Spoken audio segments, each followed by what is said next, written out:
You never know when your time is going to come. To rise above the rest. To seize the opportunity. To be crowned a champion.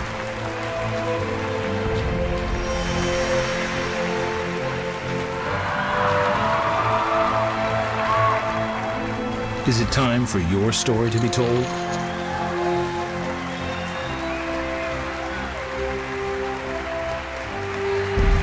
The World Poker Tour.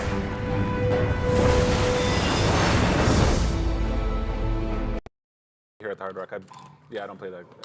I rarely come here to do that.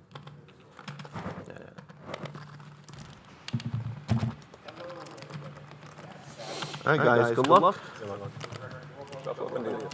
It's going to be 90 minutes? Yes, sir.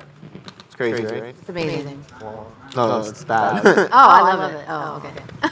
I do love it. It's just, I like it at the long level. Yeah, a little warmer under the lights. I learned playing turbo, so like when I started playing D-stack, I would just lose my stack in like the first half of the day, probably. Couldn't get it. I don't know. Couldn't get it done. Freezing if you're under one of those beds. I was prepared for it to be freezing. Yeah. Yes, it was freezing. I like the woodland. WPT World Championship. And here he is. Daryl, how you doing? doing? Here I am. I'm doing well.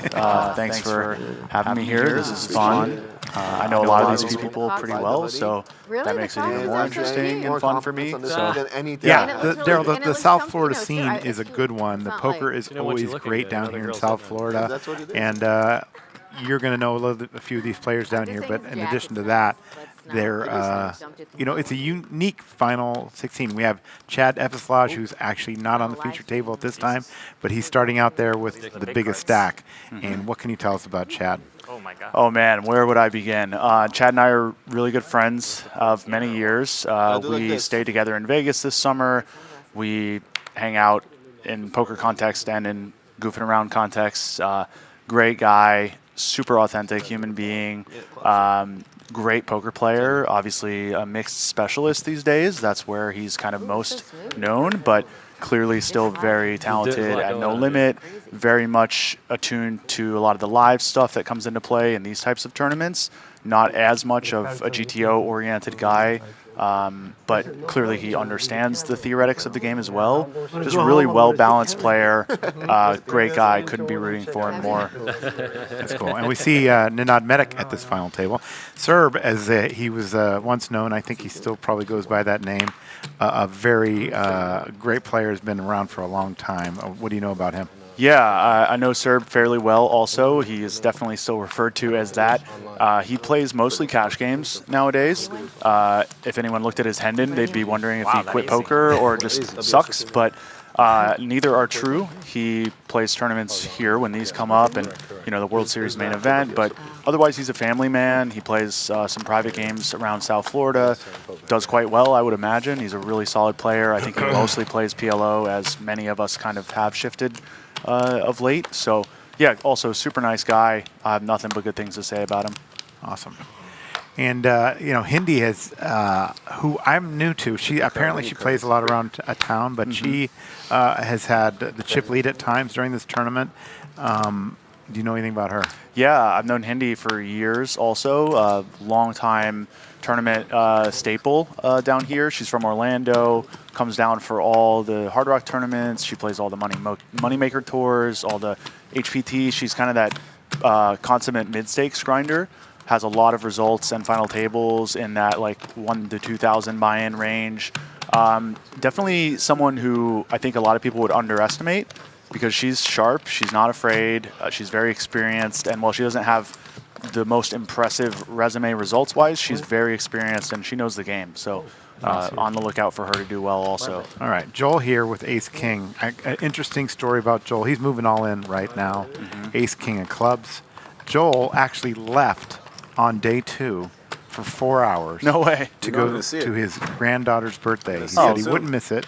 He was trying to go broke before so he wouldn't miss the birthday party, but he built up a big stack, and then he came back 4 hours later, and here he is. Oh, that's amazing. That's so final See it heartwarming. soon. Yeah. And it's good to know that people Excellent. prioritize things correctly in those situations like that. I've played with him quite a bit here as well. He's a local who plays often. Really nice I'm guy. like, what? Talks We're a gonna lot see at it the soon table. too. Probably William would. Slipchevich I didn't have in ace queen, the but second I did position not, here. but I might This have. is his I probably biggest would. I cash think I would. already I so didn't have far. it, So Don't lie now. I don't No, I would know fold, much I about guess. him, but he's in a very good See you play position. only But Indy, kings and ace king. 92 big blinds here Professional. in a what I'm dominating chip position at this Yep. table. Again, we have two that's right. tables today. Tight This is is right. not the final table. First place in this event, 605,100, which does include that seat Strikes for the like a frog WPT World ass. Championship, where they can win millions more. So a lot to play for here, in addition to getting their name on the Mike Sexton Champions Cup. And here we go again, Ace King versus Eights, and we're going to have a situation here where we're going to get a call, I'd imagine.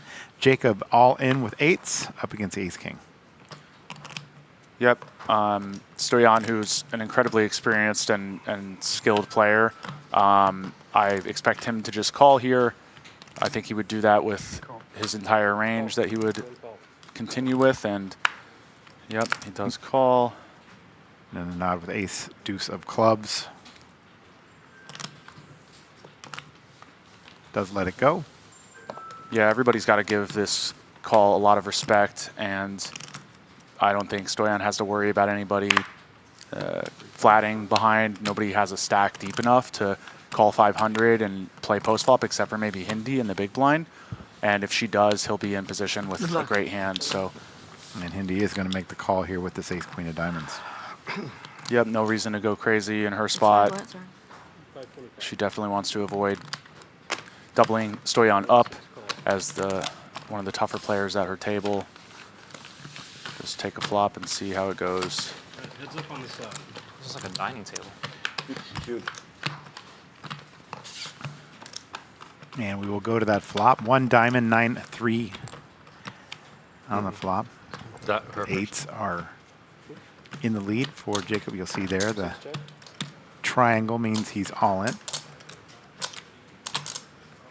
And Stoyan's gonna, I assume I'm saying his name right, is gonna have Hindi beat here a lot, and Hindi's gonna have a lot of hands with 6 outs, plus potential backdoor equity, so he's gonna wanna bet small here and try to fold out whatever equity Hindi might have with hands that are behind currently. 275. Does make it 275. Hindi's gonna peel, this makes a lot of sense. She's getting a great price, could have the best hand, has a good backdoor draw. Oh, and there it is, a queen on the turn. She takes the lead here in this spot, continues to check. Do you like that check there? Yeah, in these spots with ICM at play, players need to be very careful. And Hindi, with her stack, wants to kind of protect the stack that she has, so she has even more incentive to kind of play these spots carefully. And yeah, there's just no reason for her to bet. Stoyan would fold worse, and this is about the only hand better or worse than hers that he would continue with. But I think she plays better as a check. And you hear that sound in the background. That is the Protection Poker action clock that we use here. Players on today have 20 seconds pre-flop, 30 post-flop, and I think that this is a great addition to the game. We've been using them on the World Poker Tour for over 6 years now, and it definitely where it comes into play quite often, especially here as we get down deeper into the tournament. Players are allowed up to 20, and there she makes the 3 queens on the river here. That doesn't change things for Stoyan, but for Hindi, you see the check mark, and Jacob's going to be heading to the exits here.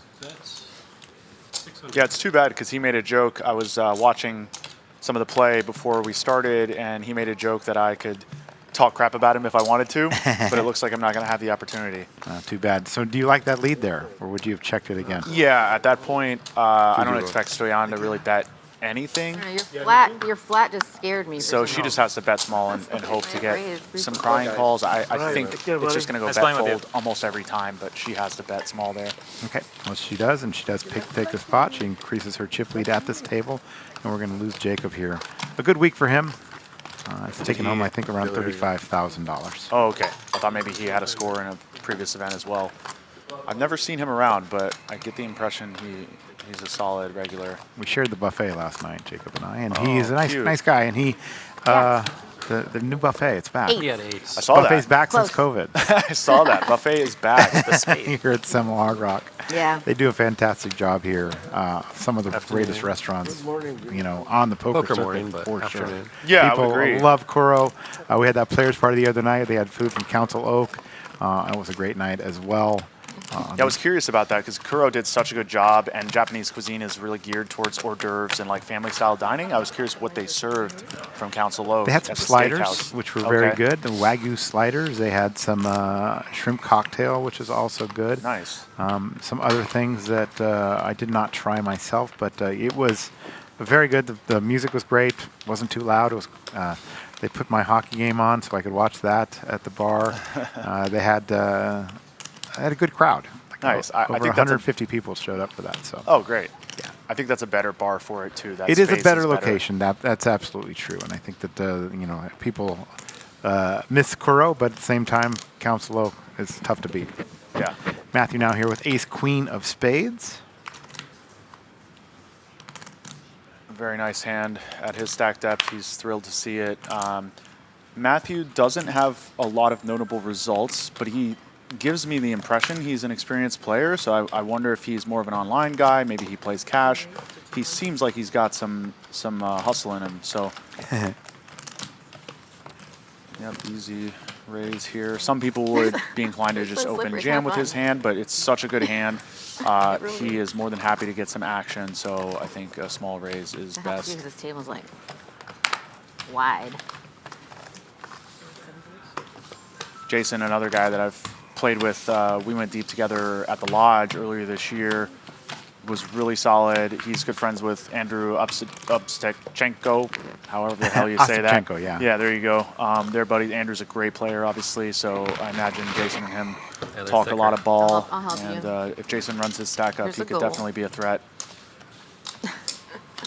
Yeah, Andrew won our Rising Star event at the Bay 1-1 earlier this year, and leading up to the Shooting Star, which we just had. Happy to have it back Yeah, on that's the World right. Poker Tour. Yeah, that's always been a great event, so it's nice to see its return. Now here with King 7 under the gun.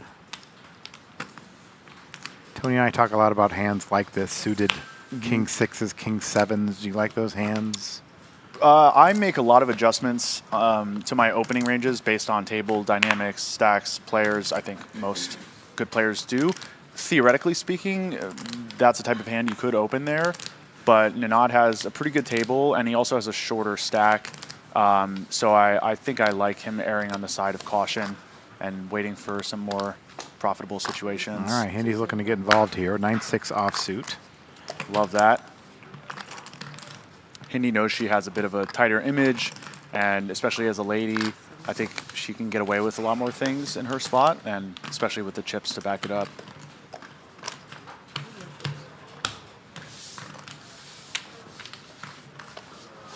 And she does take it down with that 9-6 offsuit. Has to be feeling good about that. And there you see what the final 9 will be. We will combine at the final 9. We started with 16 today. Yep. I believe we're down to 14 at this point. Yeah, cruising along. As these stages usually go, there ends up being quite a few really short stacks, and if they don't double up, then it whittles down pretty quickly. Yes, Daryl, we're going to play to the final 6 today, and I'm expecting to be about a 6-7 hour day.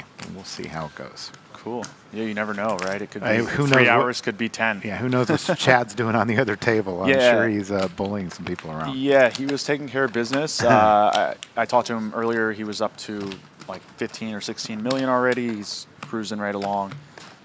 His is the tougher table, I would say, of the two, but he doesn't have too much to worry about with his stack. These tournaments in South Florida are amazing. You always get a good mix of locals and players you've never seen before, and just local businessmen and the like. It seems like every time we go deep in these tournaments, there's people that I haven't seen before. So that's a good thing, I think, for the industry, and a good thing for South Florida poker, for sure. Yeah. Yeah, I don't know if it's more to do with their marketing or just the growth of the game in general, but it does draw a lot of new players every year, and I've been playing here 20 years myself, and I see a lot of the same people from 20 years ago, which I is didn't know you were that old. Yeah, I'm 20. Started when I was 0. No, turning 40 in February. Yeah. Holy cow, Daryl Fish is 40. It's amazing. Yeah. All right. Now lets that go. Hindi with 10 deuce. She also gets a walk here with a 10 deuce. Always a nice feeling to get a walk at this stage of a tournament. So you're looking to stay out of the way of the chip leader if you're at this table there, Daryl? Yeah, there's a couple different ways to approach that. Obviously, the most simple and clear approach would be to stay out of the chip leader's way and you know, let them kind of do their thing. But if you're okay with taking on a little bit more variance, you can sometimes capitalize on the chip leader's aggression and opening more often. And you can, depending on your seat especially, if you're directly to the left of the chip leader, you can actually take big advantage of that if you're willing to take some chances. And especially if you have enough chips to 3-bet fold, you can get away with really putting them in a blender. And if Hindi's opening 9-6 offsuit, you know, if Jason had, say, 25 big blinds, he could be 3-betting her super liberally, and really she can't do much about it. So it depends on your seat a little bit and your exact stack depth, but I tend to look for opportunities to take advantage of people when they are opening like 80% of hands. William raises to 200,000 with ace-8 of diamonds. Matthew in the big blind with 100,000 to call and decides to let that go. And so William, he wins this pot, his first pot here on day number 2, or day number, excuse me, 3, I 3. believe. It's been a long week. It's Actually, okay. it's 4. Oh, shit. It's day 4. It's day 4. Yeah. It is day 4. It's someday. Yeah. And again, this is William's biggest cash ever. He's a financial advisor, so he'll need to figure out what he does with all this money that he makes in this tournament. Yeah, there's a lot of variation in people's track records in this thing, which speaks to what you were mentioning. You know, you'll have guys here that are only have 40,000 in earnings over years, and then a few people with millions. So it's quite interesting when those worlds collide.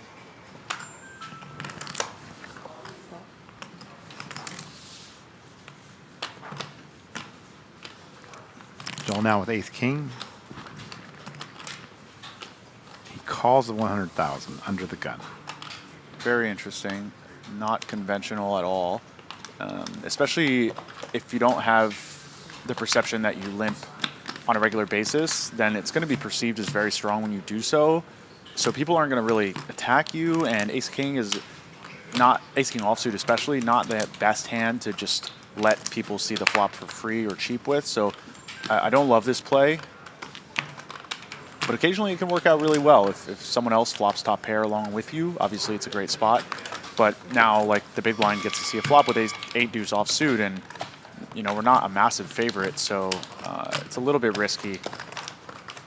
Not a fan of the under the gun limps. No, not in general. I think you need to have a pretty developed strategy around it and have your ranges down to make it work. There are players out there who do that sort of thing really effectively, but I don't imagine Joel has his ranges necessarily worked out. So I think he was just hoping to limp shove on someone, but it's just not going to get attacked often enough. It's going to work out here. It did work out, yeah. Air hockey. And he shows the ace-king They again. love me. What do you think about showing those cards? I mean, there's Yeah, nothing to one plays. gain. He's having a good time. I'm not gonna, you know, hate on him you say for ace king, having fun king? out there, but he's not helping I guess himself so, by yeah. giving away that information. It's a good reputation. Showing that he's got a limp with ace-king. Under the gun. Yeah, if anything, it just reinforces the perception that his limps are going to be super strong. If he had a hand like 9-10 suited, I think that would be more reasonable to show than representing a more mixed limping approach. But You again, get Joel's good enough having a to great start time, bouncing them so off and who landing am I them to in say? there. I'm sitting here in the Pretty booth. Yeah. Hindi now Like king that air 4 hockey thing, diamonds. what's that, A little thing surprised to going see her fold there with her stack and the way things are going so far. I think she could get away with opening that hand very easily. Poker basketball and try to get. Now we're There's no ventilation. commentating today. We have a feature table. Are you, as a player, going to be having somebody watch this? Honestly, they should get, like, a you bigger 30 button. minutes later what's going on? And they're not allowed to have phones at the table, but are you going to be talking to people on the breaks and saying, what did this person have in this spot, or what what are they doing?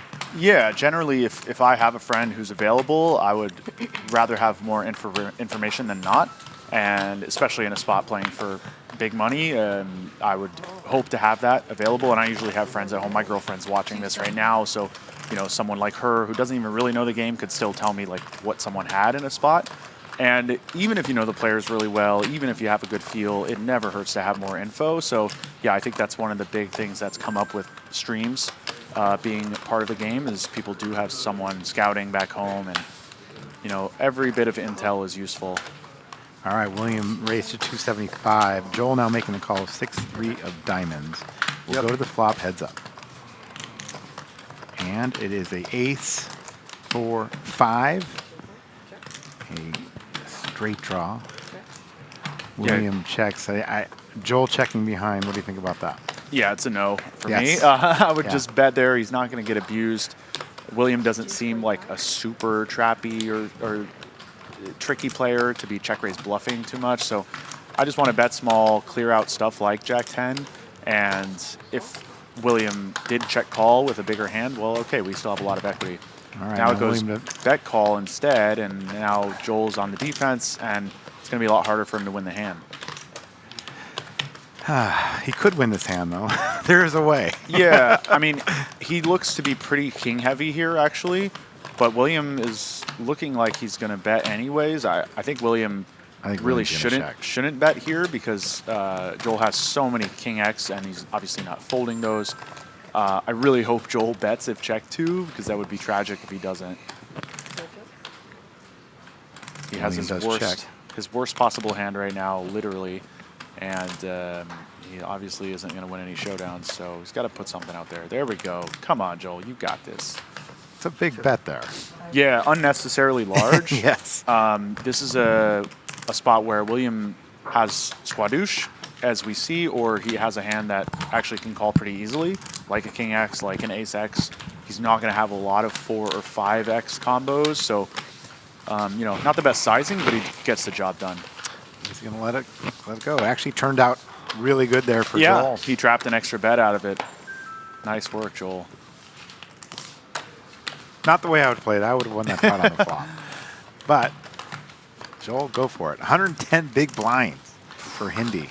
That's so nice. Yeah, it is really nice, especially when you see those other stack sizes. 31 big blinds, second biggest stack. 3 million for Joel, and 16 for the rest, basically. 16 and 18 big blinds. If you're Hindi in this spot, you are just loving it. Yeah, I'm loving it. I'm ramming and jamming. I'm going to be opening super wide, possibly any 2.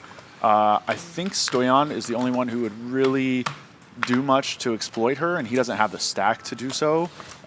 These guys are all really handcuffed ICM-wise, and I think at least a few of them are aware of those dynamics, and even the guys who don't really know ICM kind of understand that stuff these days. So I think Hindi can get away with murder here if she chooses to. Just like the last hand with the king 4, she would have had the best hand anyway, but yeah, I mean, that was a spot where she could have really pushed it around. Yeah, Hindi, you wanted me to be honest. I would have opened that king 4, but I still love you, and you're overall playing pretty great, I gotta say. But she should be opening a bit more liberally, I would say, with her stack.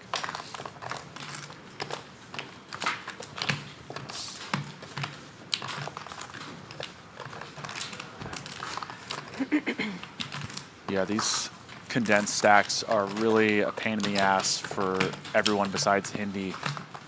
They all need to be playing very carefully.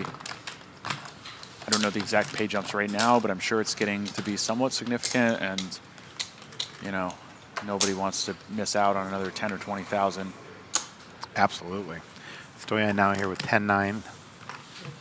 And it just seems like everybody's just trying to stay out of the way of the chip leader here. A lot of hands that I've seen played at certain final tables are getting folded in this spot. Yeah, I imagine both tables have a similar dynamic right now, with Chad as a large chip leader at the other table.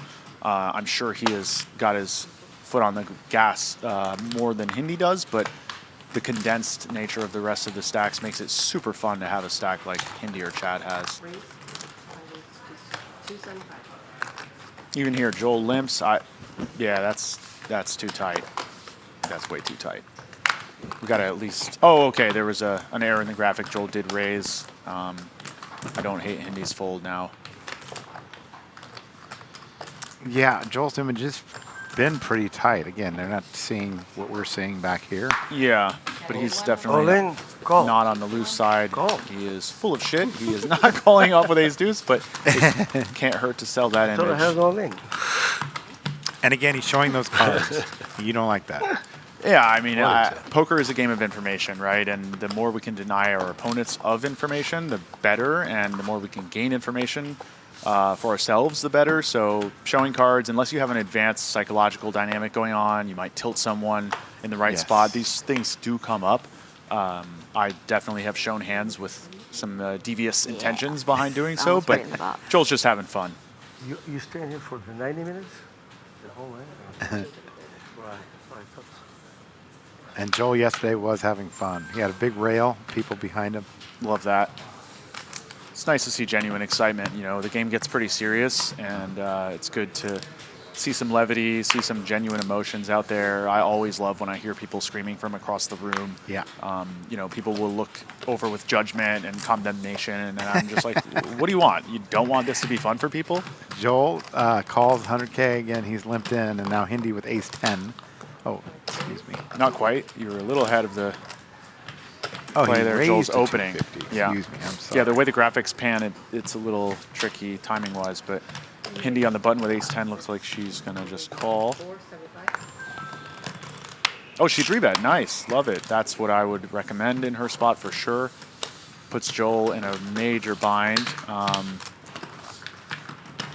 She went very small, which I think versus a player like Joel is totally fine. 500. I think he's not going to play back, No, your raise was and 100. he's going to No, she's probably good. overfold the hands that should peel to this sizing. I'm sure he's Yeah, just going 400 to let would be this the one number. go.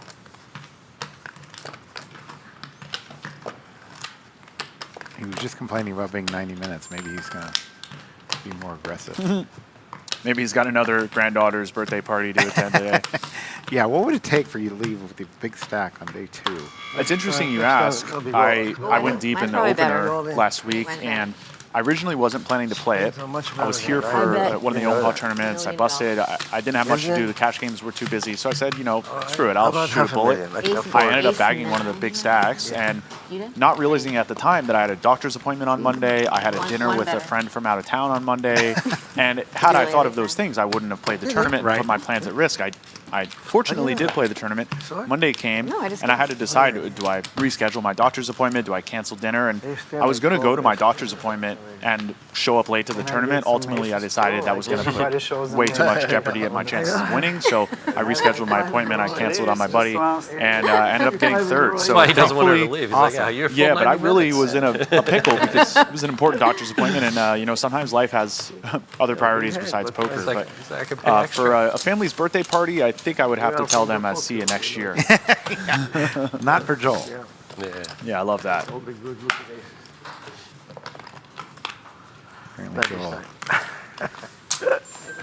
has his priorities correctly in check. Yeah, and I don't think he plays professionally either, so I imagine it's not life or death for him how he ends up doing in this tournament. Yeah, here he has a yacht and a private jet, so He's doing all right. he'll be all right. All right, Hindy raises to 225, and now Jason is going to shove all in here with ace-king of diamonds. Yep. This spot obviously plays itself. Jason would be shoving much wider than ace-king suited, so he's very happy to have such a good hand. It's a bit tricky for Hindy. It's not a lot to call. I still would like to see her fold. Jason's going to have Is empty. her dominated almost every time. He's going to have a pair over fives or a better ace. Occasionally a king-queen suited, king-jack suited, but I think versus his range, we're doing pretty poorly and want to kind of keep him short. So I would have folded here if I were Hindy, but let's see how it works out for her. 3-5. 3-5. She already said she's calling here? Yeah, she already called. Okay, she already did call. All right. Yeah, Jason's not a player you want to just double up and have a little more combat coming from your left, which it looks like that is what's going to happen. Yeah, king on the flop here. Don't make me sweat. Oh, Baby Possible sweat. straight draw. sweat. 6 would be a straight for Hindi. As they say, it's never easy. Ooh. And the 5 on the river. His pairs are there. not enough. We have double up for Jason. And you say you like the call there from Hindi, or you just No, gonna get rid of I that? don't. Yeah, okay. She needs to be careful in terms of doubling up the shorter stacks, especially an experienced player like Jason. But either way, she just needs to keep her situation intact of being able to abuse the rest of the players. And Sorry. also ace-5 off is just I'm not I'm not a good double checking hand it. when so I we're just playing put an all-in I don't spot. even count it. It I mean, I doesn't counted it, but have good equity versus Okay, anything. yeah, I It's just- slightly ahead of a couple of hands. Otherwise, it's pretty far anything with it behind. for you? So yeah, I would have let that one go. Would have called with something like ace-10 or maybe ace-9 suited or better. Still over 100 big blinds for Hindi. Yeah. But now Jason Hickey has moved up a little bit, and he is 30 big blinds. So you know Jason? Yeah, like I said, I know him a little bit. We played together in a tournament at the Lodge earlier this year in Austin. He's a local there. Friends with Andrew Obstabatenko. And I imagine Jason's got a pretty good breadth of knowledge. He is on the more solid and conservative side. I think that bodes well in these types of tournaments, but I would love to see him abuse Hindi in some spots here now that he's got some chips. All right, William now king, queen of diamonds. Such Raises a to sexy hand. 225, yes. Love to see it. Joel folds his queen 5. Hindi now ace 3. What it is, though. Joel's asking if he wants, the dealer wants the time extensions. He says he's not going to use them. Your king-queen suited has become truly a bit of a premier hand these days in the sort of metagame we exist in. It used to be a trap hand because ace-king and ace-queen were so much more prevalent, and now people play so wild. And serve here now with 10s. What do you think? Shove here? Yeah, this is an easy all-in. William's not the player you would love most to be reshoving on because he's not opening too liberally, but still, 10s is a great hand with 15 big blinds. So. And William, I think, is the type who, rightfully so, will let a hand like king-queen suited go. He might even fold a hand like ace-jack. So we get to deny a lot of equity, and we get called by 9s, 8s, maybe 7s. So, yeah, no-brainer for serve. So let me ask you, you're coming into a day 4 here. Yeah, day 2 4. tables left. Serbs. And are you going to look at the table, like check good the hand. results, do those type of things to see who you're playing with? That's a good question and a conversation I have with some buddies pretty often. I do tend to both look Serbian? mostly to get an I'm born idea in of America, what a but player's yeah. average Well, like buy-in the- is yeah. more than anything. I think that is more telling than if they've had XYZ results. You know, tournaments have a lot of luck and variance. Someone can have $1 million in earnings, and it doesn't necessarily mean they're a great player. And vice versa, someone very good who is more behind the scenes. You know, if Nanad didn't have his results from years ago, you might not think much of him. He's a phenomenal player, as it turns out, and mostly plays cash. So I think players can get a little bit I call. in a little bit of mental trouble by giving too much value to those pieces of information. He made But the call here. he did call. It's pretty close. I think I would have folded just because it puts his stack in a really bad spot if he loses. And Nanad is not shoving the hands that we dominate. So it's tricky, but I think I would have folded here if I were William. Imagine everybody at the table here is really rooting for a king or a queen. Definitely. Oh, and look at that flop. 2 diamonds and a 7. Oh, what a Spicy. I mean, He really? has That's open and torturous. straight draw, That's mean. and the lead with 10s. Yeah. Turn card is an 8. Big sweat for Nanad. River card is a 7. 10s are going to hold up. Nanad Medic doubles up. Now, he took a That was not really a nice rough flop. one last night in a massive pot. Oh, I didn't see that. Ace-king versus ace-king. Oh, And he no. lost the hand, yeah. Not like that. To a 1 card flush, and it was rough. He had a really pained look on his face. Usually, I know him to be very stoic and Yeah. not show too much emotion, but he was not happy with that one last night. But lucky here to hold up after that flop, and happy to see that.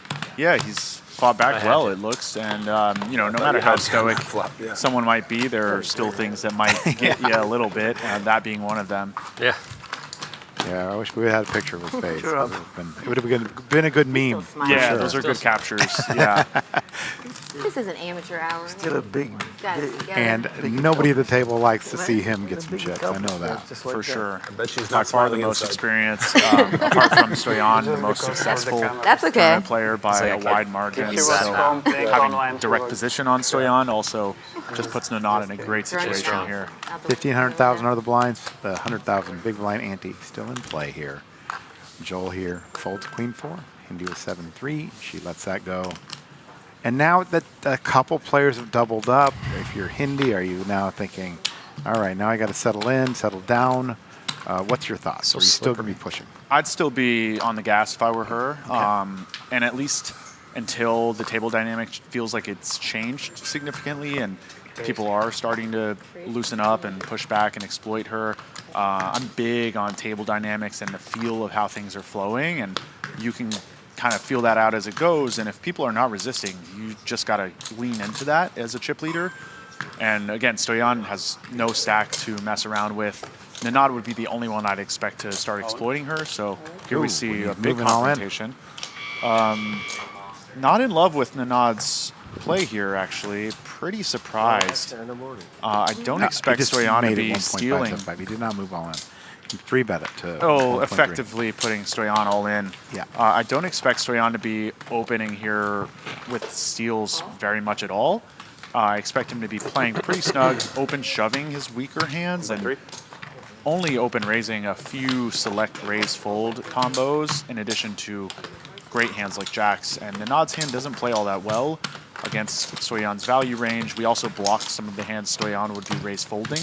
We would much rather have like no high cards as Nanad, because then we unblock some of the king jack type of hands that Stoyan could be opening with and then folding. Now, you see, he needs a, Very fun he flop. needs a jack here.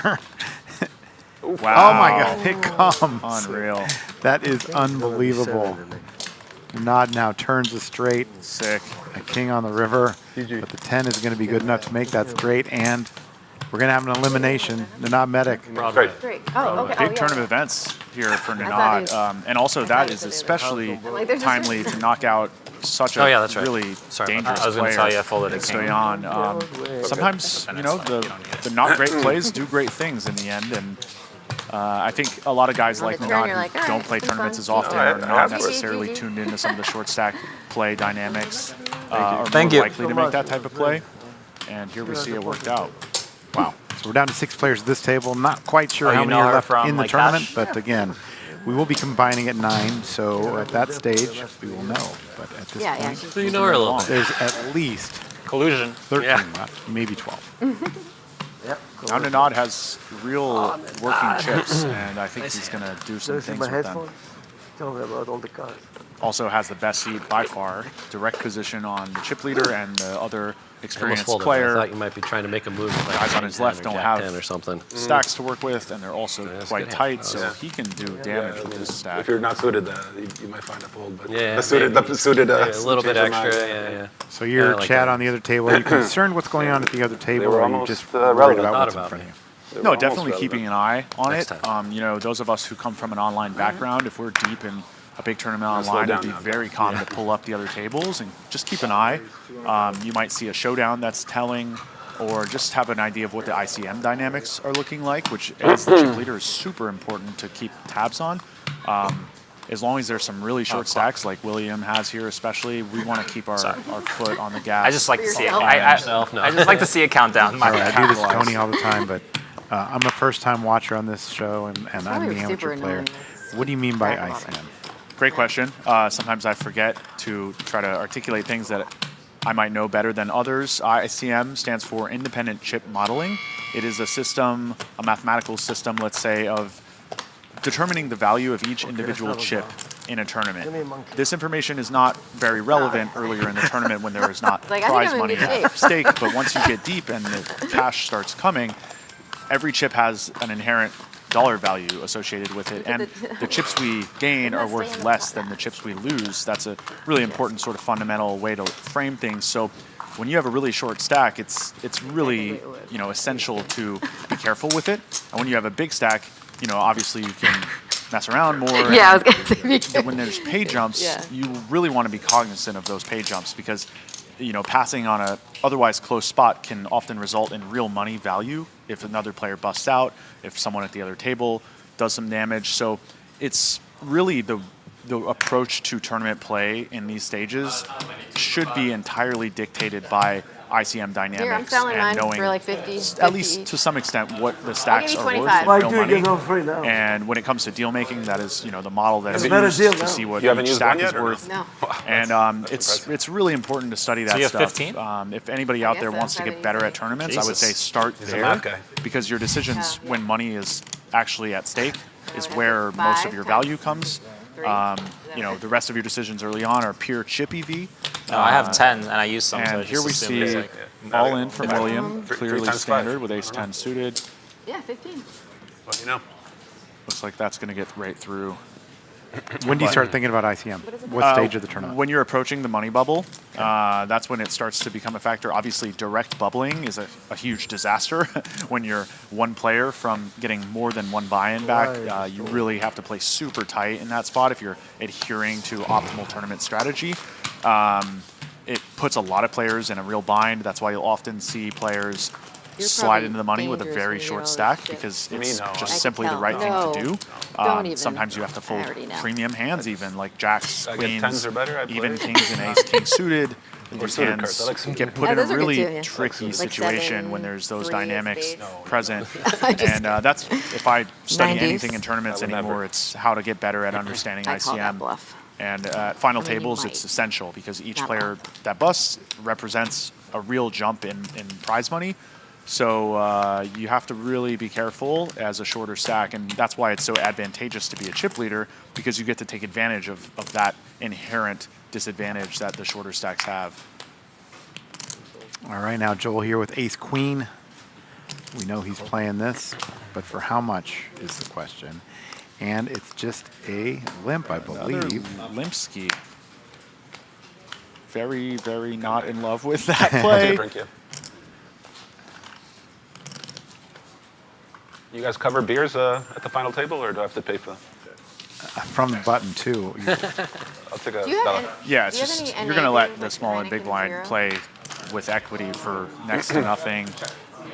We have a hand that wants to just got take some down the Schlegel in my blinds and room. be happy about Oh it. yeah. And you Just see travel that with it. Ooh. Hindi flops 2 pair here. Never leave home without Yeah, it. a bit of danger for Joel. He When I has was a kid, our equity dog's name with was the Schlegel. queen of diamonds, Really? gut shot, Good. 2 My mom overcards. picked it. Lucky for him, he doesn't play it fast, but now we're going to see some money or go in, I Steve-O? think.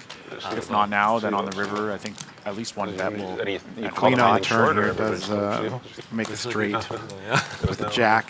Players have that. And now Everybody come Jason's over and going be like, "What to is try and take Yeah, advantage exactly, of that. Yeah. That's okay. Here that he has a jack, you bet's 150. He's going to run into at least one caller, probably both. One buddy called Wow. him Schlegivo. And Joel has raised to 475. Oh, okay. I thought Hindi just folded to a small bet. Interesting choice by Joel.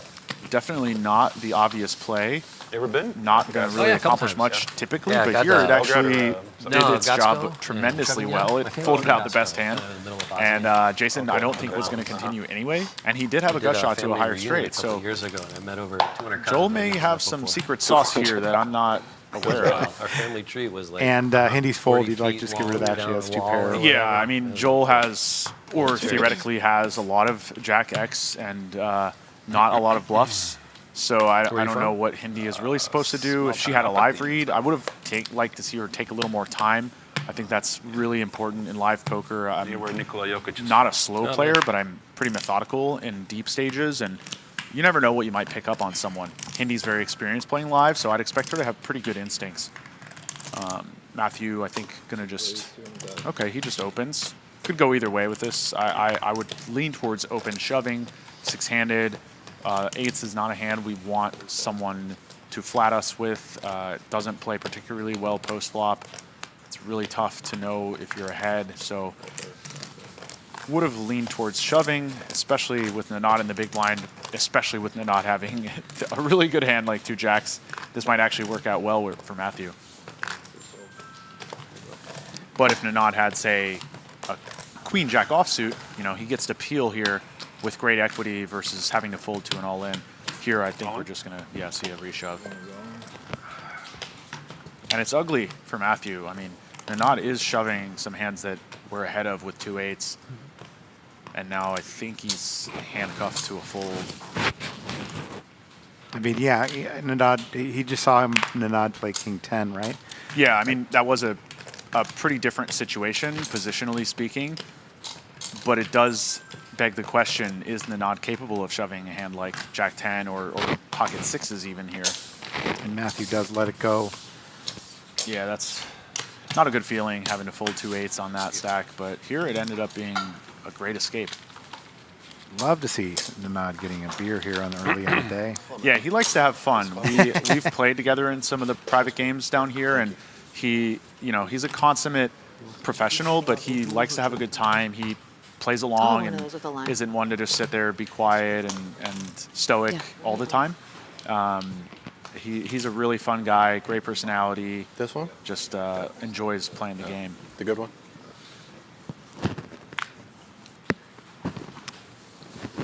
I imagine he can handle his beer too. He strikes me, the Eastern European blood, along with just being a bigger guy. I'm sure Pretty imposing guy, actually. Yeah, which is funny because he's a total teddy bear. He is. It's funny. Yeah. I've known him for a long time myself. And, a long time grinder on the World Poker Tour scene. His win at Foxwoods, I believe, was many moons ago, but a big victory at the time, something like 1.7 million, I believe. Was, Excuse me, sir.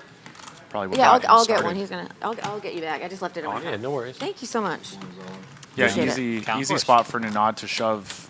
I think any 2 here is pretty reasonable. No, it's okay. I get it. And Matthew hates to see it. Yeah, he knows that Nanad is shoving extremely wide, if not any 2, and he's going to be forced to fold a lot of hands that would fare well against Nanad's range, just simply due to the ICM dynamics. You can buy a condo. Queen 6 offsuit, not quite good enough to consider, but a hand like King 6 offsuit would be ahead of a lot and still kind of have to fold.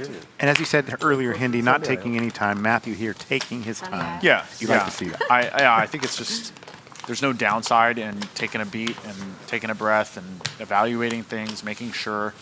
There's a fine line between that and tanking obnoxiously, which we've obviously seen many people do over the years.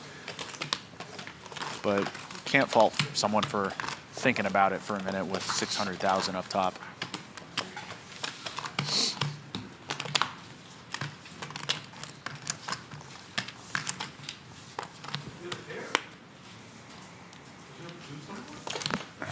I'd imagine Nanad is also sweating these pay jumps less than a lot of the other players, so that helps him be a little more fearless in the spots where he needs to just rip it in there.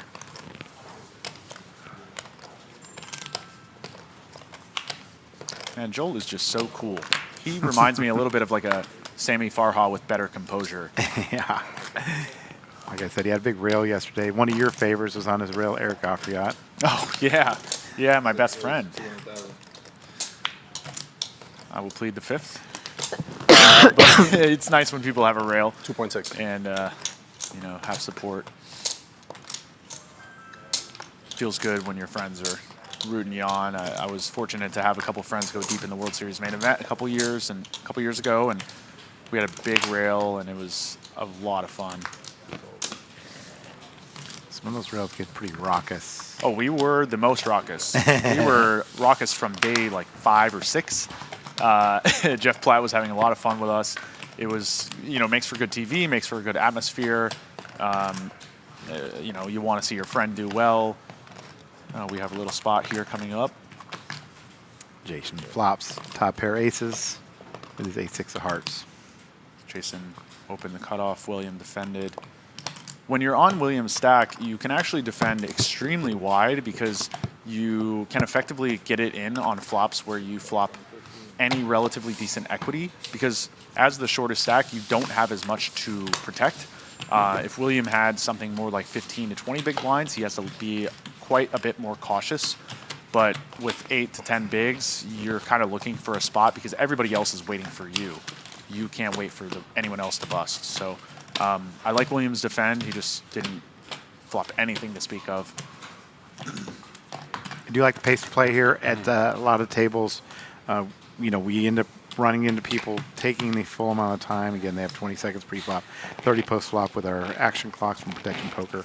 But this table seems to be playing quite quickly, which I love to see, especially For in the the line. commentator Yeah, booth. thank you so much. Yeah, everybody's in rhythm, and there is nothing wrong with taking your time in a spot that it's called for. And I had this come up the other day. I'm relatively quick with my decisions, and I was in a big river spot, took my time, maybe a minute and a half, and one of the slowest players at the table called the clock on me, and I just found that to be pretty ridiculous, and we kind of got into it a little bit about it. The guy was not very nice at all, and was not happy to be called out as a hypocrite. But if someone clearly has a decision, I think it should be respected, and I will never call the clock on one if it's clear that they're in a spot.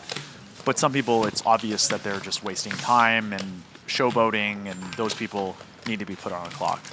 All right, Nanad here with King 6 makes a raise and takes it down. Love and it. again, Tony and I talk about King 6 all the time. I don't get it. I still don't get it. I don't understand why that King 6 suited is such a good hand.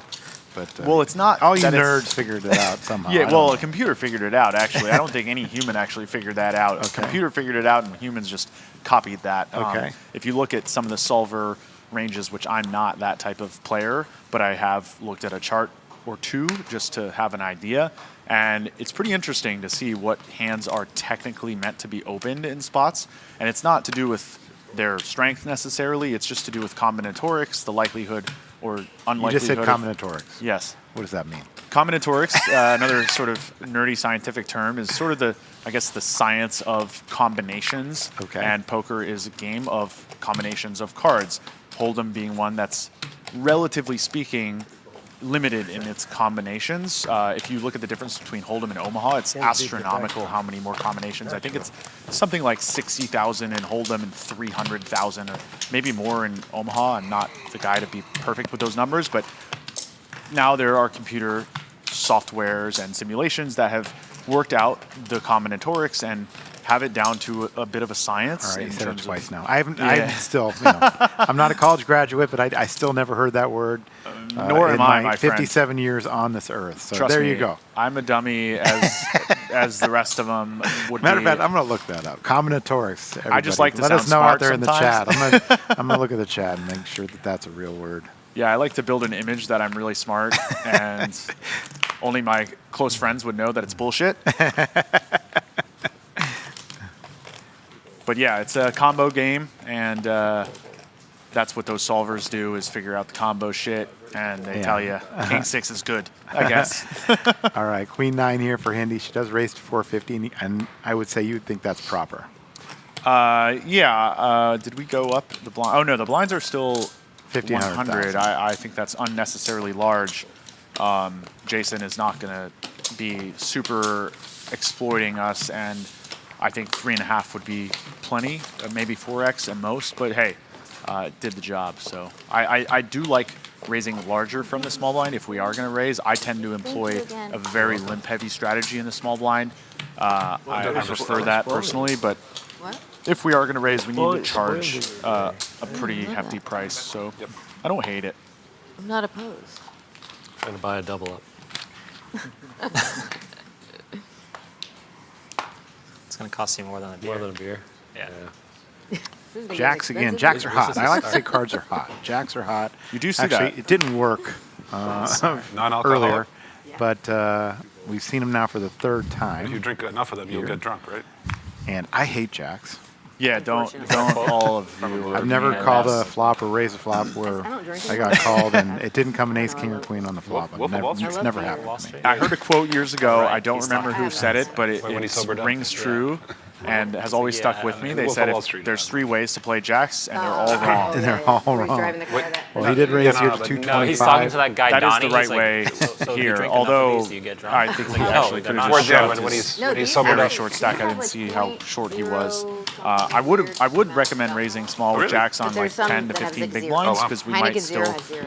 be perceived as I mean, it's raise like an folding and might get inconsequential amount. played back at, and we want action with jacks on 10 bigs. We Okay, really well, want action. 5%. In that case, it So didn't maybe if you matter. do drink enough of them. I mean, And you if have we to are drink going a to lot. trap and raise small on a short stack like that, we want to have like aces or kings only.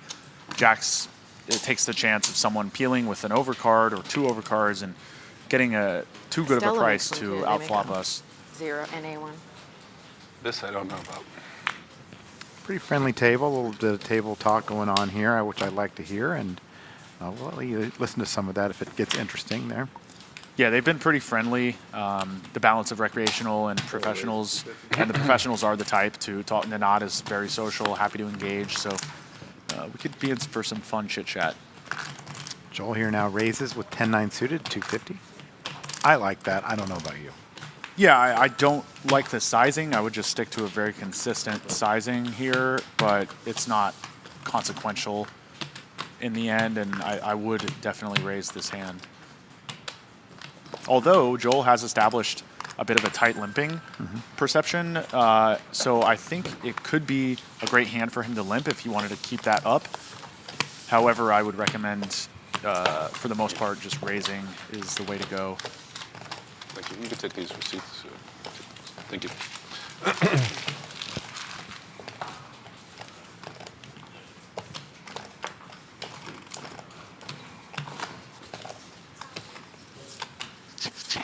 Matthew and William now very short, puts Jason and Joel especially in really precarious waters where they need to be ultra careful, really make sure they fade the impending pay jumps. Hindi with a very nice hand, or very premium combo, as we might say.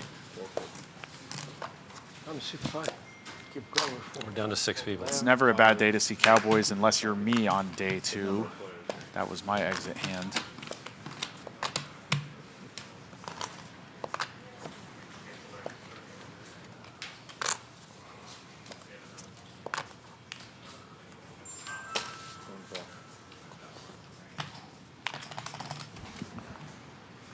Whoa, we have a pretty clear shove here for Matthew, and it's not going to be pretty when he sees the cards. Perceivably an incredibly good spot to have 2 10s, but as we see, Hindi has a whole lot of hand. Sorry, it's fine. 50. Unfortunately, there's nothing Matthew can do to get around this spot. All in? And he is taking his time, but does do as you said. He does make the all-in shove. Just bad luck. Nothing he can do about that. Yeah, Hindi should have So now only you, one king in her hand. so now you have Nanad behind. Are you just calling in that spot? Yeah, as Hindi, I'm not playing. I don't think I'm playing any re-raises to Matthew's shove. Maybe ace king to fold out some pairs on Nanad's side, but with kings, I'm more than happy for Nanad to continue here. So Come for sure. calling that shove. It's gonna come for sure. Yeah, 2 of them. Ace queen, right? As we saw, a 10 was folded by Serb, so and Bad fold. Serb would have actually Well, I flopped did that too, 'cause the best of your, it here, but complicates didn't get to things see here it. and 3 on the turn here. 10's in rough shape. Down to 2 outs for Matthew. 1 out, and he hits it. Holy shit. I don't want to say, but I had ace 10. I swear to God. No way. I swear to God. I didn't want to say it Oh my before. I had ace goodness. 10. One out. Not many better feelings than that as Matthew. That's fucking sick. I was going to say it was very fortunate for Hindi that Matthew shoved and folded out Nanad, preventing her from losing the hand, but as it worked I out, swear to God, yeah. Ace 10. yeah, it worked out really I didn't well want to say for it before. Matthew. yeah. And really well for Yeah, and good for Hindi. She might have lost a little more. It's hard to say what would have happened, but Probably like the first Still, flip I lost in 4 days, so I can't even be mad. yeah, she's been running Like, hot. Not a every huge flip I blow won, to her that does stack never by any happen. means. Well, that wasn't a flip, though. You had him a little better. Well, not a flip, Yeah, but like yeah. A weighted flip. I haven't been maybe. like Yeah, it that was, wasn't a flip. But I meant pretty behind. that wasn't a flip. I mean, like I haven't been like sucked At least out. the suit's covered. Obviously, that's Flush, not. either flush. Now William in the blender, big think that was time my with one his time. stack. I didn't say it. Didn't ask for it, but Yeah. I'm on tilt now. No, I'm just kidding. I'm not. Dang it. Could have been worse. I could have called. If when I went all in, Yeah. I had the famous hand. that would.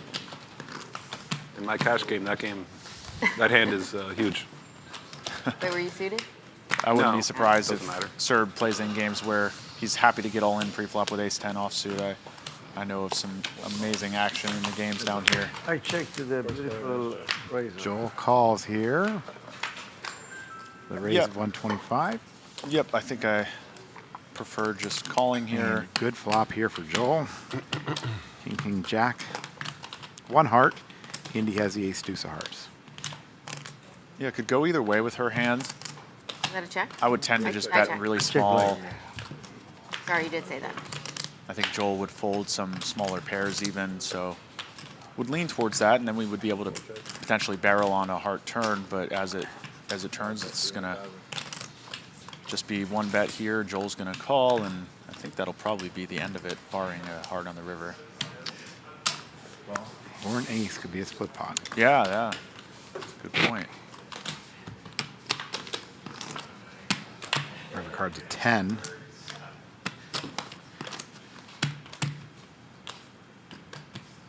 If nothing else, Joel is unpredictable. Yeah, that is a thing with some of these live guys, and something I pride myself on is being able to adjust and understand some of the less predictable, less GTO-oriented, let's say, players. Looks like he's going big here. Yeah, again, this is a spot where I don't really know why he's betting, but it would be really annoying if Hindi had a hand of like 2 queens even. I wouldn't even know what to do. Joel looks stronger than he is in that spot for sure. Indy now down to 89 bigs. Blinds are still the same. God. Playing 90-minute levels until we get to the final table. So long levels here, a deep structure Yeah.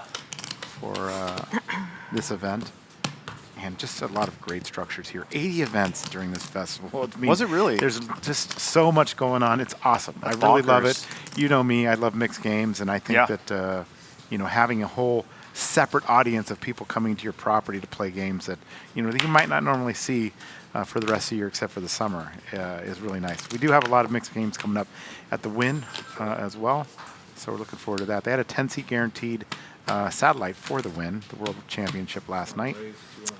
Was there overlay? How'd that go? Just a little bit. Okay.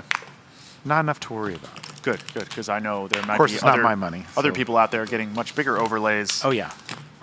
Not to name Absolutely. names. Not to name any names. All right. Now here's raised to 225 with ace queen, and Joel's going to see a flop here with eights. Hindi just firing nines right into the muck. Oh, it was a 3-bet from Joel. That's why.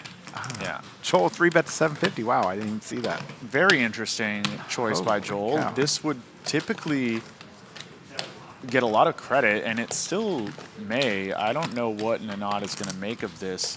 I don't think Joel is perceived to have any bluffs in this spot. Ace-queen, normally a very strong hand versus a 30-something big blind 3-bet, but I fold. yeah, I don't really hate this fold. It's really tough. This is a hand you'd love to Very 4-bet afraid. jam on a lot of people with, and Big pair? Joel just gets it done. This time he does not show. Hindi asked him if he had a big pair, and he said yes. Yeah, smart. He's got tricks. This guy's got tricks. Yeah, not See a easy. little Right there. peek See at the the- other hand, the other table out there. That's 1, 2, 3, 4, 5, 6 players, 7 players at that table. So that means we're down to let's see, 7 or 6 and 7, 13 players left. I bid that. You'll see. I didn't know what Ace queen. combination. What'd you say? What is it? We talked about it earlier. this time I had ace queen. Combinatorics. That was it. Yeah. But I do know how to add 6 and 7. Oh, 13 players Good for left. you. Basic Yeah. math skills. No wonder you made it this far in life. Ready to flip. Thanks. Yeah, looked like Chad was still stacking them up. We were having dinner a couple nights ago, and he hasn't really been playing much poker lately. His mixed games haven't been running, and he hasn't been playing a whole lot of poker. And here we are, right back in the mix, and looks like he's really got a lot to go for him today. 750. Indy splashing. This is actually a pretty sweet play. Don't think it's going to work out well here, but generally Joel would fold a lot of hands.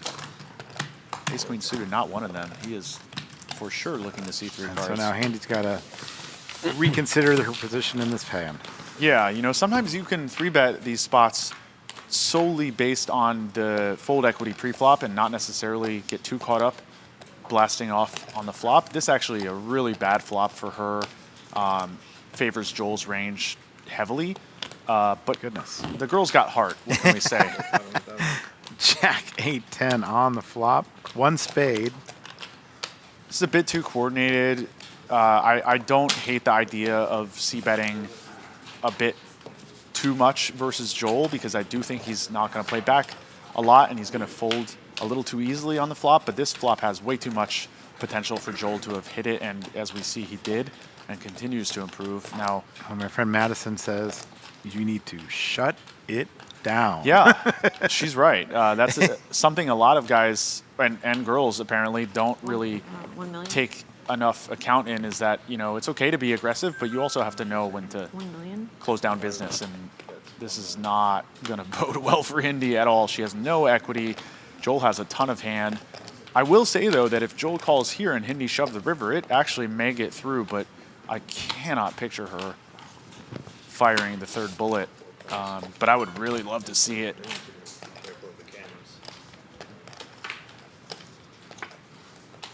Oh, Goodness. What is that? Wow. if Hindi tough. does go got through about with 10 this, million. she's... Small one. Oh, no. You got a Broadway.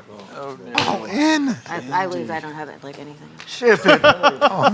Goodness. Joel, the big double up here. Huge. Oh, That my was- goodness. Cray cray. Disastrous for Hindi.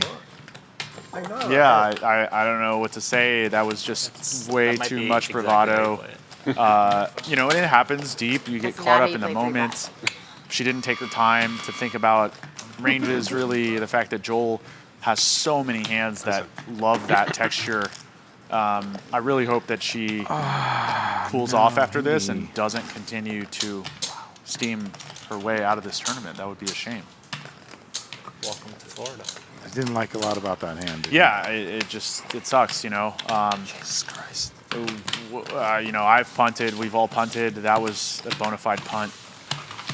Could even qualify for I think it's Sam Greenwood's punt of the day or month or whatever it is. He writes a really phenomenal series on One way to go. hands such as this. A lot of sheriffs over there. This is more. You Pretty like big you like your before pushing, the- but that's just probably a little too much. Yeah, I mean, know we what to want to do have there, equity. We honestly, want to yeah. have a favorable range scenario. So, and that's part you like to continue maybe on the flop, and then Not on this flop, no. If the flop was, say, Jack 10-4, maybe we could make a case. But Jack 10-8, there's so many hands that are going to continue, very few that do not continue. And But one player has like we have to over 12 or 13. really have a game plan to continue bluffing because so many hands are going to call that flop that might not be able to call turn and or river. So the only way a flop bet is justified here is if we're going to do what she did, and especially with that run out, it's just bad news most of the time. We have no hand, no draw, a guy who's folding ace showing a queen lot of hand. interest. It just doesn't stack up. And Hindi, I love you, but I do not love that play. I got 3 cards here. That's the last one. No. But she still has a lot of chips, there's... yeah, If you she have pulls to. it off and gets it together, she's got a great shot still, but that's not going to feel good going from 10 million to 4 in a matter of minutes. And it's just not a good 3-bet candidate to begin with. I mean, maybe in position, we can make a case for 3-betting super wide, but And I think out of there's position special versus a guy who's material not for this opening RFID. all that often, I think we just need to let those hands go. Some of the home King games, deuce suited type of hand Florida would be a use these. much better candidate to 3-bet. The RFID cards. High tech. High tech home Ones games. the FBI came in on. This is what they use, huh? No, I bet in Florida, even if they use it, they can't win. Good line from Matthew there. He's saying even if they have cheating technology in Florida, they still might not win, which I've been in those spots. I've played in some games where I thought there might be some cheating going on, but there was still enough action and, let's say, VIPs that it would offset any potential cheating. I prefer games in casinos. Same here. where know I don't where it's play any at. private games these days. Yeah. if I get invited to a game, I automatically assume the worst because I know a lot of games that I'm not invited to, and those are the ones I would want to play. So if I get called, usually it's out of desperation or worse. So They're not letting your rail. Steer clear. Your fans, where are they? They're not letting them in. My buddy, I always tell him, you know, Let them in. he Let gets them mad in. when I tell him that. I say, if you're playing in private games, sometimes you get weeded. Yeah, I mean, we've seen and recently plenty of evidence of that. We're in trouble with your down rail. here, we are have the most I don't know, fortunate cheerleaders. and unfortunate to have a lot of private games in the casinos. Yeah. So you have a safe and protected environment to play an organized game. I hate Are it they gonna because do it I in this don't room or play those something? games, Probably. and it's Right here, usually but to they're keep gonna people set like up me something. out. But I do understand that people that much want to room have a to private set up? game They do a are little much like better off console having there, I it in a think. place where everybody can feel safe, that there's nothing Watch it on shady the going TV. on. Absolutely. This poker room here is amazing. They've done a fantastic job. Bill Mason and his team, the dealers and staff, have really done a fantastic job of making a great poker room here. Cash games are really rocking pretty much 7 days a week. Yeah, it's very busy. I was just talking to Bill about that, and you know, they have a thriving Omaha scene here, and a lot of hold'em games. They just introduced a 1-3 no limit recently, which I think is great. Vegas, that game is very popular.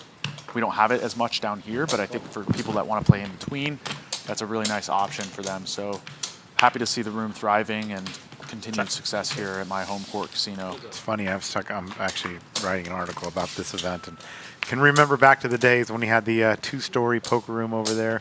Yeah. You know, with the That was not even the old days. The old days was having the poker room out in the middle of the casino. Okay. That was, when I started, it was amazing because Yeah. not only did it feel more like action was present, but people could walk by and say, oh, there's a poker room. Maybe I'll fuck around and find out. Yeah. And that's when we had the big stakes sit and goes back in the day. That was way before no limit was allowed in Florida. We would have $500 and $1,000 buy-in sit and goes.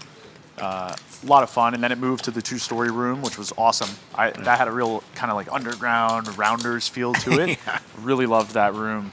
And we had the crepe guy that would come in and bring crepes to the cash tables. And now, you know, it's evolved to a really big, beautiful space in the casino. And kind of an interesting hand here. We got 8-4 Yeah. versus 8-7. yeah, crazy Matthew eights. does have a third pair here with the 8-4, and Nanad with 8 high, but a straight draw. And yeah, Matthew's hand is tough because he doesn't have any real equity to improve his hand. Feels like you tried to trap me. So if he pre-flop. does have the best hand, it is going to be Maybe really a good tough flop. to see a showdown. Nanad is likely to continue bluffing with his bluffs. So I really kind of like his fold. Nanad's the type of guy who's going to keep applying the pressure. So without much room to improve, I think we might just be better off letting that one go.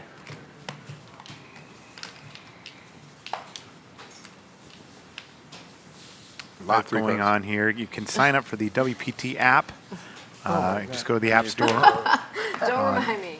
Apple or iOS, or Apple iOS, I do it all over. and I have sign three, up. though. We You do wanna have a play? We drawing can play tomorrow one. for a I you have these $1,100 prime seat. That'll be at 5 p.m. Eastern time tomorrow. I know, I It's really simple. There is no charge for that app. Just No sign limit up. on a call. Make sure you sign it, and you could possibly I would've win gambled my that 3 seat cards. in the drawing. Basically, It'll wherever happen they tomorrow are. night at 5 p.m. think I'm a- Sign up for the got good WPT app today. You're a favorite. I'm a favorite. Who doesn't love free money? Like Who doesn't love free money? 6, 5, 7 or something. Not against deuces. Absolutely. Almost 10,000 entries in that like- WPT Prime at Wynn Las Deuces Vegas. can't lose. Can't Last lose this. year, Yeah, I think it was first huge. place, well over $1 million for an $1,100 buy-in. And we're really looking forward to that one as well. 2?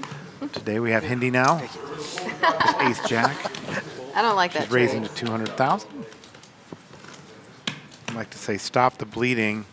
Now you're in this table. You've just seen Hindi rocket her chips off here, and you're Nanad. What are you doing? I'm sticking to the plan. I'm not expecting her to just tilt off completely. And she opened in a slightly earlier position. Queen Jack offsuit's not a great hand, so as a case example, I think I would just lean fold. That would not be a bad candidate to 3-bet. I don't like calling there with Queen Jack offsuit. We would rather just fold out some better hands and take the initiative. But I think he's better off just playing a solid ball strategy, not really looking to get too crazy with Hindi, unless she shows that she's definitely still tilted. William posturing here a little bit with the 8-3, but does fold. And now Hindi takes a little pot there. That has to feel good. It does. Momentum is a real thing in tournaments and in life, and getting something pushed your way can really just change your neurochemistry and totally change your state, and that's a big factor for most people.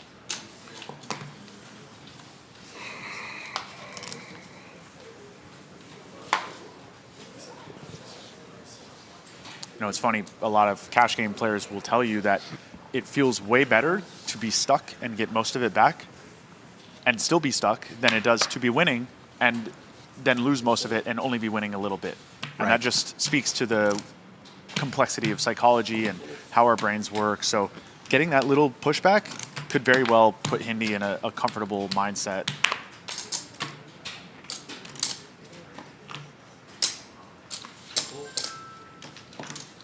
William really looking for anything to speak of here. Jack-9 offsuit being good enough from a fundamental perspective to rip it in here. Joel pretty likely to fold a hand like King-7 offsuit, which theoretically should call.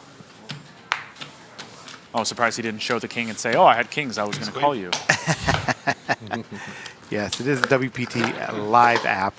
That is not connected to WPT Gold.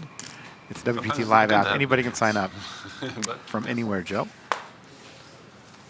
Big shift in stack dynamics here. As we see, there's now kind of a two-party system with the bigger stacks and the very short ones. Changes things considerably. It definitely is. We'd love to see the parody everywhere except in the commentary booth. You're kind of hoping for a day to go smoothly. Oh, you thought it was on you? But of course... Oh, was it not on me? No. I thought you were timing because I hadn't folded yet. No, it was on him. Yeah, you're good. I thought you were like... Oh, yeah, I didn't like that. Yeah. The big blind is kind of the... I thought you timed my fold perfect. Oh. Matthew No, here, I thought it was on ace me. king. No, Take my time. Yeah, you're good. What kind of size do you like here, I'm Daryl? ready for a beer, though. Yeah, I'm just min-raising still. We don't have a short enough stack that we just want to shove. Ace-king, we want to get action still. If we were at the final table and there were large A-jumps Like I told myself, at play, then we might just rip it in and not get as much action and risk busting out before the very short stack. But at this stage of the tournament, we are happy to get free bet. As it turns out, 3 bets to 1,775,000. It's 2 million. yeah, I think that's just all in. I think he just may have said all in even, or I don't know how the graphics turn it up, but that's representing Matthew's whole stack if he is to call, which I imagine He's he will. allowed to because of the It's just for the time. He's allowed to. He's allowed to. Oh, then you can throw one of them. No, not that time. Joel, always a good sport. 8.7? Not the guy you wanted to get reshoved on by, but 8.7 still, more or Ace King is a 8.7 premium here, so we're going to be Oh, sorry. seeing 5 cards.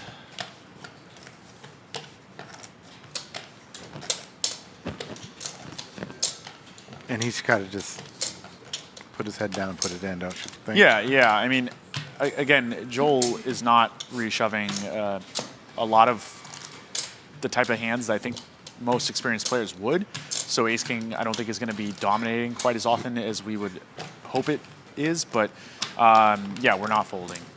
It's you got to take flips in tournaments, and this is one of those spots that even if Joel showed his hand, we would say, well, let's try to get something going.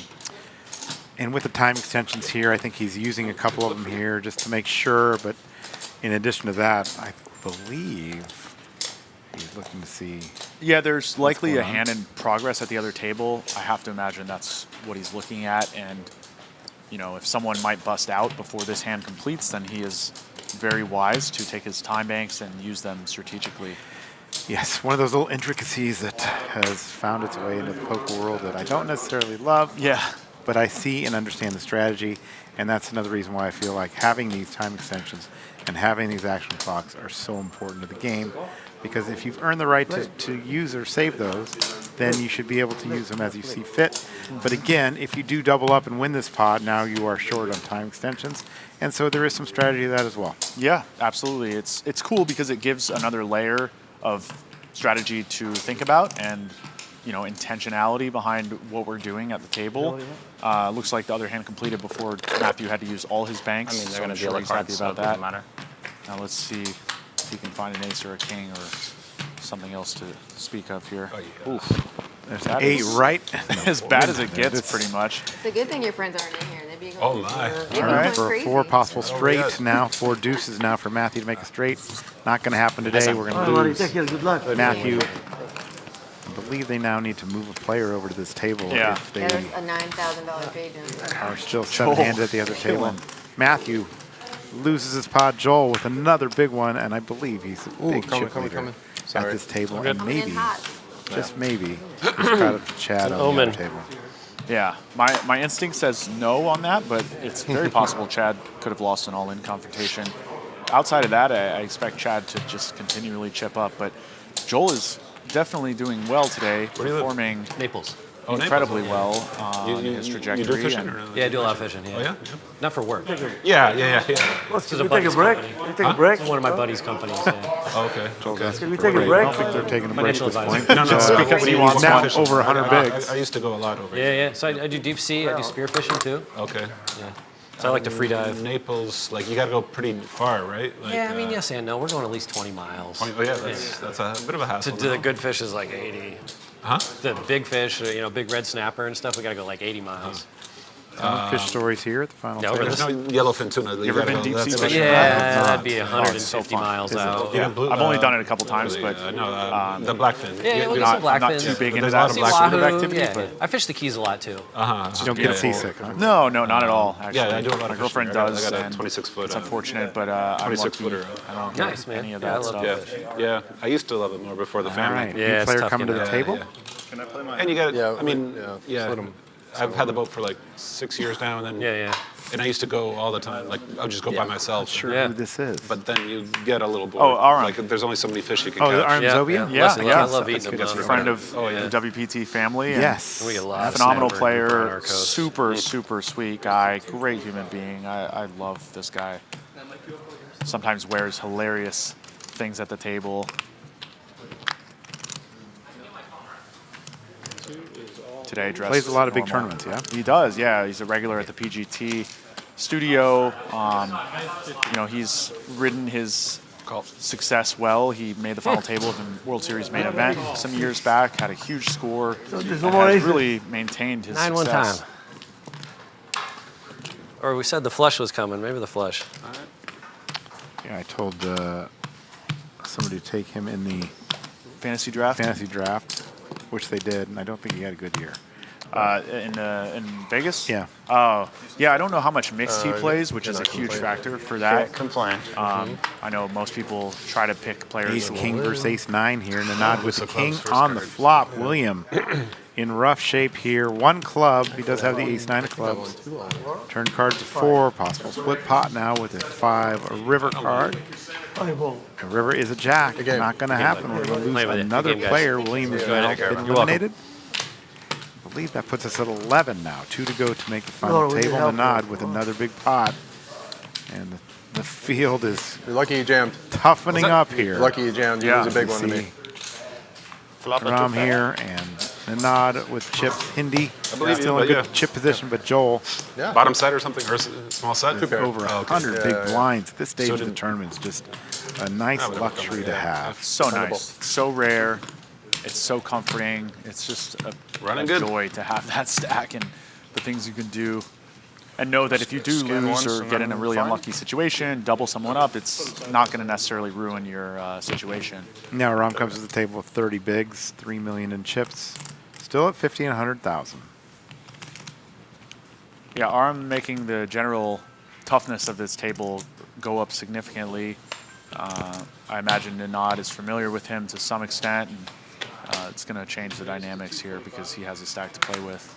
Hindi now raises to 225 with Queen Jack. Jason with King Deuce. This would actually be a really, really great spot to 3-bet fold. Yeah, it's tough, but it's going to get through, like always. And Hindi has so many worse hands than Queen Jack even. I think Queen Jack's offsuit she might even fold. But it's tough to take that chance when you only have 20 bigs, but it also gets so many more folds as a result. Aram does your make the short call stack. to 4 deuce. It goes check, check. Now a 4 on the turn. Gives Aram a second pair. Let's see how he plays it. He is under the gun here. I like this bet. You can't know. After she checked on the flop, it's tough for him not to bet here. Yes and no. Hindi is the type that I think is going to just bet most of her air on the flop. So I would actually expect her to have a lot of queen X or like pocket pairs when she checks back, maybe some ace highs. And now it's probably time for him to shut it down. Yeah. Yeah. He's looking to milk some value from ace highs, I think, and going to get some bad news. 4. And she does make the call here correctly and wins the pot. You don't like a raise there, right? No, not going to accomplish anything by raising. Aram is going to fold a worse hand and only call better, which he doesn't have many better hands due to his sizing. I think it lends pretty heavily towards thin value or bluffs. But yeah, Hindi has a trivial call in her spot. Is that what you call a blocker bet? Yeah, more of a merge almost. It could theoretically get value from an ace high, could maybe even fold out a pair of 5s or 6s, probably not, but you never know. And yeah, it blocks from having to check call, potentially a bigger size. So there's a lot of versatility in that bet, and I think that's why he did it. Smart play from great player. Yeah. Hindi now with ace deuce in the cutoff. She folds. Yeah, Hindi kind of wise to open tighter in this exact configuration where, you know, hitting at odds in the big blind, Jason on the button, she has a little more possible resistance to deal with.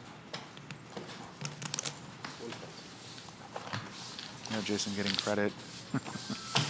Andrew in our chat says, please, for the love of the game, get Joel's name on the Mike Sexton Champions Cup. That would be cool. Yeah, we'd love to see. I just want to go to the party because I know there will be one if he wins this tournament. I would imagine there might be a yacht somewhere in the ocean tomorrow if all goes well for him. Yeah. And it's just always easy to root for recreational players who are good-spirited and have played a lot. Absolutely. having a good 74 years time. old he is. Oh my gosh. He actually looks pretty good for his age. Yeah.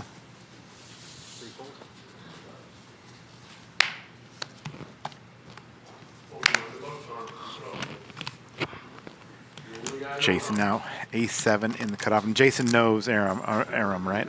I have to imagine he's familiar with him. I mean, yeah, Aram is not an unknown by any stretch, and Jason plays at least semi-professionally, I believe full-time professional. So, yeah, he should at least have looked up this morning, but I think even before today have played with him or been aware that he's still in the running. You couldn't have loved seeing him sit down to his left, I can tell you that. No, for sure. The field is getting tougher, so it's not like you're going to have a pleasant surprise on your left, but Aram being one of the tougher players left for sure. And Jason did a raise and get 3-bet by Aram, who has king, queen. Is it Aram or Aram? Your guess is as good as mine. I think it's Aram, but I am not great at these ethnic name pronunciations, so I think he'd forgive us one way or the other, but I think it's Aram. If I had to bet on it, then I would very well lose my money. Coming from the guy that spells his name with 2 R's and 2 L's. I didn't pick that. My crazy parents did that. I don't understand that at all. Daryl Fish in the booth with Matt Savage, Executive Tour Director of the World Poker Tour. And, you know, this has been a great event. 1,224 entries in this event. This event has a $3 million guarantee, which it easily surpasses. We have an event coming up in January as well. Don't forget that. We're right back here in January for the the Lucky Hearts Poker Open. And they do a fantastic job here with Jason Heidenthal leading the tournament team and Bill Mason, the Director of Poker Operations. Susie McGee, she's the casino administrator, the poker administrator. My friend Jordan Cutter also here with Ben Beagley handling the night shift. It's a fantastic team here. And it's so crazy here that they just run these huge, massive events It just seems like, your normal daily tournament. It's seamless. I mean, they've done it so many times, and they have such an experienced team that I think it's just, running it back, and they know what to do. They have the right people. It's really a treat to play here, and to have this be my local option, especially now that I don't play as many tournaments, is something I'm very grateful for. And I think we see that in how many people show up for these events. Yeah, just like 1,000 entries for 3,500. Yeah, it's sick. It's hard to find that anywhere these days. Yeah, with all the options, it's spread out a bit, and people still congregate for this one. Honestly, I think it has a lot to do with the property itself. It's such a beautiful property, and they've done a fantastic job of, creating 2 fantastic hotels. The Guitar Hotel is iconic for South Florida. Can't miss it. You definitely can't miss it. I could see it from some balconies in downtown Miami where I live. So that's awesome. yeah. That's awesome. Joel Gola, over 100 big blinds. From life alert to that. Can happen, yeah. I'll take a Stella. Can I have 2 more of those waters, please?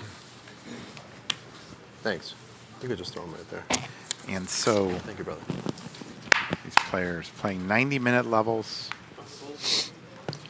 Looks like Arum's wearing some kind of patch for poker coaching. Yeah. Which is cool. I don't know that one exactly who's behind. There's so many coaching groups out there, and unless it's called Jaka coaching, you don't necessarily know who's involved. Or, of course, chip leader coaching, we know Chance and Alex Foxen very prominent with that. I want to say poker coaching. Oh, you know what? You is can probably just maybe Jonathan Little's I would just with a take shark this off, imagery. and I'm then pretty take sure this that's off and leave the- Jake leave the Card Shark, box. aka Jonathan Little's That's what I'm gonna poker do. coaching. What's your You don't thoughts want on him to hear poker you coaching? You think it's tinkle. important? Yeah, I mean, I wish it wasn't so common. Obviously, it has advanced the skill level of the game a lot more than it would have naturally. I understand people are looking for other streams of income, and it's a great way to build a passive revenue stream and build more of a solid ground of your financial future. So I don't blame anyone for doing it. Pretty friendly with the guys at GTO Lab, and they offer a lot of great value, some of these programs. So I think it's Don't cool. forget Learn WPT. Of course. Learn WPT. Where are my manners? Yes. And a bet here from Nanad on the Ace-Queen 5 board is going to get it done. Nanad winning another pot here. And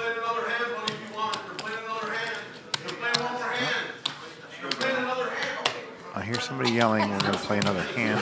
Let's see what's going on here. Joel has left the table. Yeah, he's got more important things to do. Yeah. And as he said, he left the table for 4 hours the other day to attend his granddaughter's birthday. What a Cinderella story it would be Therefore, for him to win on top of that. The nod now, Queen 5 of hearts. He thought about it, but he's going to keep it snug. Go. Hindi raises to 250. Yep, not going to get through, though. All in. And he moves all in, does Aram for 3.1 million. She's going to let it go. And Aram's going to take this one down. And I do believe at this time these players are going to break. It looks like they are changing off some chips as well.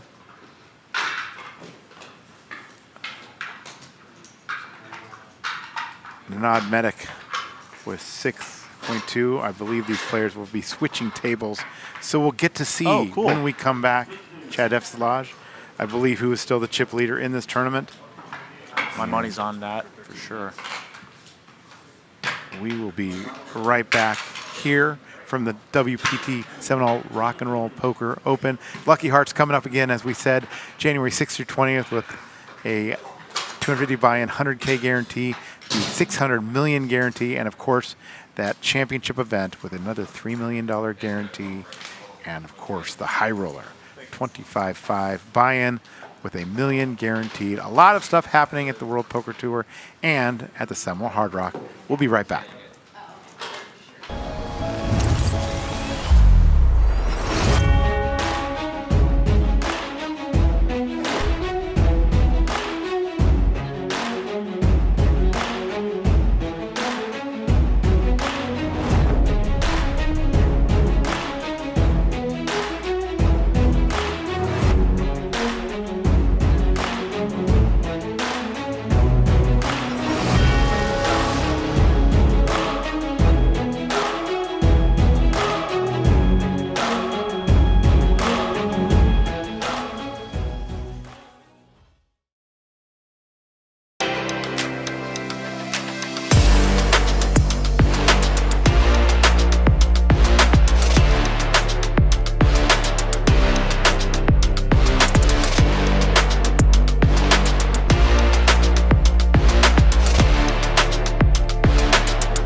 We are back at the WPT Seminole Hard Rock Hollywood Rock and Roll Poker Open. Matt Savage here with Daryl Fish. And Daryl, we have a new table up here.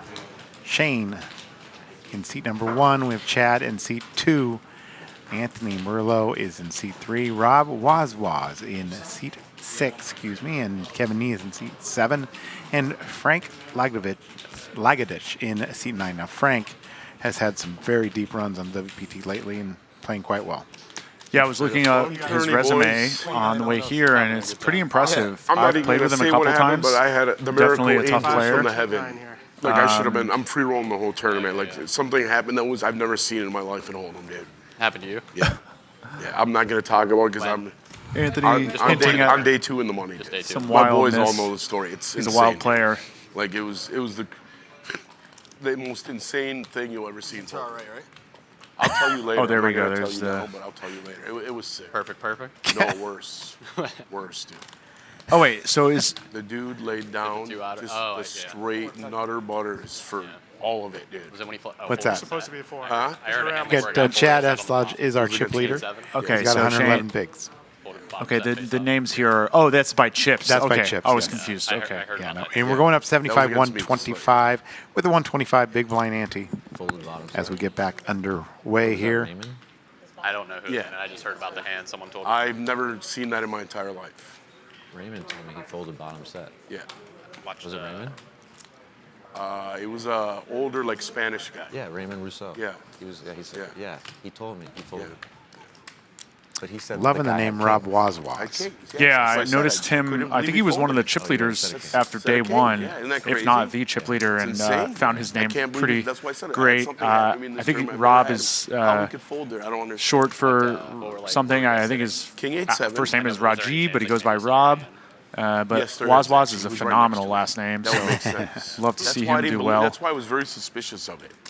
Sounds that like makes sense. some crazy hand happened on day 1 is think what they're about that talking sometimes. about. Like, this guy As could we just- know, there's a lot of Remember when action Ariel was in there? He these said that tournaments. I forgot his name, but He he said I was peeling high. Maybe This I is peeled going to be high fun and to seen it, see dude. what these guys are up to. Oh, when you have the king? Chad Yeah, looks like he maybe chipped hold it down to a little 7? bit from where he was, maybe but he's still seen it, dude, very 'cause he's right comfortable. next to me, and he says I was peeling high. It doesn't make sense how he could fold that. Yeah, That's I was shocked. I just don't believe. That's like, I think he's seen my hand. It's got to be, dude. From time to time, we get Older guys do crazy. And the way you played, I would have never put you on king. players that speak more than others. I know. When like raised, this guy re-raises big And I blind, believe we have and, like, like came, like 10, as the 8-3. case here. Yeah. Jackie bets, like Jonathan Jaffe like shoves. It's like a 10-8-3 flush draw board, and this guy like folds kings face up. So like, wow. I just see people. Again, just, we're like, playing down to the fold, final fold, 6 today. This is a Um, feature day 2, table, yeah, a before play down day day. 2. Don't generally have that on the Crazy World hand, like, Poker guys Tour. just Generally, we just have the final tables. Jaffe- But Jaffe- Guerrilla Jaffe- Gaming queen. has done a fantastic Yeah, job show the of guy queen. putting together this live stream for us, and so we're bringing you the feature table Just like a spot where like that guy never here today. insane fold. Yeah, it's nice to see different stages of the tournament on stream as well, because the strategies are different, the play is different. So 75, 120. this is fun that we get to see the late closing stage play out in front of us. Kevin folds. Now it's Frank, who has 10-6. Frank was our chip leader on day 1 of Bay 101. We had a chip leader bonus. We get $5,000 for being a chip leader. He won that on day 1A at the Nice. WPT. Chad now, he's going to raise to 250. Now Chad, as you know, is going to be aggressive here. Jack 8 offsuit. Yeah, it looks like Chad's been putting his chip lead to work. I'm sure we're going to see that continue. And if people aren't playing back at him I know you don't enough, have 10-5. then I know you have 10-5 beat this time. I get can away I'll with bet it, money but- on that. Rob has a nice one.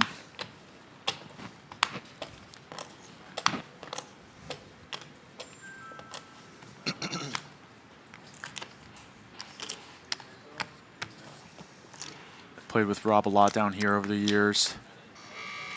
Familiar face, he does rip it in. Rob does go for it here, and he will win the pot with that shove.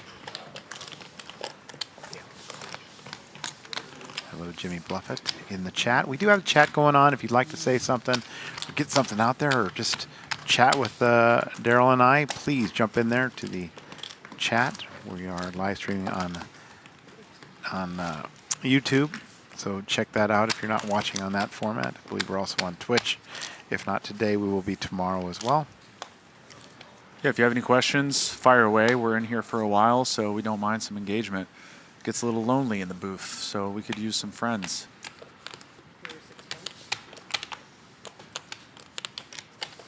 I've seen Shane's face around. I think he plays these tournaments pretty frequently as well. Anthony, I'm not as familiar with. Chad keeping it up.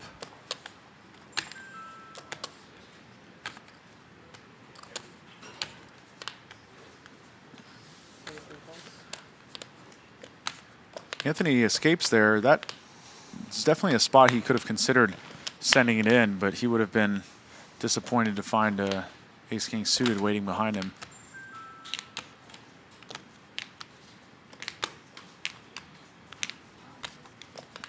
Depending on the dynamics, Rob could 3-bet small here to induce, but I think more commonly we're just going to see a shove. Chad not going to be dissuaded from continuing to apply pressure. Where are you going? Interesting situation having to Rob on day one, and hopefully, Jace, you don't mind me saying this, but he went to the table and there was 2 people set in the same seat. So Good they enough. actually picked him up on day Right? one and told him to go back up to the registration do that desk 25 times and in a row, figure it it wouldn't out. affect him. And Seriously. so turns out that he actually was in the right thinking he has seat. nines. So they had picked him up, put him back into the same seat, and here he is. Wow. Down to the final 11. So kind of, I always believe in the butterfly effect. Yeah, I think that if absolutely. that doesn't happen, he's likely not here down to the final 11 with 1,224 entries. So, some things happen for a reason, and good for Rob Wazwaz as he is here at the final 11 players. Yeah. 59,000 if they make the final table of 9. So we're not far away. 59,000 would also be for the 10th place prize as well. So I'm sure we're on some kind of bubble situation as we're playing at 5 and 6 players on the 2 tables that are remaining. Yeah, that ICM becoming more and more of a factor as we move deeper into the tournament. Shane raises to 250 with King Jack off here.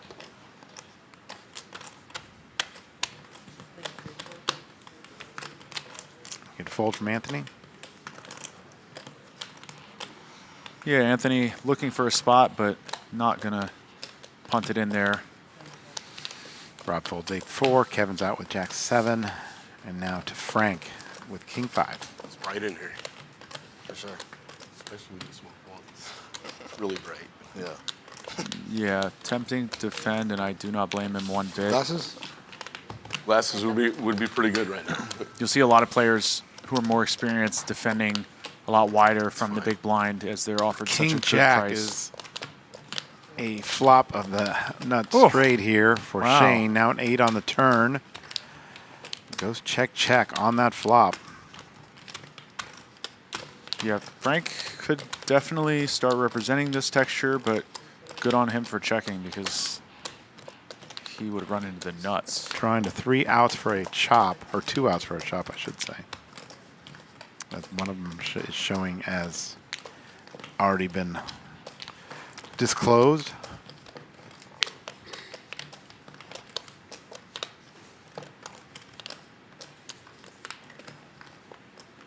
Frank taking his time, really thinking about the ranges here. Probably considering the fact that Shane would be expected to bet this flop with a lot of his hands containing a jack, and I don't blame this raise. It's clearly not going to end well for him, but it shows a lot of heart and tenacity and understanding of frequencies and ranges.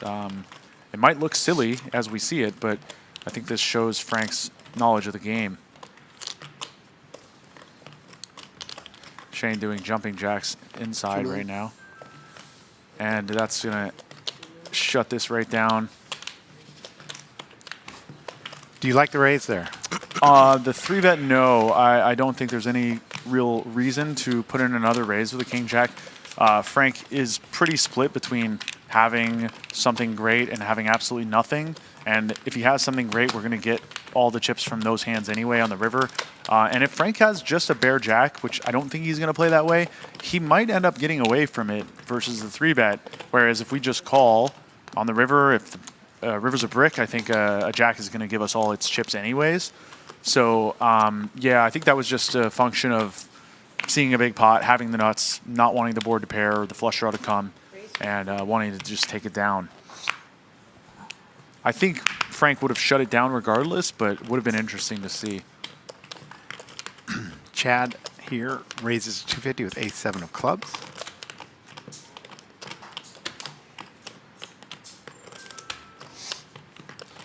Kind of an unnecessary tank here from Anthony.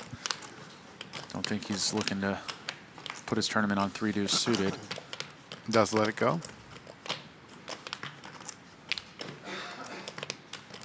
And now Rob in the cutoff with deuce 5. 6-4. I'm sorry, 6-4. Same thing anyways.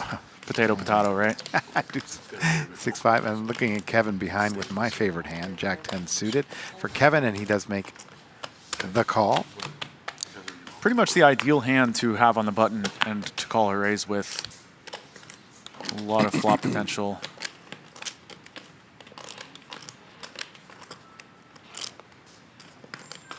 Hey, we get a flop.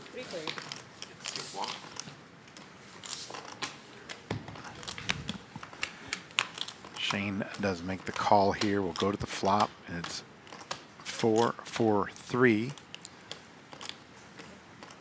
This is pretty favorable for Chad. I think he's just going to c-bet and take this down. Oh, surprising. Chad's a 2-time WPT champ? I believe so. I believe so too. I know he beat multiple Cuz. bracelets as well. I was there. Oh yeah, with yeah. Cuz. We will Heads never up. hear the end of that.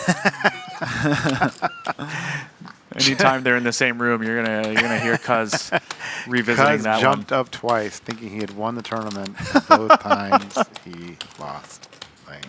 Oh, gotta love that. All right. Kevin does make the bet of 250 here, and that's going to get it done. Yeah, I'm Kevin very wins interested. spot. I don't know what the dynamics are like. I don't know anything about Kevin as a player. He doesn't have a ton of results to give any info away, but he looks like a really sharp guy, and so far his play makes sense. So Chad might be a little more careful against his button flats, which theoretically speaking is correct.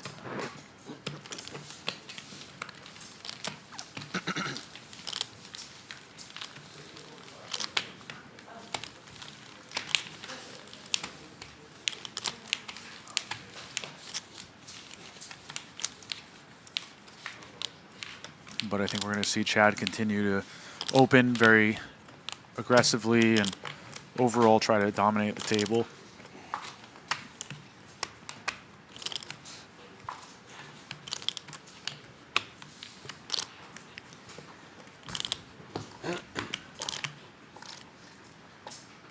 Seems like there's going to be much less jovial banter between these fellas without Joel around to instigate things.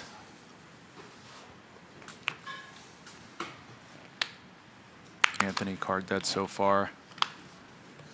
Gonna need something in the next orbit.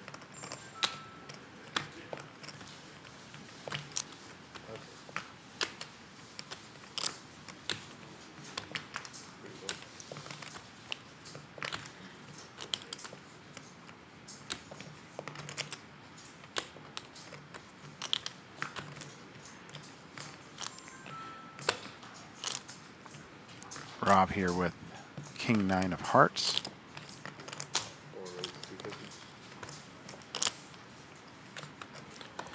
Raises to 250. Yep, standard open.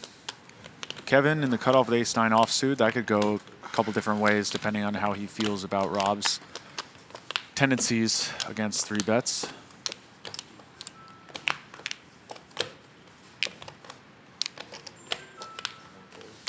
And Chad gonna defend.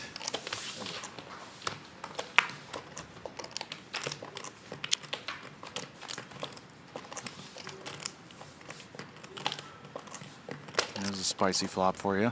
Yeah. 1 heart. Jack 10 for Chad. Has open and straight draw. Rob with a 9 for a pair and a backdoor flush draw. And most importantly, a card that if he hits his 2-pair will spell disaster, as Chad will make Broadway and be very, very primed to stack Rob.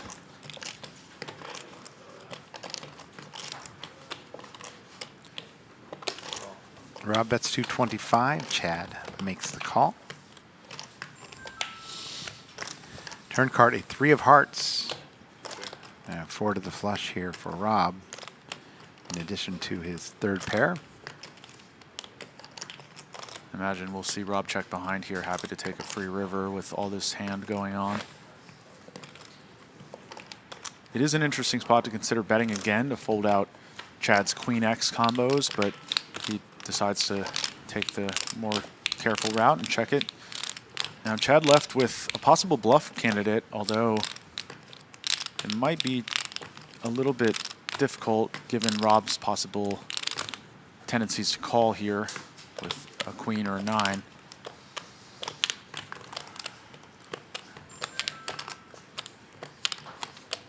I think Chad would be targeting mostly 9x and king-high combos with his bluffs here, and I feel like we're going to see it.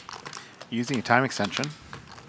As you can see, they have those time extension chips in front of them. Those are worth 30 seconds each. Each player can get a maximum of 20 throughout the tournament. They are given 5 on the bubble, and he makes a big bet I here. love this. Yeah. Very nice, Chad. We have a lot of flush combinations possible. We have all kinds of 2 pairs. The thing is, Rob's range, once he checks back turn, is pretty capped at a hand like ace, maybe ace 10 at best. And it's really hard for him to call with most of his hands, and we would hate to check Jack 10 here and lose to a hand like King 3 suited or 7-8 suited, or even a 9. So I love this by Chad. It puts Rob in a really, really high pressure situation where if he does decide to hero call and is wrong, he's left with not a lot of chips.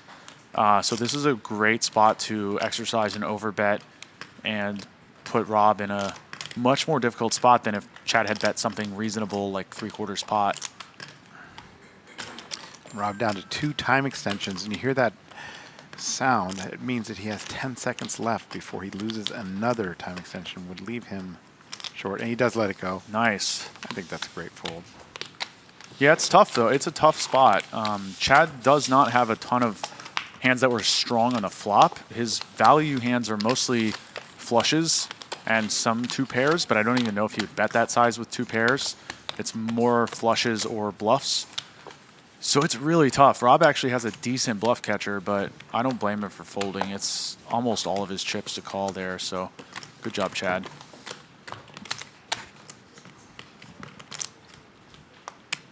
Shane now 72 bigs, playing 75, 125. Anthony down to a short stack here. Yeah, he's very likely going to find a hand to shove this orbit, or he'll be in a really desperate situation.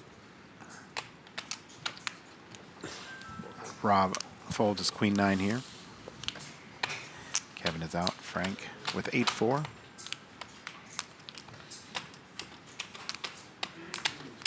He folds. Shane, Jack, 7 of diamonds. You know, Frank strikes me as a guy who, if he shaves, he looks something like 18 or 19 years old, but as it stands, he looks more like late 30s to 40. I'll still go younger. Do you know how old he is? I How old don't. Frank is? Shane raises to 250. And Anthony now with 9. Thrilled to see 2 9s here. This is going to be a shove. On. And there it goes. And it's almost short enough that Shane could just call and hope to see some random hands that he has 40% against. And as we see, he has 40%. I don't even know. That almost seems wrong, but it says he has 49% or 39% versus 2 9s. So he is going to gamble. You know, One over, you're always Anthony had ace king, we'd be more than happy to take this flip. Yeah, but this one's better than the other. Does make the call. It's Jack 7 versus 9s. In the home game I used to play, we always called Jack 7 the second nut straight hand. And it doesn't look like he's going to make a straight with it now. 10, 10, deuce, 1 diamond. King on the turn. King or Jack only for Shane. And that's a double for Anthony.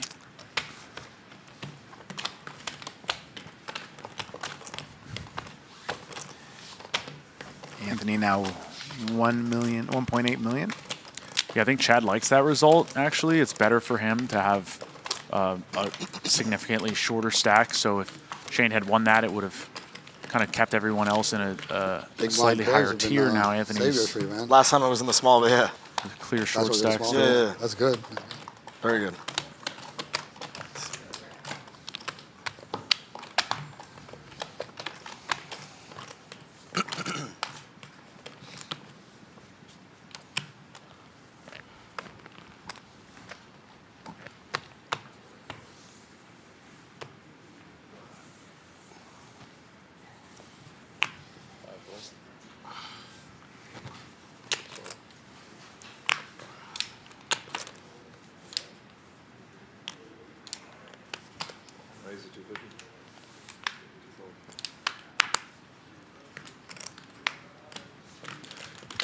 Shane, a local from Coral Springs here.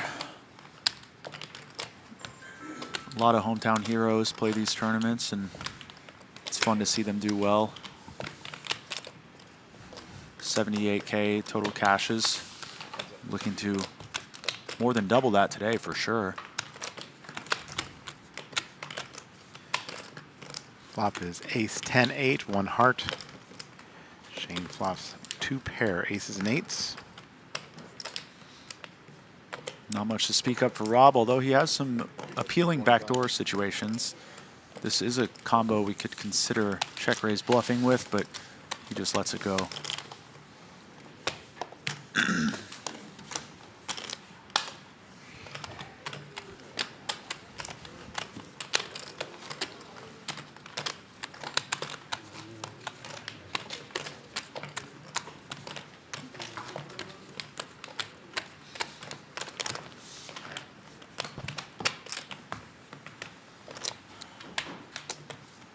You can tell tensions are starting to rise. Everybody getting quiet. Yes, the table Impending- talk is definitely diminished. Yeah, the impending final table, making everyone feel a little more focused.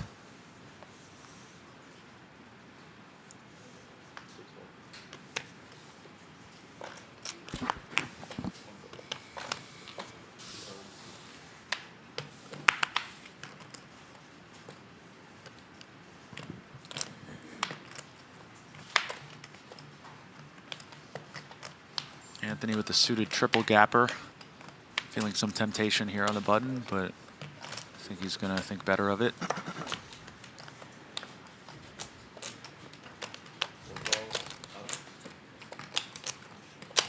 Rob now, I believe, limped out of the small blind. Yep, and Kevin going with a min raise here. Very interesting choice with the not so premium 8-2 offsuit. Maybe he has some good ideas about how Rob might proceed. Flops a deuce here. Cards are playing the answer. Yeah, a little bit for both. Rob now with a backdoor flush and gut shot straight draw. And of course, 2 overcards. Kevin now continues with bet of 200,000. Rob makes a quick call. Ooh. Oh, That's deuce a of clubs spicy on the card. turn. No trips here for Kevin.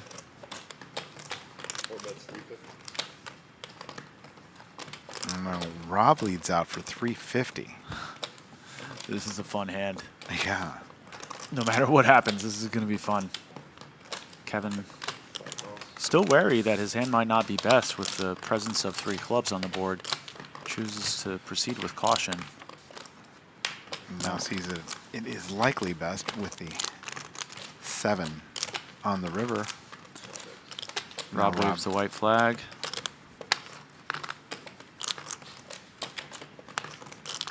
Well, this all worked out very well for Kevin, choosing the min raise size with the 8-2s. 8-2 offsuit is actually a pretty good candidate to steal with from the big blind, but you would typically want to disincentivize your opponent from continuing. He's going to get away with this one. Rob with a nice pot here. Kevin with the nice Oh, pot. Kevin with a nice pot. Exactly. Kevin from Presto, Pennsylvania. That's a cool town name. Only 66K in total earnings. His biggest score being in this year's World Series main event. Went deep, cashed for 25,000.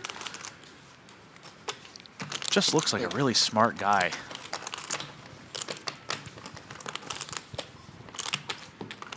Don't think I've ever seen him down here at the Hard Rock. Curious to know more about his story. It's a great thing about poker. Everybody has a story. They do. Everybody has a different reason for showing up at the table, different motivations. Even Nicky Palma. Oh, yeah. My other best friend. I busted him in the main. Oh, did you? Yeah. I'm sure he was happy. That felt good. There are rivalries in the game. I do like that there are some rivalries, and you do need villains in the game. I think that's also important. Yeah, I mean, what good story is there without a villain, right? And I wouldn't say we have a rivalry. I just choose not to engage with him too much. I will say no more. Matt Savage trying to stir up trouble over here. Yeah. Shooting star Nick Palma. I did shout get out. a lot of grief for that, for making him a shooting star. But, you know, you do need some villains. Oh, look at here. We have Frank shoving here. There's Kevin. Yeah, this is I mean, both hands super strong in a blind versus blind scenario. So off to the races we go. And Frank either out of here or in a nice Flippity-flip, spot boys. if he doubles. Who runs the best? Flip, here it is. Frank 3.4 million in cashes with about $500,000 Who runs the best? being his biggest score here at the Hard Rock. And 25K he got second in. See if he can look to continue his Hard Rock earnings. Ace right in the window there, followed by King and 6. 2 7s now the outs for Frank Legadich, and an ace on the turn. Not Doesn't looking good. change anything, but we're going to see the last card. It's an 8. Very close. We're going to lose Frank. Another great run here at the Hard Rock for Frank. I'm sure we'll see him again soon. Yeah, absolutely. Tough player. That puts us at 10 players now, and one more to go till we combine to see all those players again. Good game, man. Good game, Frank. Nice playing with you, man. Good luck, buddy. Another deep run for him. Nice playing, brother. Take care. It's nice to see good sportsmanship. You don't see it as We'll much. see you at the win, for sure. Oh, you'll be there. You'll be there. I like the sound of that. Yeah, there were a lot of those conversations going on here this week, and Yes. a lot of excitement Yeah, about said going to boss. the win, Yeah. You'll be there before me and and a you. little excitement about going other places. Not But right now. I think the win is the best place, maybe in the world, to play poker. Close tie maybe with here. I think here and the win are clearly the two leaders of the poker industry in America. Definitely for tournaments. I mean, I just think that they do such a fantastic job here and at the win. Yeah, It's nice to have them as partners on the World Poker Tour. Yeah, you guys We're very fortunate. doing great in the partnership department. Yeah.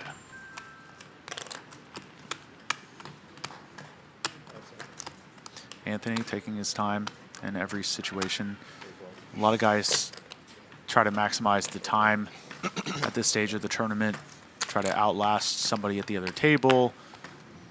And I would like to see everybody play a little faster, but to That each their hand own.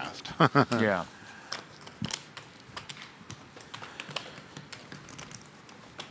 As Chad gets a walk there.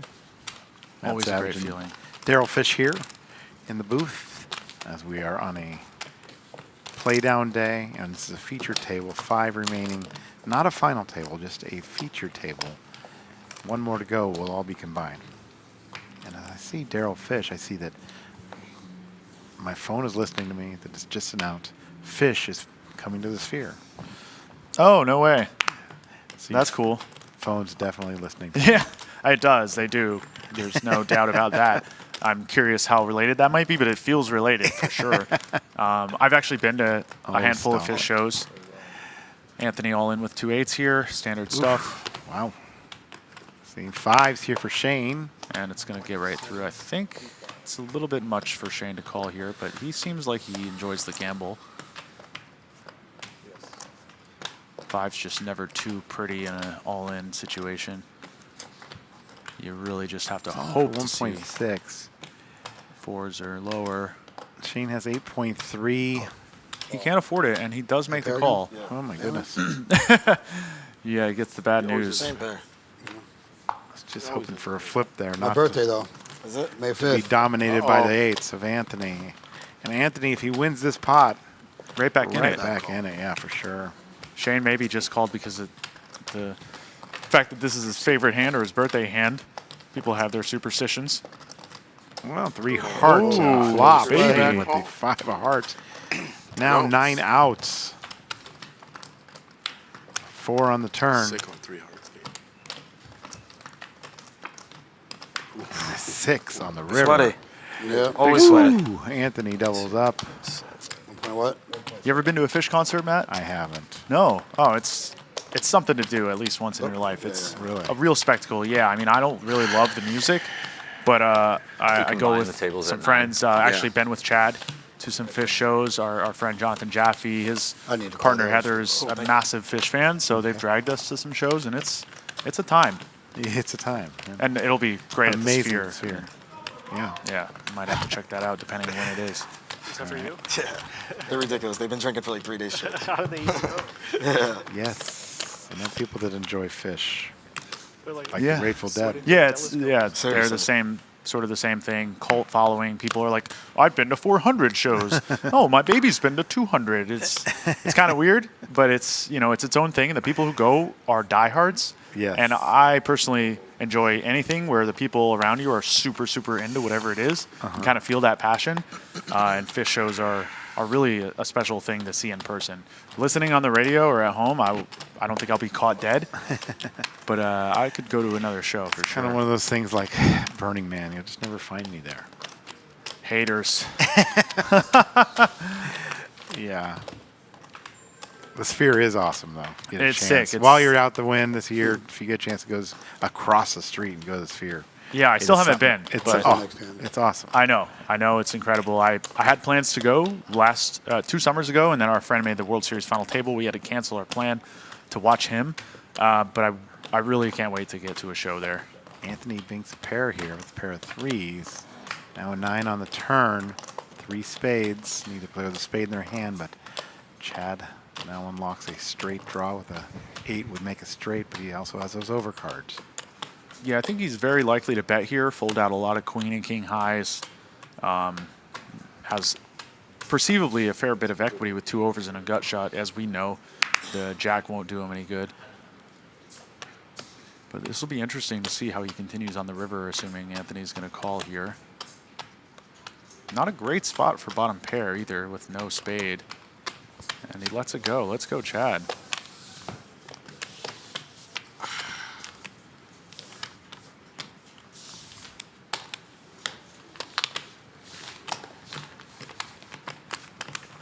Chad with 10.6 million in lifetime tournament earnings. Pretty far and away the most in the tournament. I think Nanad has something like 7. Oh, sorry, 4.8. So yeah, Chad over double the earnings of everyone but Aram, who has 6.6 in lifetime tournament earnings. Most of that coming from his 6th place in the World Series main event. But Chad has a lot of experience, plays all the Hard Rock tournaments, so he knows the ropes here.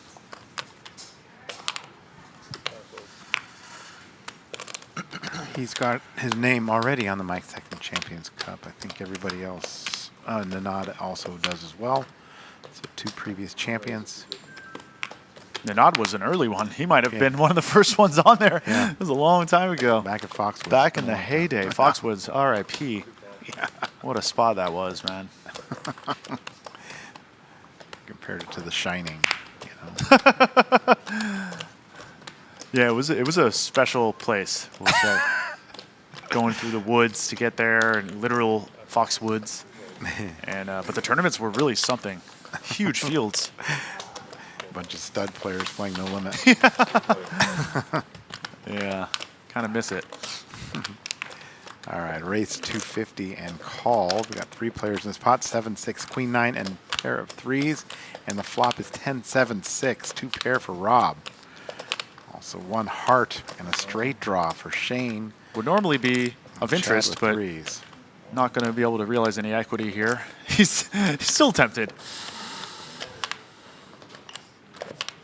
I love it. Shane likes to gamble. I would be shocked if he calls here, but I've been shocked before. Honestly, Queen 9 could be the best hand. There are some other straight draws lurking that could be worse, but Got tired of doubling people up. would be pretty If he wasn't in the hand, I call him. I can't just call that. I believe I don't him. want to risk going all in. You got a pair? No pair? No. You had no pair and you were thinking about calling? I had an over and a straight draw. Rob jabbing a little bit.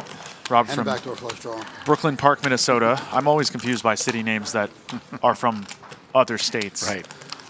3 million in lifetime earnings, just over 350K. Who is that? His biggest score, Rob. Oh, okay. Wow. Yeah, fairly impressive resume. Here he's a legend on the MSPT tour, which is Oh, yeah, as his hoodie would indicate.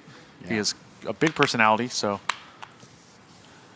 wouldn't be surprised if you can detect his presence from tables away, as we know of people like Cuz and some of our other friends. 23. I'm sorry. again, we're down to 10. We're going to combine at 9. These players have all earned at least 59,000, but first place is 605,100, which includes that seat to the WPT World Championship, where they can win millions more.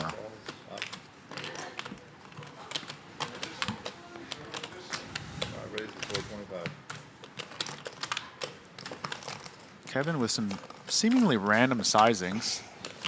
Goes min with 8 deuce off, and then a little over 3x with the 10-7, 10-6 suited.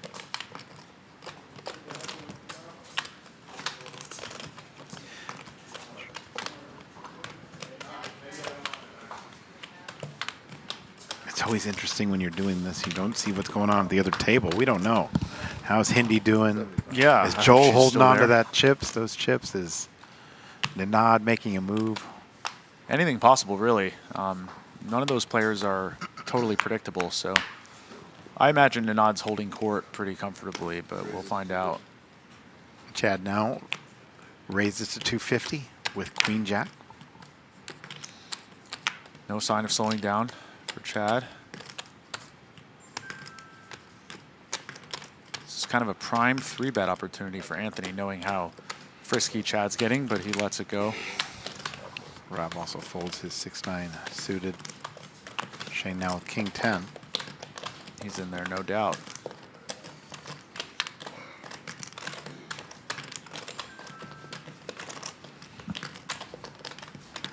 What's the story on Shane, you said? He's a local from Coral Springs, Florida. He's got 78,000 in lifetime earnings. 14K being his biggest score. That was at the Borgata. 5K earlier this year. Looks like he plays a fair bit, just hasn't had the best luck in tournaments. Could nearly double his lifetime earnings today with Yeah. just a couple more spots. 59,000, I said, guaranteed Yeah, to he's these players this stage. all but a lock to double his earnings. Shane and- did 3-bet here at 575. Do you like that? Whoa, Daryl? interesting. I mean, I do now. King 10, a very, very reasonable candidate to just call. I wouldn't necessarily be looking to get too mixed up out of position against Chad with these deep stacks. Chad can call with quite a few hands, and King 10 doesn't fare that well in those situations. I tend to prefer just taking a flop with a great price with a hand like King 10. I think a King 8 offsuit or a King 9 offsuit would be a better bluff combination, but you know, it That's worked hard out to for him. understand for a person like me. Why would King 8 be better than King 10? Well, King 10 it just plays better post flop. We have more flexibility. We can flop more straight draws, make more straights. We can, if we flop a 10, we're more likely to dominate top pair scenario where Chad will be opening a lot of hands with a 10 in them, but not quite as many with a 9 and even less with an 8. Okay. So if we defend King 8 and flop an 8, we're not as likely to make money on that hand. Whereas a 10, Chad's opening Jack 10, Queen 10, 9 10, 8 10 suited, even worse. So we get to dominate more hands, and yeah, it's just a hand we don't mind playing post flop as much. Right, but Yeah, Swiss Rob, this is wonder if not you've seen ladder it. bubble. This is I don't know. playing 5 and 5, Yeah, and it's just weird that you 10th fold place this and hand, 9th you place know are both what the same. I mean? Both It's weird. 59,000. So It was a crazy. no everybody reason did it, and he to showed it. Oh, it wasn't Stall fair. here. like We you do have wanted those tonight. those time clocks. It just made no sense once. Protection poker I action would have never. clocks I would are in play. Where you played that hand. I know, that was the point. Players Like, with 30-second time that was the- extensions in front of them. They do not receive I an thought he had additional like ace queen. 5 until the final 6 players. He played very As solid. you see, like, Rob all here has tournament. 2 in He front of did him. like So that does Like, play he into did your stuff like thinking that. a little He bit. folded big Yeah, hands. it sucks Yeah, to he be was short on time. he was To very put it cautious. frankly, really sucks because you then might end up in a spot where you could really use that but time, you- and your hand you're gets the one that killed put if you the run out of ace-10 time on with him, no weren't you? banks. Yeah, because Yes. when he was aggressive, And I he- see he always 10x. quite often No, I know, people but in the tank And eventually and it was, throw you know, multiple chips had in enough. Yeah. as like an Oh, I advance agree. payment, Right. and then And it was end always- up only the right taking hand, another too. 30 seconds, Yeah. and they just They give can up play those it. time banks. Yes, they Something do. very important that I was I in the big recommend to blind, everybody he listening: 10x if it you're like in the time 5, bank 6, 7 times, scenario, fold, don't fold, give the fold, dealer yeah. your banks Well, until he did after that the a lot. hand. Big crazy They'll raise. collect them Crazy, from you. crazy raise, and You he pay in never saw it, advance. right? 'Cause You're no one just wanted to done with call. those time banks, even if you end up not using them. Nobody's gonna call unless I called him once, but I had a monster. That's why. What did he have? That was one of the arguments I had early on, and they still do from time to time. When somebody will throw out all their time banks, I tell the dealers to add all of that time, Yeah. and that they do not receive a refund of those chips. In some places, I I think like they that. do, and I just don't think that's the right way to do it. It's really hard to sort of discern and police the giving back of time. Right. And I think it's very clear to keep it all above board, to just take whatever's given to you, and that's the time that the player was requesting. Could even be used as an angle. So I like the policy of just taking whatever time banks the player gives in, and it's their loss if they don't use them. Open-ended here, and he makes Oof. it. Shane Oh, makes in a a straight really- and 2 pair Really sexy way. for Anthony. I almost had a weird hand. The first day, I had the nuts with the straight, and a guy flopped top set, which was second nuts.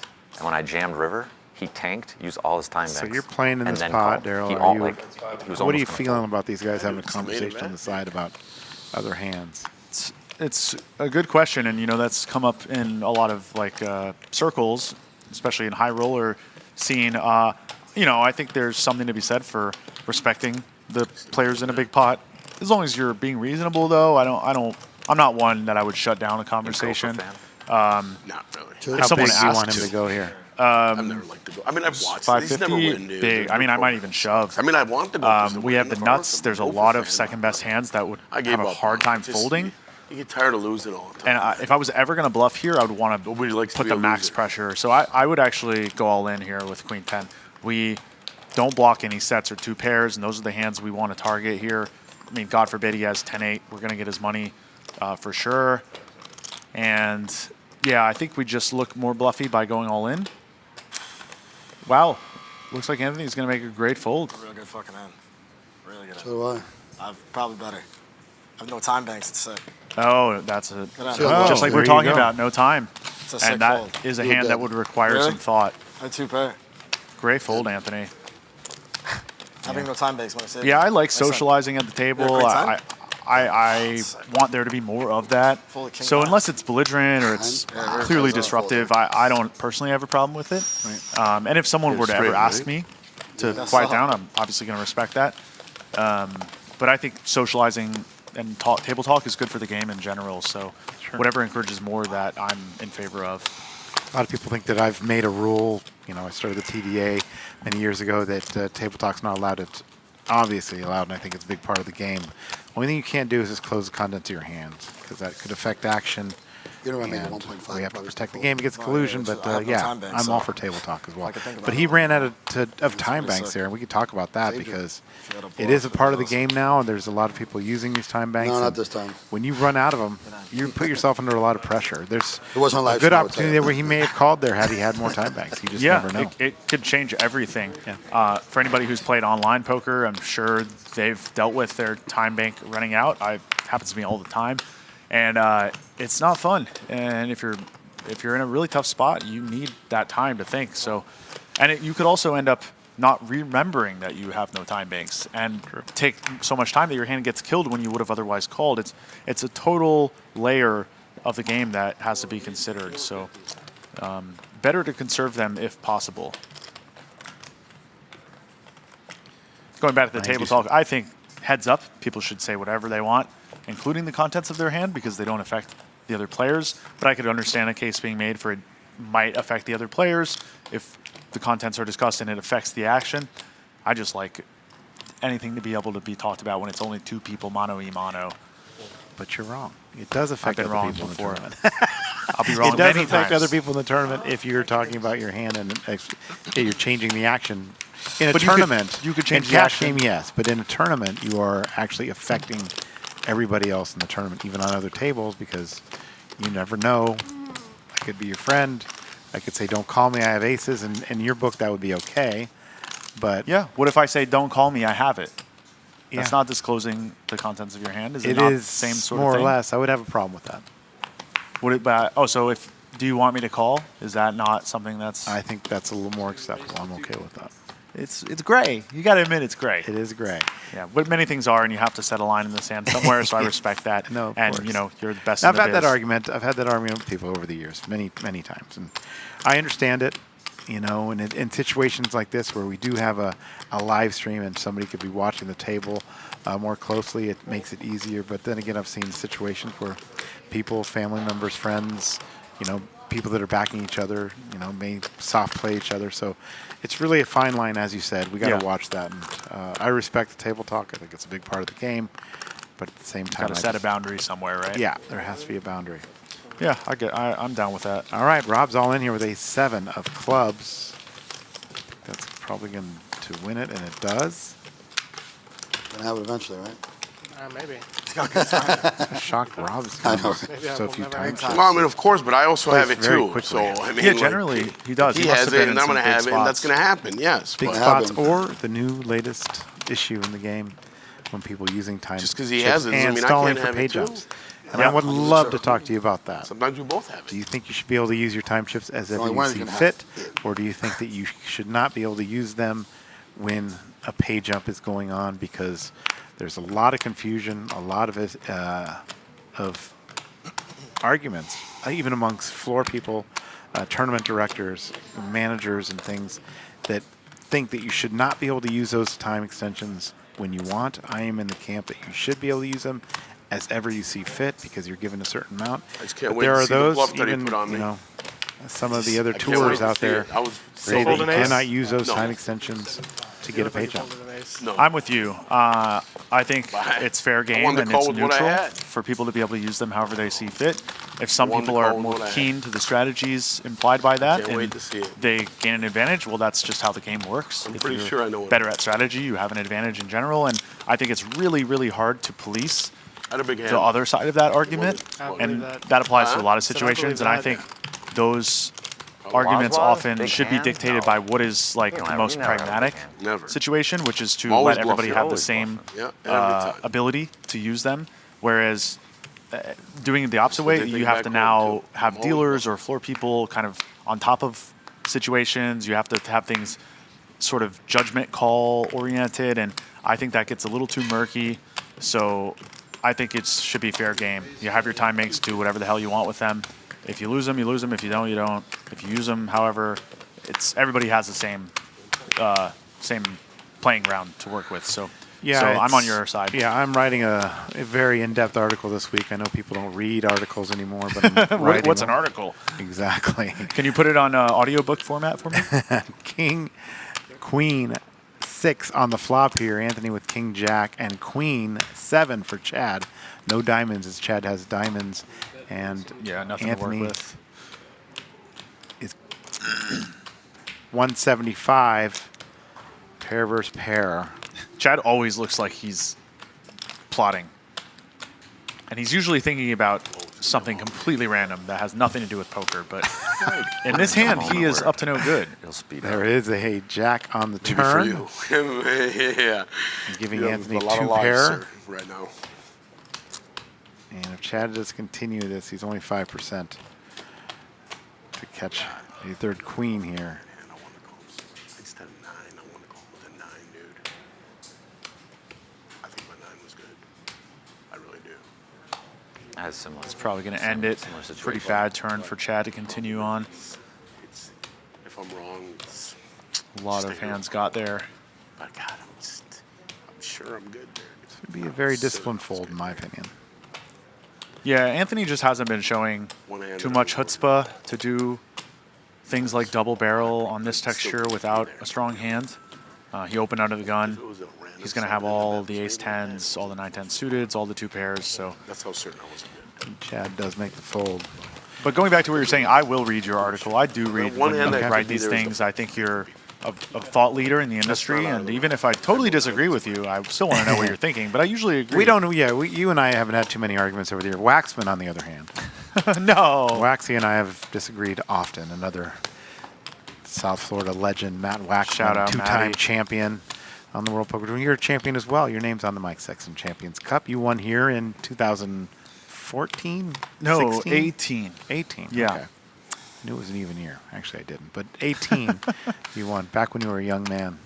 Yeah, now I'm slightly less young man. But yeah, we'll get back into this conversation. But as for right now, Kevin with ace-king. He's going to bump it up.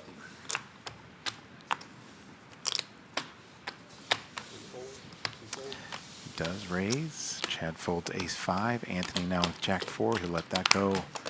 Yeah, he doesn't seem like the loose, super loose defend type jack-4 on the far bottom of the spectrum. Maybe he is. Yeah, you never know. Thinking about it. You know he takes his time because he has no time extensions Right. left. Yeah, clearly a does let it go. methodical guy. And that's one of those things, if you're going to fold in this spot, you can just let your time extension run out. Yeah. Yeah. So the article I'm writing is about leaving one chip behind, and I'm a little bit hesitant to do that because I know it's going to open up the conversation of and maybe force other people to do it, but there's just so much confusion. So many people think it's an angle shoot. So many people want to regulate it. So many people want to change it. And so I think it's very important that people know how to handle it, what to look for, what floor staff and dealers need to look for, because there's just so many different variations and reasons why people do it. It's strategic in a lot of respects. It can be used as an angle as well. And on top of it all, it is super annoying. Yeah, if there's one thing for sure, it's that it's super annoying. It's annoying. People are using it for pay jumps. People are using it to stall. And it's a serious issue. I'd like to hear from you guys out there in the chat. But I will be writing all of that. And, you know, I found out just there's certain things that people are doing that there's reasons for doing it. It makes a lot of sense in a lot of different spots. Here we have a flush draw versus a pair of 4s. Rob with queen 8 of diamonds and Kevin with 2 4s. Kevin bets 200,000. And imagine Rob's not calling here at least, and he does do that. With Rob that flush getting draw. getting kind of short too, so it's There it is. He does make the diamond flush draw with a royal flush draw redraw here. He checks it again. A good check there. And Kevin's got to be a little more cautious here. Does shut it down, checks it. And the river card is a jack. So the board does pair. Rob is going to bet. I like that size there. Yeah. If you're Kevin, are you thinking about calling here? No, we have actually about the worst possible hand to call with, because the only bluffs we would really hope to see from Rob would be the wheel draws that missed, which would include a 4 for the most part. So blocking those, even without that, I think we'd still have a pretty easy fold, but blocking any number of the wheel combos would make it like a very easy fold. Yeah, it's so. I mean, we even saw last event. I see there's so many reasons to do it strategically and all that. Byron Kaverman, who has over 20 million in earnings and one of the world's best, was doing it at the final table, 5- and 6-handed, and even 4-handed. It just was so confusing, even to Tony Dunst, who was in the booth with me that day, as to why you would do it when there's only one table. And we got an explanation from Byron after the tournament, so I'm going to put that in the article as well. Yeah, it's become the most hot topic in tournament poker these days, which is so wild because for I don't know how many years, it was never even a thought in anyone's mind. It wasn't even a glimmer in anyone's eye. And suddenly it became this thing that everyone was doing. And the biggest issue is that people do it for logical, strategic reasons. on TV or streams, and then people at home see, well, Isaac Haxton or Byron Caverman did this thing. It's probably something I should do. And they don't necessarily have the critical thought process or strategy behind it to know why it's done, what situations it's appropriate to give an advantage. And so people started doing it like on day one of tournaments in spots where it's like there's literally no benefit for you here, and it actually just slows the game down, creates confusion. It creates situations where players expose their hand prematurely, like we were talking about earlier. It's not even their fault that they did that because it looks like someone's all in. It happened at the start of the day today. It happened today, yeah, and it was a situation. Aram was all in, almost all in, with King 9, or King 8 against a player with King 9. The player with King 9 accidentally exposed his hand, thinking Aram was all in. And now Aram knows that if the flop comes 9-9 deuce, let's say, he's drawing dead. And he could actually get away from his hand and be left with a chip and, a small chance, but a chance to come back.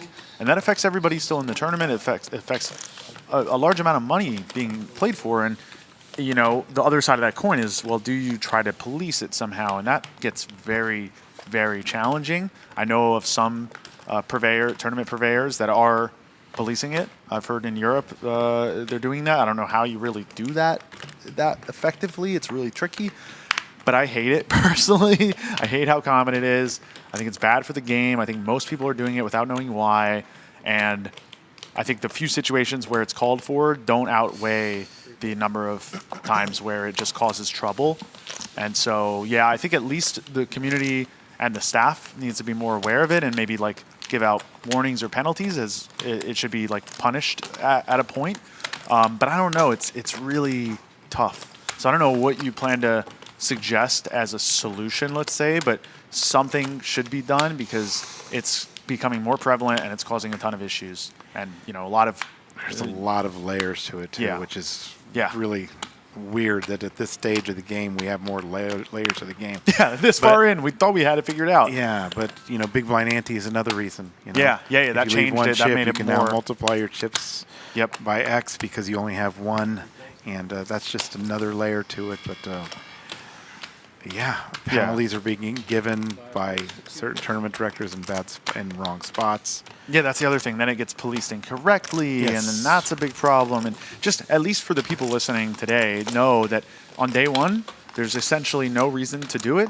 But then I will say there's an exception. If you're on the river and you're looking to bluff, going all in -1 chip is actually a very good strategy, because now in a spot where you would have been called and been out of the tournament, let's say if you're on your last bullet or re-entry's close, you now have a chip left, or a few chips even, depending on what you left behind, that you could fold if your opponent goes all in and you have nothing, and you could run that up.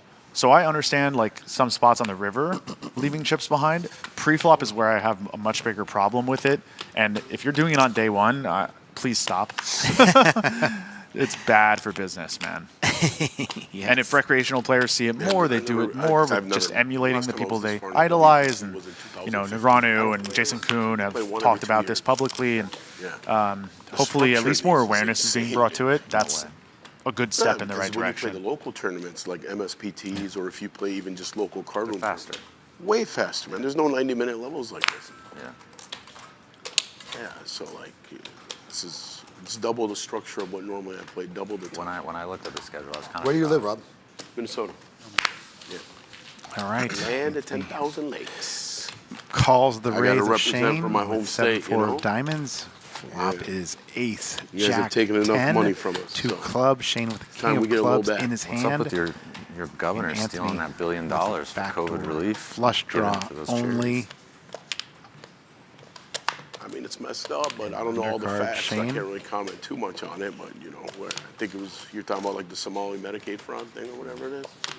Pretty nice flop for Shane overall. Nothing really going on for Anthony. All cultures commit. Fraud is universal, so one of those things that happens everywhere in the world, and humans for money, they'll do crazy things, and Rob nailed it on the head with that comment. People will do crazy things for money. And, we see that at the poker table. We see that away from the poker table. Is not like liked leaving out one of the chip state, but in the state he's liked.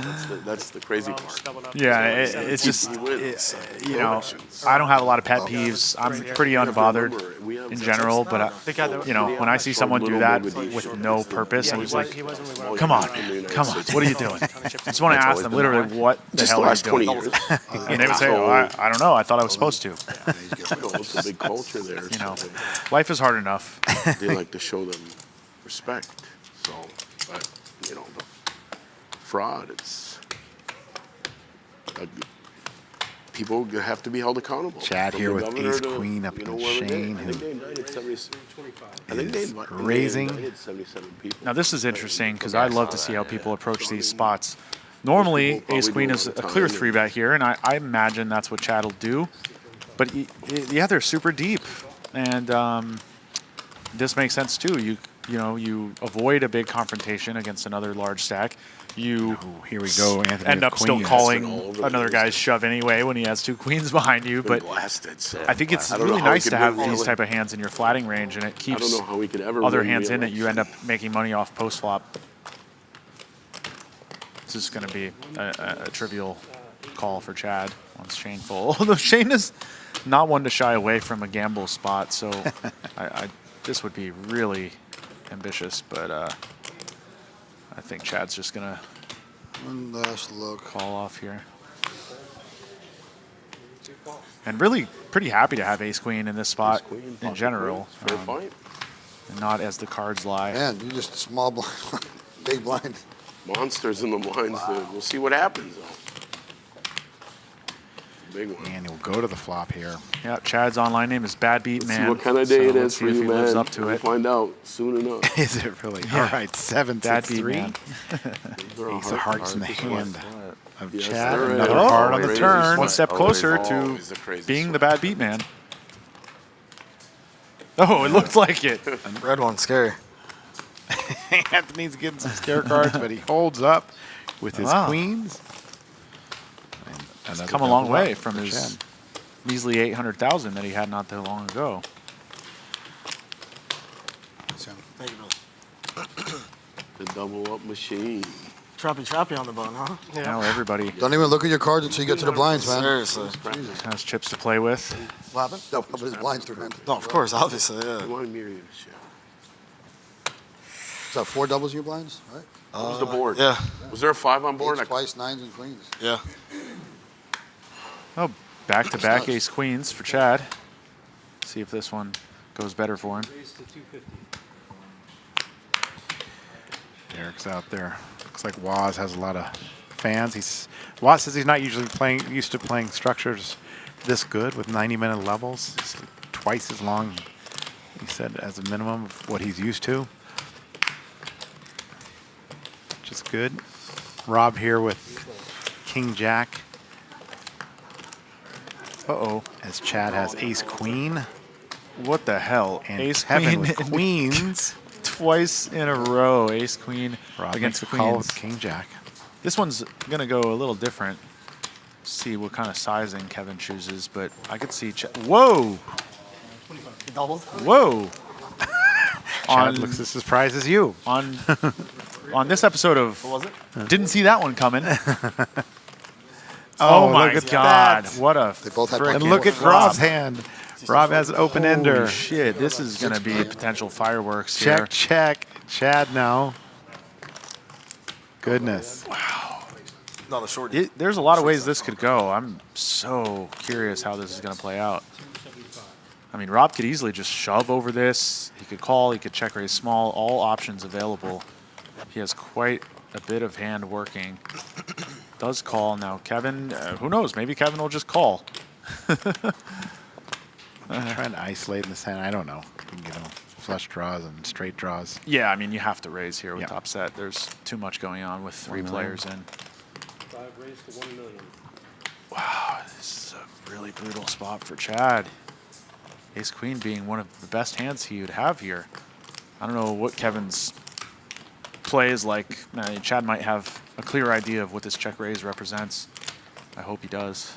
Any chance Rob calls here? Yeah, I mean, no matter what Chad does, if he doesn't re-raise, I think Rob's going to see a turn. What a flop, what a hand. Yeah, Chad's going to see a turn as well. Oh, Lord. An ace would spell all kinds of disasters. Yes. And all kinds of celebration for Rob. I feel like he's got a peel here. It is a little tricky with the flush draw present. Could potentially delete some of our outs, but Rob's not a shy guy. But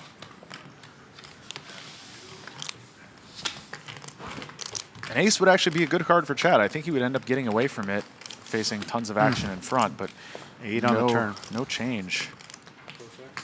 This is an ugly card for Chad. It does complete some straights. I think if Kevin Really, bets queens again on here, there? it's super strong, and I think Chad will be able to get away from this, but let's find out. I was going to raise on the turn. 3 million? Bet. Oof, But Yes, I have to fold. that is hefty.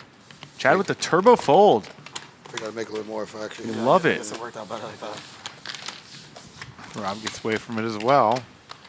Yeah, Chad really showing Good his hand for I Kevin was gonna there. figure my queen showing was his live, too. experience. Now Kevin Nee Yeah. in the chip lead at this table. This is the final 2 tables of the Rock and Roll Poker Open here at Seminole Hard Rock for the World Poker Tour. And Kevin Nee, with a big pot there. Yeah, that pre-flop flat call really worked out for him. I think he ended up making more than he would have, but you never know how it might have gone. A lot of unpredictable play, which I find a lot more fun to watch than your typical GTO festival. Anthony's just got a hold of some chips. He's going to put some of them in here with 6s. Yep. Raise to 250.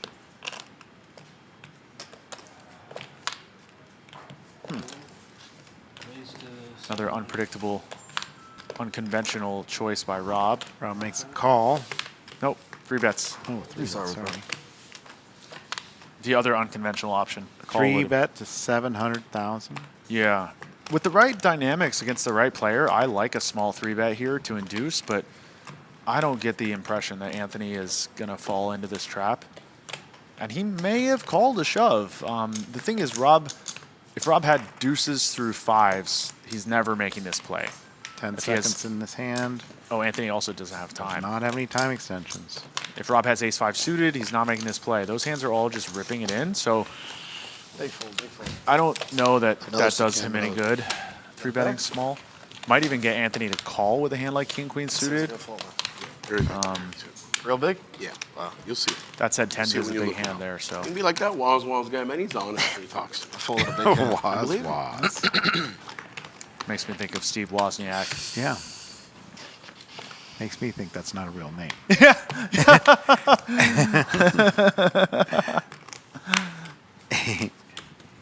Can't hide. He's here on live stream. Yeah, here yeah, at I mean- Seminole Hard Rock. Whoever's looking for him, it's not hard to find. He doesn't stay quiet. Yeah. But yeah, is that real? Come on, Waz. I like it. Yeah, it's great. It's like maybe he owns the gas station chain. I mean, or I like something. our last names too. Yeah, you we're know. doing all right. We're doing all But right. Waz is a cool one. Yeah. If I had to trade, I would be in an appealing position. Shane, 3-betting, it looks like. Yep.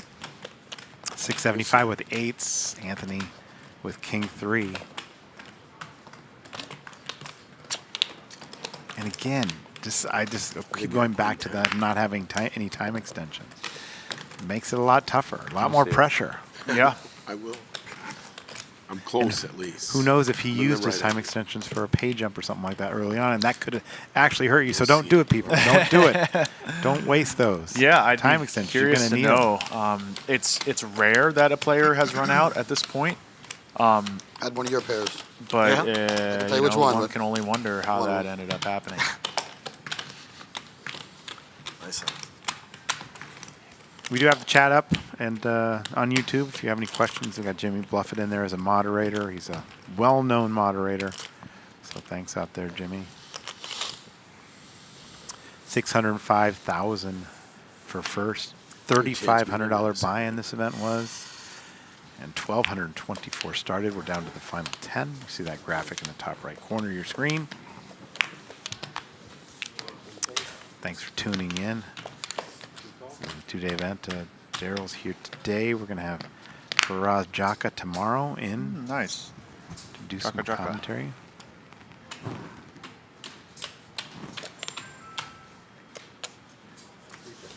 I'm glad I was able to make it today. Yeah, This is for sure. Art Basel Week in Miami. I don't know if you've ever heard of that. I think you talked about that last time I was here. I may have. It pretty much always coincides with this. Yeah. Art Basel is the biggest art Yeah. convention / did. fair in the world. It comes here to Miami, and with it comes a lot of music events and culture events. So it's pretty much the busiest weekend of the year in Miami. So from tomorrow onward, I'm pretty booked up. Yeah, great so to have you out here. Glad we got this extra day in, and again, thank you for having me. They ate a big breakfast. King on the turn here. Yeah, me too. I've had a tradition. I had a big breakfast too. I've ate Good Waffle shot, straight House draw. before every day at the tournament. Both Very nice. players. Can't switch it up. Check. Twice. Gotta go to the Waffle House. No, Shout out I'm Waffle not. House. That's the routine. Yeah. Waffle House, then here. Yeah. There's magic. I don't Which wanna- one do you go Seven to? on the The river. Ritz? The one in Miami Gardens. Oh yeah. Oh, you live down south? No, I'm Cham. in. I don't live here. I'm just visiting. Find the So I'm bluff. staying in downtown Miami. Because the bluff's So I the just only one's gonna stop do there it. and then hit here. Didn't happen. We don't have Waffle House in New York, man. This is a luxury. Yeah. When's the last time you You gotta went be to careful Waffle which House, one you go Matt? into, They though. have one here? Oh, they have Shooting them. once a month at the Waffle Everywhere. House Seen down one here. here. Yeah, he just said Miami Gardens. I'm sure there's a It's couple funny others. how simple it is. Not but, too far from here, man, Fort like, Lauderdale. So good. Not sure. Or I haven't been Hollywood. in a while now. I've just seen a lot of action going on at Waffle House. Like Cracker Barrel? What's that? On social socials. media. Oh, really? Yeah. I It's freaking a love happening Cracker place. Barrel. I do. I have been. Did you see a Waffle riot or House. something? A In fight my break brain out? right now, if Waffle Yeah. House or Cracker Yeah. Barrel is listening and People want to take their sponsor me, hash browns very I'm all seriously. in. Just gotta comp me Pretty some good food. right That's now, to it. be honest. Yeah, it does. I'll wear a whole costume. You eat a Think lot they're little watching too this clean stream? for that. What's these that? Cracker Barrel? days, don't No, you? Hey, I you never know. indulge. I I'm I'm just like putting to. it out there. I don't have any hard nice set rocking rules chair with at the things. table, I you try Oh to. man, the whole thing. Yeah, chilling. If I live by any rule, it's a 80-20 rule Okay. of do the clean thing 80% of the time and get dirty 20%. So I love cheeseburgers. I love pizza. Nice. I don't ever plan on giving those things up. thought you might be a vegan. No, I hate that. People have said that so many times, and I think it's meant in a complimentary way, but I take a bit of offense to it. I think maybe I'm not because sure that's people ever know meant that in a I complimentary no, way. maybe not. But I think people know that I've done yoga a couple Add times, and on. they're just like, oh, yoga, Cracker vegan. Barrel. That's They all have- there they is to call that. them breakfast Yoga. I know tacos. you don't believe it by looking And at me, it's but the I've done some pancake Ah, as so you're the flexible I know. guy. as the tortillas. Yoga syrup. Oh my But god. no, I love that. you know, I There's like one to not enjoy too- the right- not too far from here. the things that life has to Okay. offer, and so if that I live means in Parkland, which is greasy like hash browns 15 once in a minutes while, Okay. I'm all Well, for not it. from here, but the occasional fish concert. Oh yeah, that's different. That's good for the soul. Okay. Nothing unhealthy about that, except for my Yeah. ears. My ears don't love it necessarily, but it's impressive music. They're good musicians, just not a genre that I particularly enjoy. Shane here with Ace King.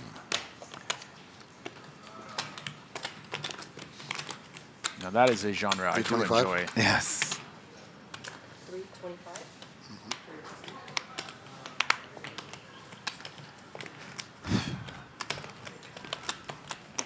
You an NFL fan? Nope. No, I didn't think you were. No, I'm not a sports guy. My core group of male friends are big-time sports guys, and so it's like the one area where we don't have anything to relate on, and I've just become the guy who's like the not into sports guy. I think that's where I got the fun. veganism thing. Not in the sports. So consistent with the vegan, clock yoga, management. I never know. What are you if trying to thinking say? it or I what the don't fuck. know. You get me every time. Just say it. Not sure Just, what I'm just trying say to it. say. Oh, I'm a man, okay? I'm a manly man. No, I get it. I just have. There's not a lot of time. I'm only into a couple sports. Yeah, I mean, I do enjoy. I like watching the Super Bowl. I watch the NBA playoffs. I like watching the height of any competition. I'll even watch the PGA Tour finale or whatever. Very nice. I actually rewatched that speech from what's his name? Valvano last night. I watched. No, no, no. Oh. The freaking Scotty Scheffler. Have you seen his Yeah, it was good. speech about kind golf? of some mental health. And, Yeah, it was really beautifully honest. And for those of you who haven't seen it, I highly recommend watching it. Yeah. Basically touched on how even though you might love something and dedicate your life to it and want to do well at it, doesn't mean it's the most important thing in your life. Mm-hmm. And I had that experience with poker. You know, I took 4 or 5 years off, and that was because I had a lot of success one year. And, you know, that year you mentioned where I won the tournament here, went to Canada, had a really great result, and I had the best year of my life in tournament poker, and I didn't feel like a real sense of meaning from it. I felt like there was more to life than doing well in poker tournaments, and I needed to find out what that was. So I took some time away. I broadened my horizons a little bit, and now I love playing. It's like a whole new world coming back to it, and not putting all my eggs in that basket necessarily. You know, relationships, family, friends, other interests. I think poker can consume you very easily. It's always available. It's kind of addictive, obviously. I love the game, but I don't want it to be all that my life is centered around. So for anybody watching who is looking to get more into poker, or anybody watching who's a professional, I always recommend balance to people, you know. Yes. Clean eating and no seed oils most of the time, and then occasionally some friggin' dirty hash browns off the floor of a Waffle House. There you go. Anthony is going to win this pot. Yes. No seed oils. Yeah, I mean, that's definitely a good thing to be aware of. I said he's got like 15 bags or something. You've asked me twice, and both times I walk over there, I forgot to even look. Not putting all your eggs in one basket. So they just keep really big thing. Yeah, you drop that basket, now all your eggs are broken. And what the hell are you going to do? Eating eggs. Which eggs are great. It's crazy to me that eggs became this like food that people thought was unhealthy. Oh, yeah. And it's one of the best things you can eat, nutrition-wise. I mean, whatever you might care about chickens or whatnot, but it's actually very sustainable food. Chickens lay tons of eggs. They reproduce just fine. And eggs have so much nutrition value, including the yolks. People, eat your yolks. Cholesterol is not a black and white thing. Definitely not. Eat your eggs. Get them at Waffle House. Not sponsored. Just love it. What does Heidi have? Yes. Although I think the Rise here. They have a great place for eggs here. Yeah, right. The Hard Rock, bringing it home. We do have good breakfast here at the Hard Rock. All right, 10-8, 8-4, and Jack-8.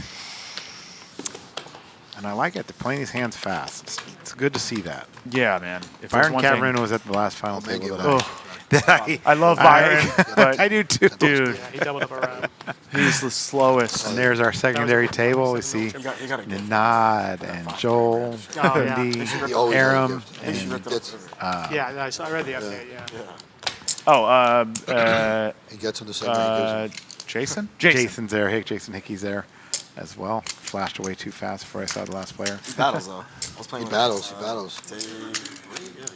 10 players remaining here. He got me yesterday. 1,224 started. Sticky. They're trying to get down to that final table today. Final table 6, and we'll shut it down and we'll bring it back tomorrow. It's like, you young kids don't think the old guys can play. I said, I know you can play. Yeah, we'll be commentating tomorrow as well. We have Faraz Jaka. Hopefully, boy, if he has something. Maybe even Matt Waxman will stop by. He's a really good Matt player. Waxman will work for food, I think, but I'm not sure. Waxman, by the way, him and I have a huge argument. We got Queens here, maybe Queen 9 here, 250 if it makes a call. I'm sure you'd both agree that Queens is a good hand. Yeah. We have a big our disagreement about the big blind ante. He wants to go back to individual antes. Oh, look at this flop. We have King, Queen, or King, Jack, 8, all diamonds. And Chad has a straight draw and a flush draw, but he doesn't know that his flush draw is no good. Yeah. Little does he know, all the things he have working for him are tipped by Anthony. He's left with a dry gut shot. A non-diamond 10 is his only hope currently. I'm with you on the big blind ante. I think it's made the game a whole lot smoother. And it just kind of ratifies things for the dealer. I think it's great. 7 on the turn here, 7 of hearts. Doesn't change much. Yeah, I think we're going to see a river here, though. I feel like Anthony checks back here pretty often. I'm going to New York, first time ever in two days. First time ever? Check. Oh, man. You're flying to Jack LaGuardia. on the river. You're coming probably at, well, you're coming. I have no choice. My nephew's getting engaged, and we have no options on the date. It has to be It's a good card for Chad. I would not be surprised. We're to going see to him land go there. for We're going it. to drive up like Anthony an hour. has a or two lot up, of ace and, highs it's here. a weird long and city some town. I occasional forgot what pairs with a diamond it's as well. Weird name. I don't know. He told it to me. And I can't Chad has Poughkeepsie? I think not the that's best it. bluff candidate. Yeah, he it's blocks a some weird of the name. hands. Yeah, he that sounds right. That sounds right. Where to is target, that? but Is it like an hour and a half. he He does said have an hour one and of a half. his worst I hands. think that's it right there. Shows a lot of restraint. Yeah. Because it had a weird name, like exactly like that, like a long weird name. Hold up Yeah, here. if he wrote it, it's It's funny that Rob's going to New York for the first time. He sounds like he's from New York. Yeah, and he's from a city named after. I mean, there's some bunch of different stuff, but like that. When you were, Minnesota, like, right? I saw Yeah, you trying Hour and to a half, Park, 2 hours Minnesota. away is what he told me. Yeah. I'm not talking That's about the magic blind yeah, seat. for sure. It's I think it's it for sure. probably Well, I guess we'll find out. How big is it? I'm just curious. it's like it's a decent little Quarter town. million? Probably, or less probably, Get in the big than one. 100,000 maybe? Yeah. Oh no, A lot of Bigger players. than You'd 100. be Gotta get surprised. There's fast. like Okay. That little is so cities sick. outside, I know. man. They have Get a a decent blind. population. I believe it. I have a house right across the bridge on the other side in New Paltz. Oh. Busted, yeah. Oh. Ooh. Pay jump too? I don't know. I can't really say. Are we breaking? It looks like the same. It looks like the same. The same. The next pay This. jump. Yeah. I don't know what's happening here, but it looks like they may have lost a player at the other table, which would bring us down to 9 players. Ah, Consolidation Nation. Now we get to watch everybody. Consolidation. Now that word I've heard before. Not. Oh, what I was was the other wondering one? if you I skipped still- right past kindergarten. Not combination a nation. What did you say it was? Combo. Combinatorics, Matthew. Combinatorics. No. Somebody in the chat can tell me if that's a real word, please. It may not be. I'm just, again, trying to sound smart. No, Max. We are never reducing the ante when he gets shorthanded. No, not going to happen. So much better for the game. Not going to happen. Was that, as long must as be I a- have anything to say about it, it's never happened. Must be a cash game player who's People want to used reduce the antes when we get down to the final table. Yeah. Reduced rake. All right. We are going to take a short break here. I look like we're down to the final table. We'll tell you who's eliminated when we come back to the Seminole Hard Rock and Roll Poker Open from Hollywood, Florida. BRB.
All right, we're back. We're at the final table now. Kevin Nee is His our might be charging still. Or, no, you got it. chip leader in seat number 1. Chad Eveslage has 8.075 in seat 2. Ramzobian 7.225. Rob Wazwa is 25525. Excuse me. Anthony Merlot with 4.8. Hindi, I'll let you say her last name. Komitetsky. Komitetsky 7.4. Shane with 7.9. Ninad Medic with 5,175,000. Yes, sir, I did. And Joel Gola with Everybody blame me. 6,650,000. Like, I look in it. Final 9 players. They've all earned at I feel like least it must be me. $59,000. First place 605, 100 with that seat to the WPT World Championship at Wynn Las Vegas. This is mine?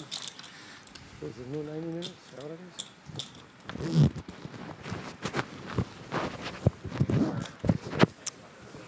So we're playing down to the final 6. This is the feature playdown day.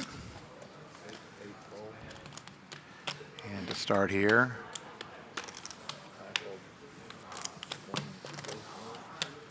Kevin with 4-3, he folds. Chad is out. Aaron folds. And again, they using the protection poker action clocks with time extensions. Anthony is down to none, and he has a Jack-9. He's raised to 300,000. Blind's now 75, 125. Nobody especially short stacked at this final table, so it's a little different than a lot of final table scenarios where there's a clear shorty and everybody's kind of playing around them. The shortest stack has 20 big blinds, so there's not someone facing impending doom. So it's a little bit more of a free range scenario. Hindi 3-bets 675 with 10s. Shane now with 7-8 of diamonds.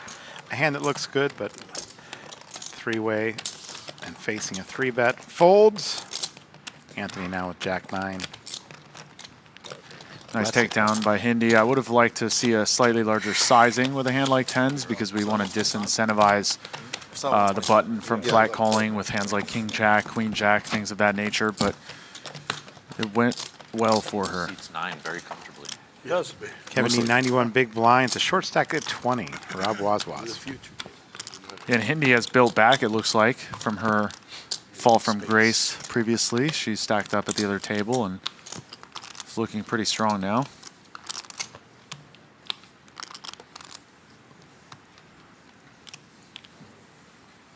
Joel 7-4. Probably our fan favorite here, along with Hindi. Local players. Brought in a new chip here, Daryl. Those are 500K chips. Oh, pretty. I got 20 I don't know what seconds. color you would call that exactly. Maybe like a gray creamsicle. Gray creamsicle. Yeah. That's good. Get all the time you need, man. I'm going to put them in the garage sale next week.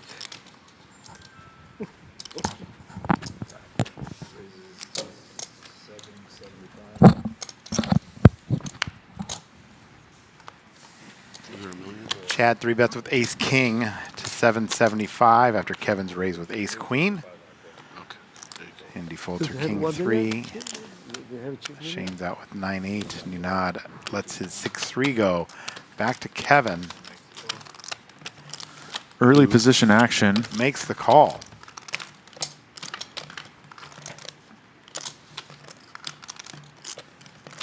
A little bit for both here. They swapped interest in their side cards.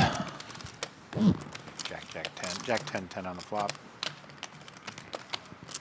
I think we'll see Chad make a small continue bet here. Something around 500. Good call, Daryl. 475. I still got it.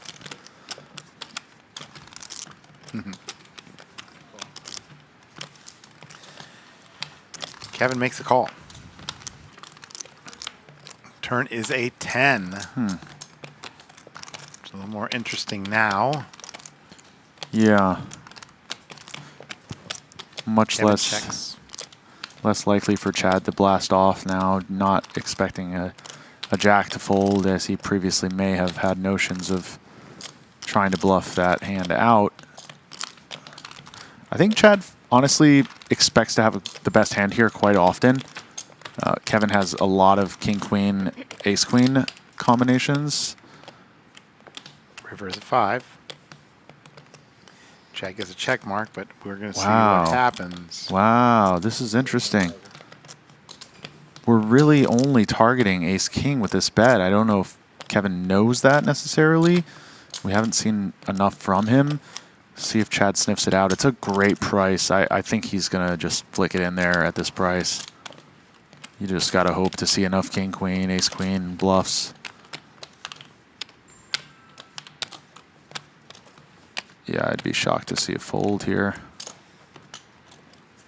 Uses a time extension. Those need to be visible. Chad, put them out in front. Come on, act like you've been there.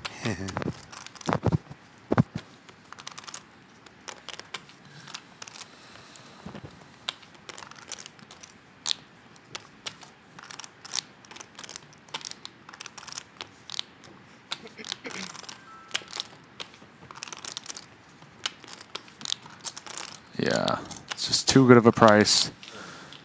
Chad's going to win a really nice one here. That just shows the importance of bet sizing and the relevance of pot odds. If Kevin wanted to try to bluff out some hands there, he needs to go bigger and give a guy with a big stack a much worse price to look him up. Kevin may have a little frustration there, thinking that he should have folded that hand, but yeah. as you correctly said, Chad is way too experienced of a player to lay something like that down to a bet like that. Yeah, I mean, he's getting 5-1. And also, Kevin bet a size that is very unlikely to be a 10, if, already unlikely to have one given the 3 on the board, but he's really just representing a jack, and he's not going to have a ton of jack queen suited type of hands. That would be the combos that could raise up front, call a 3-bet, then bet the river. And if he does have all the king queens and ace queens, it's just kind of an easy call for Chad at that price. So, and you remember earlier, Chad made the really big river bet when he was bluffing, which made his opponent really have a tough time calling. And that's kind of what you want when you're bluffing. You want your opponent to have a tough time calling. Wow. AK's made him heaps. That hand put Chad back in the chip lead. AK call you had, this one was easier than the other one he had. This one was easier. The other one was harder. Maybe, I don't know. Rob commenting on how that was kind of an easy call for Chad. Called a 3-bet with king queen, and he had the king club, but it came ace 4-6, 2 clubs. Check raised them after a c-bet, and then the turn was the 8 of clubs, ringing cheddar, but not flush. He bet small. Queen He is the just nut. called. Queen is And the then on nut. the river was the jack. Shannon bet 2. Let me get it, yeah. Closed his eyes and called. Kind of. Shannon's the legend. Yes, he is.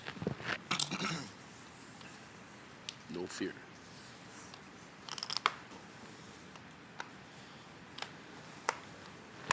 Just 2 Florida men going at it. Yeah? No, always going. Shannon's Florida? Yeah. I think it was like Alabama. No. Well, I think he originally grew up- Alabama, but I he think lives he grew in up Florida. in Jacksonville. Yeah. That's He's just that's a big Shannon kid, lives in Brimson. Florida. I wonder if his No, he lives in Vegas. That's what I thought. Alabama alumni is or the same something. thing as Northern. Or his According to mom. Rob, was. Yeah. Loves that. Southern boy at heart. I think he may have lived in Florida for a stint, but has lived in Vegas with his lovely wife and children for a little while now. Shannon, just a true consummate professional. Can't say enough good things about that guy. Been around forever, always doing it.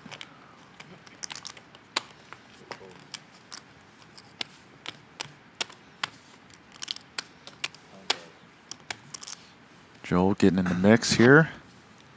Not afraid to splash some of those chips around.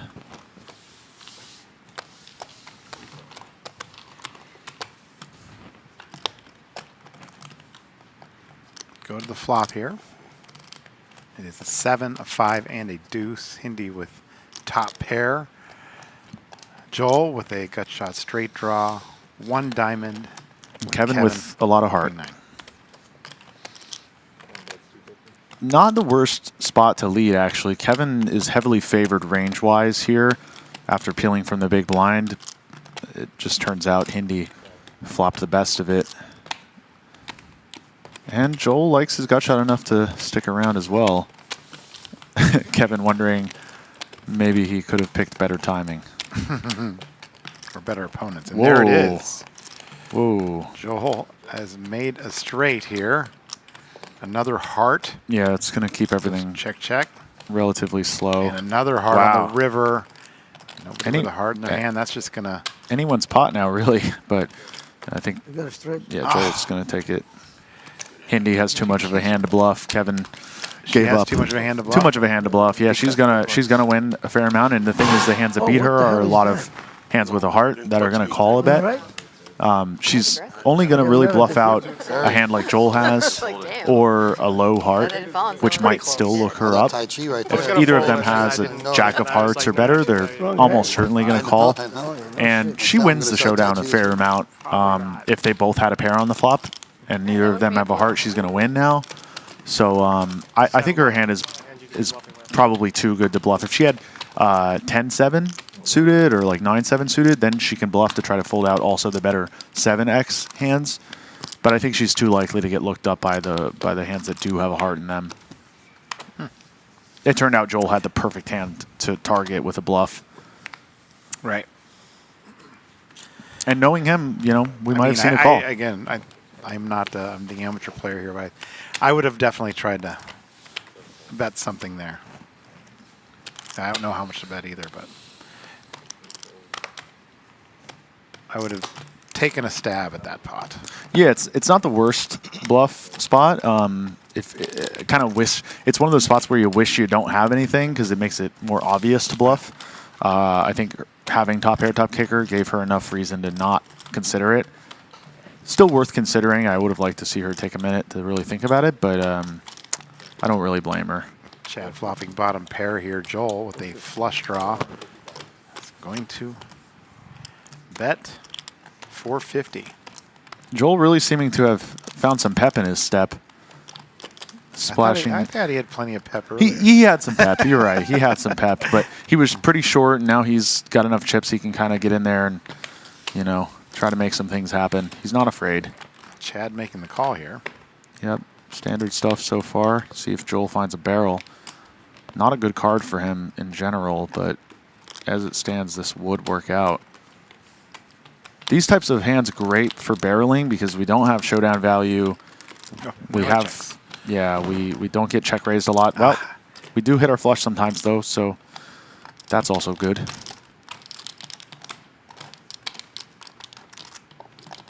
Not much reason to bet here as Chad. See if he responds correctly versus a bet from Joel here with his flush on the river. Oh, that's big. I think Chad will find a fold versus larger sizing, but it is a little suspicious. You'd expect Joel to barrel the turn with a lot of his flush draws, so this now looks a little bit polar.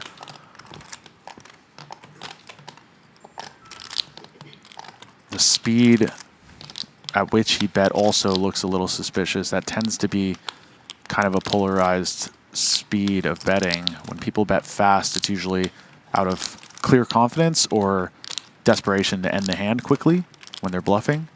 And also, we don't know if there's any kind of history. They were on separate tables. Yeah, yeah. I'm sure Chad's played with Joel here at the Hard Rock at some point. How much is unknown. Tough spot for old Chad. Can't blame him either way. It's not a queen. And you're not Joel. thinking, I just made this good call a couple hands ago. Baby flush. No, I think Chad's a good enough player to not let that stuff carry over. It's really important not to get ahead or behind yourself in terms of previous hands affecting your current decisions. It should affect how you think someone else might play, and then you dictate your play based on that. But you know, one hand to the next, it's all hand by hand. So you got to take it one step at a time. But that was a tough spot for Chad. It's very polarized from Joel. So it's kind of show me the flush. Like your head. Tony always corrects me. There's no such thing as rushes and. I mean, hot cards. I think hot cards are a thing. I really do. It feels that way. He has a It method does to the feel that madness. way. But I tend to be of scientific mind and rational mind that dictates these things are not real. Jacks are hot. But jacks are hot. And ghosts are real. I was talking to Chad at dinner the other night about our different experiences with paranormal activity, and that's the kind of stuff we like to think about, whether or not ghosts are real. Wow, queens are definitely real. Queens have been hot Queens as of are late. maybe hotter than jacks, honestly. I think that's the 4th pocket queens we've seen. Shane definitely not the type to flat with queens, yeah. Nod might have had ideas of squeezing here if Shane flatted, but no way he could have known that. And now I think you will see him get out of the way. Ace-Jack is kind of the quintessential pre-flop bluffing hand, but you still want to be careful with it.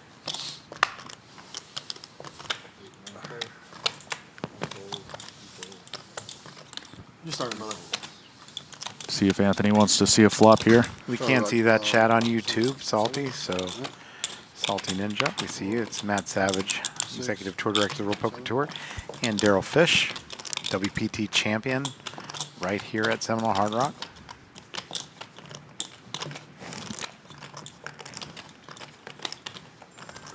See people in the chat rooting for Hindi, and also for You're not the big Rob. one, so I wasn't worried about you having a pair. Who are you rooting for out there, and where are you watching from? That's what we want to know. Yeah, it's always fun to know where the viewership's coming from, how wide the reach is of not only these streams, but poker in general. You know, that's why, like we were mentioning earlier, poker appeals to people from all over life's spectrum and all over the geographical spectrum as well. So one of the cool things about this game we all love. The 9s?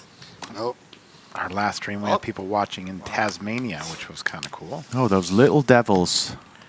See what I did there? I'm very clever. Anthony with King Jack here. Under the gun. I think he's the only one with no time banks. That sucks.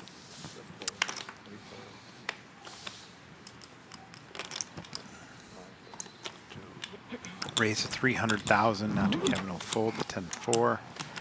Aram 6 deuce. Rob Queen 5. Aram not very involved here at this final table so far. That doesn't mean he won't be.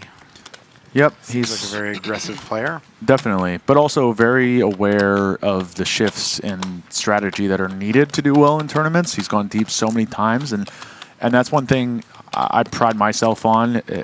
There are many things I don't, but just being able to understand the shift in momentum and how you need to approach the tournament. And 9-handed is a time when it's really good to buckle it up a bit and take it slow, play pretty tight. You know, 9-handed there's a lot of cards dealt. There's a lot of potential for good cards dealt. So you really don't want to splash around too much and kind of wait to get a feel for what everyone's up to, how people are approaching it. And he's got a great stack. When you have a good stack, you kind of want to just maintain that more than anything. Oh, wow, another confrontation.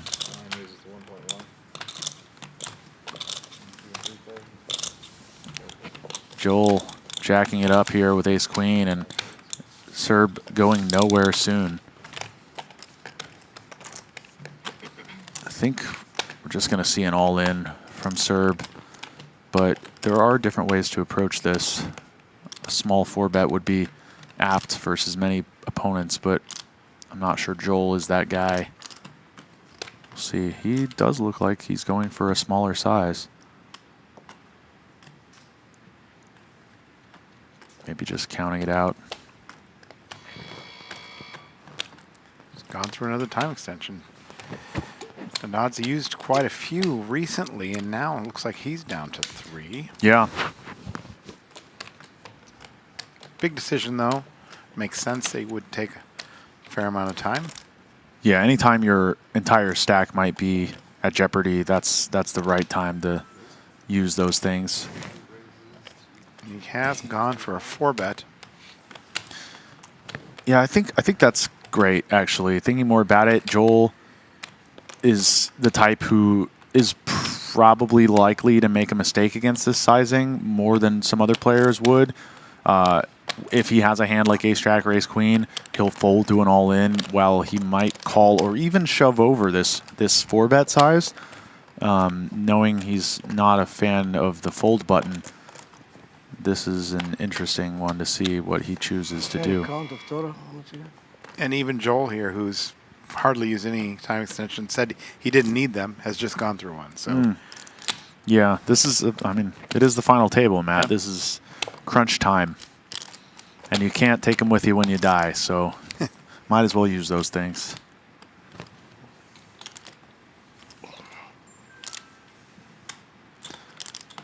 Joel does not look interested in exiting this altercation.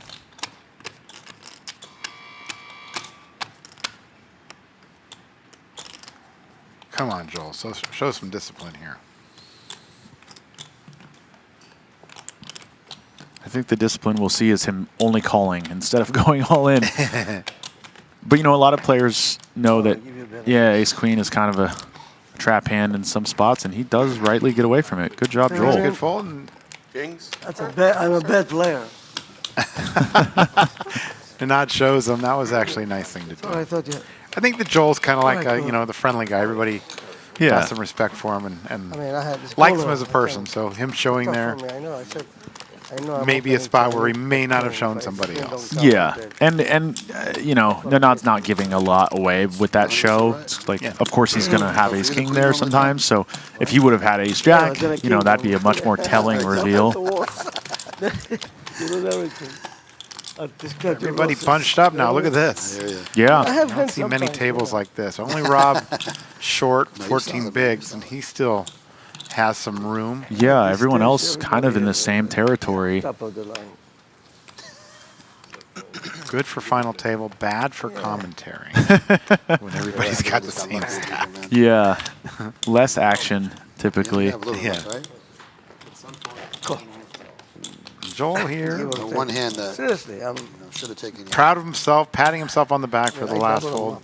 Now in the pot with deuces. Jumping in with quackers. 8 million. Classic. Just a limp, it looks like. Yeah, 8 million chips. Yeah, I much prefer limping with deuces than ace queen on the button. So he's developing his limping in strategy somewhat. I'm happy to see a flop here. Oh, Arm raising it up. Ah, choosing to target what he perceives as a weak limping range. Let's go. It's a favorable situation when Joel is not going to improve that often. Check in the dark. Queen 4-3. I mean, how do you play deuces after? Yeah, it's the thing. If you don't flop a set, you're never really too happy with your hand. And I think he will call here, but I would imagine any card 9 or higher, we're going to see another barrel from Aram.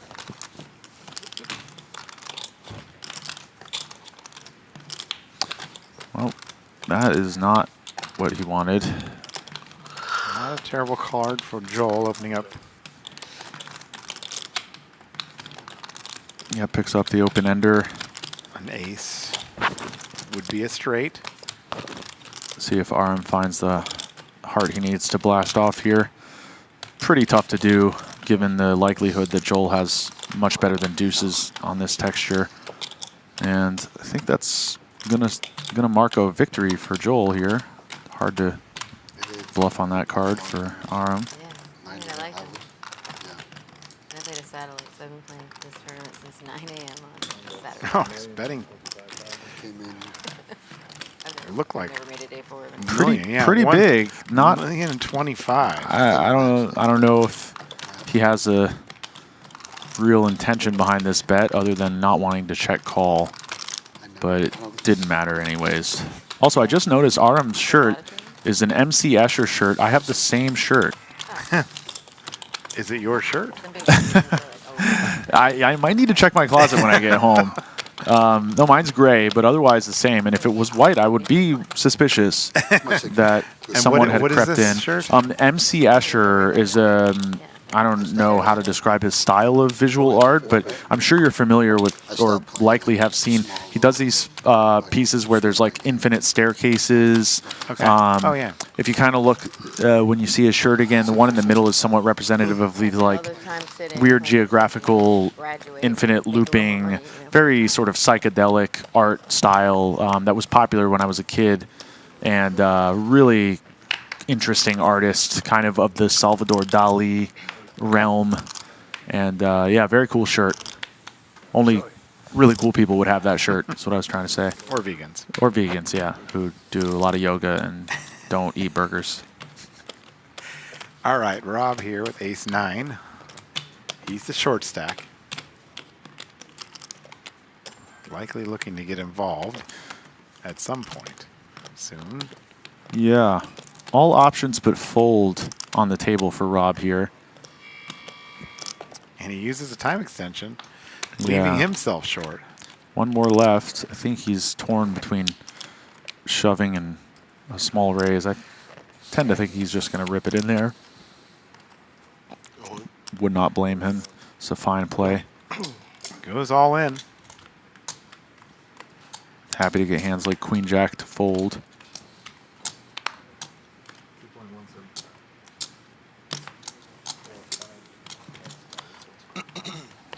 See if Shane wakes up with anything exciting. Nope. It's gonna pick up the blinds and antes here. Back over 2 million in chips for Rob Wazwaz.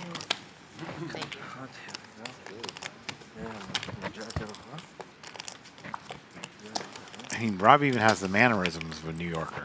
I know. It's so crazy to me that he's not from New York. I think he was meant to be from New York, is why he was born in Brooklyn Park, Minnesota.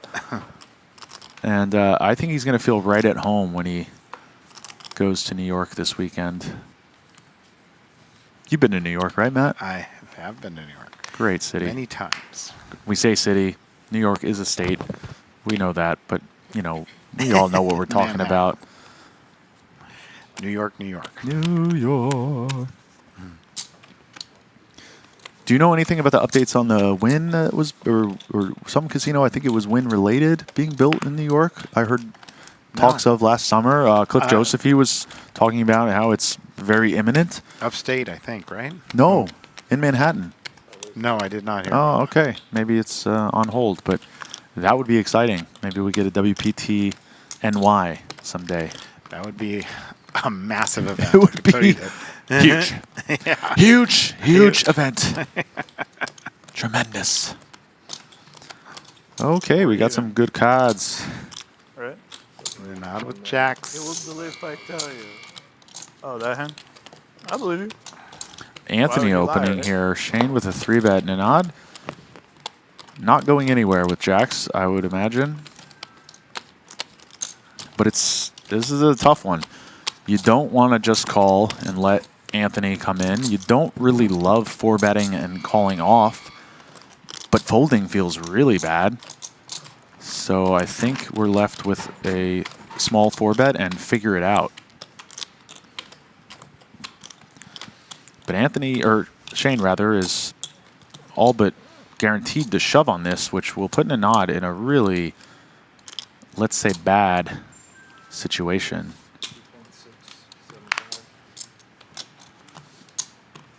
He does. 4-bet to 2.675. Oh, I can relate with how he's going to feel. Away. This is not fun. Jacks is like the one hand you have that you play for value here, and then you just hate it when you get shoved on. Any shot that Shane just calls here. No. Come on, this is Shane. Shane don't mess around. All in, as you said, Nanad hates it. Painful, painful situation, especially with such a healthy stack. Even knowing Ace-King is likely we just don't want to take a coin flip here. But that said, we have the bulk of our chips in the middle already. And so why do you think ace-king is more likely than aces, kings, or queens? well, Matt, this little thing called combinatorics, okay, you may have heard of it, dictates that the likelihood of ace-king is far higher than queens, kings, and aces because there's only a few combos of each of those, and there's 16 combos of ace-king offsuit plus the 4 combos of ace-king suited. So it's relatively more likely that it's ace-king than anything else. And yeah, also along with some timing things and the way people kind of Hollywood with aces. Yeah, I don't blame him for calling. He definitely is not in love with this. But if he wins, if Serb wins this, I mean, he is sitting pretty. It's just so annoying to flip for this much money. And who likes jacks? I don't know. Yeah, there's no good way to play them. You know, there's 3 ways, and they all suck. It's clean 10-10-7 on the flop. 2 clubs gives Shane a little bit of backdoor bonus. Nothing materializing there. They're not feeling pretty good. I love that they deal it out quickly here. Oh, wow. Nice one for Serb. Huge big pot. Yeah, now he is fairly commanding chip lead and loving life. Getting a count here.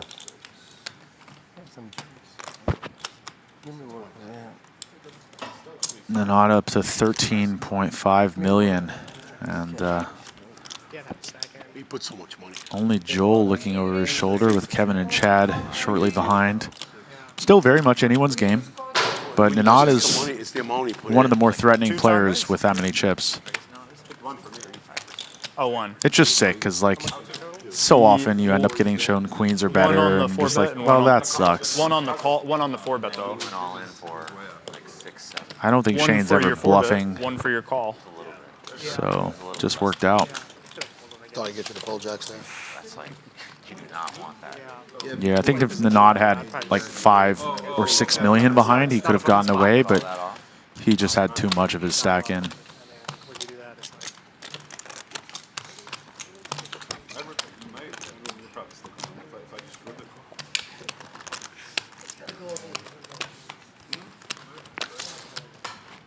Shane left quite short, and now he's the one who needs a medic. You only do that move with ace king. He is in Poker Hospital currently. That's not my See if he can spin it back up. I figured jacks like possibly get Twice you the the fold. size. Kind of how you put a lot in there. Jack, queen, king. Nanad started as one of the shorter stacks at the beginning of the day. Yeah. Be the chip lead at this stage. Got to feel Is that good. bigger than your pot? I won the 110 million. Hey, Bigger. my friend, That was you gotta bigger do by a little sheriff bit. down. By a little bit. You gotta do I think sheriff. that's the biggest part of the tournament. Jacks. Shane at That was a 9.7 long bigs. time Is that ago. one move? That's a sheriff. Not necessarily, but Came a long way, man. I think he's going to play it as a one-move strategy, and most would. There are some configurations where you can get away with a steal at that depth. No. There's no room for 3-bet folding, of course, but generally speaking, with 10 big blinds or less, you're going to be all in or fold as your 2 options. You could call a raise from the big blind. That would be the other possible option that could come up. But he's looking for hands that will put it all in. Big blind, small blind, ace king, jack.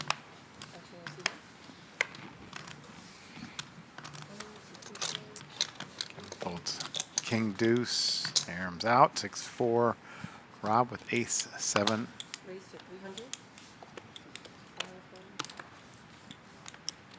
Raises to 300,000. Shane now queens. Wow. Wow. Queens. I don't know. I don't know, Matt. It feels like the universe is talking to us right now. If we see 1 or 2 more pairs of queens, I'm going to have to reframe my vision of reality. They're hot. Well, it looks like Joel's going to try to cool him off here. Thank you. I'm out of here. Wow. Ace jack versus queens. That's pretty close and probably an okay call against Shane. Zero chance I can call. But now we know Joel only has 2 aces to look for. One of his out. Using that Perrier to cool himself off as he hopes to put a cooler on Shane. Oh, that's fun. Little flip-flop. 5 on the turn. Queen or an ace on the river. Otherwise, Shane's going to double up here. He survives. Queen. Nice hit. Shane now out of the cellar here. Yep. Back to where we were with everybody kind of feeling okay with their stack. Listen.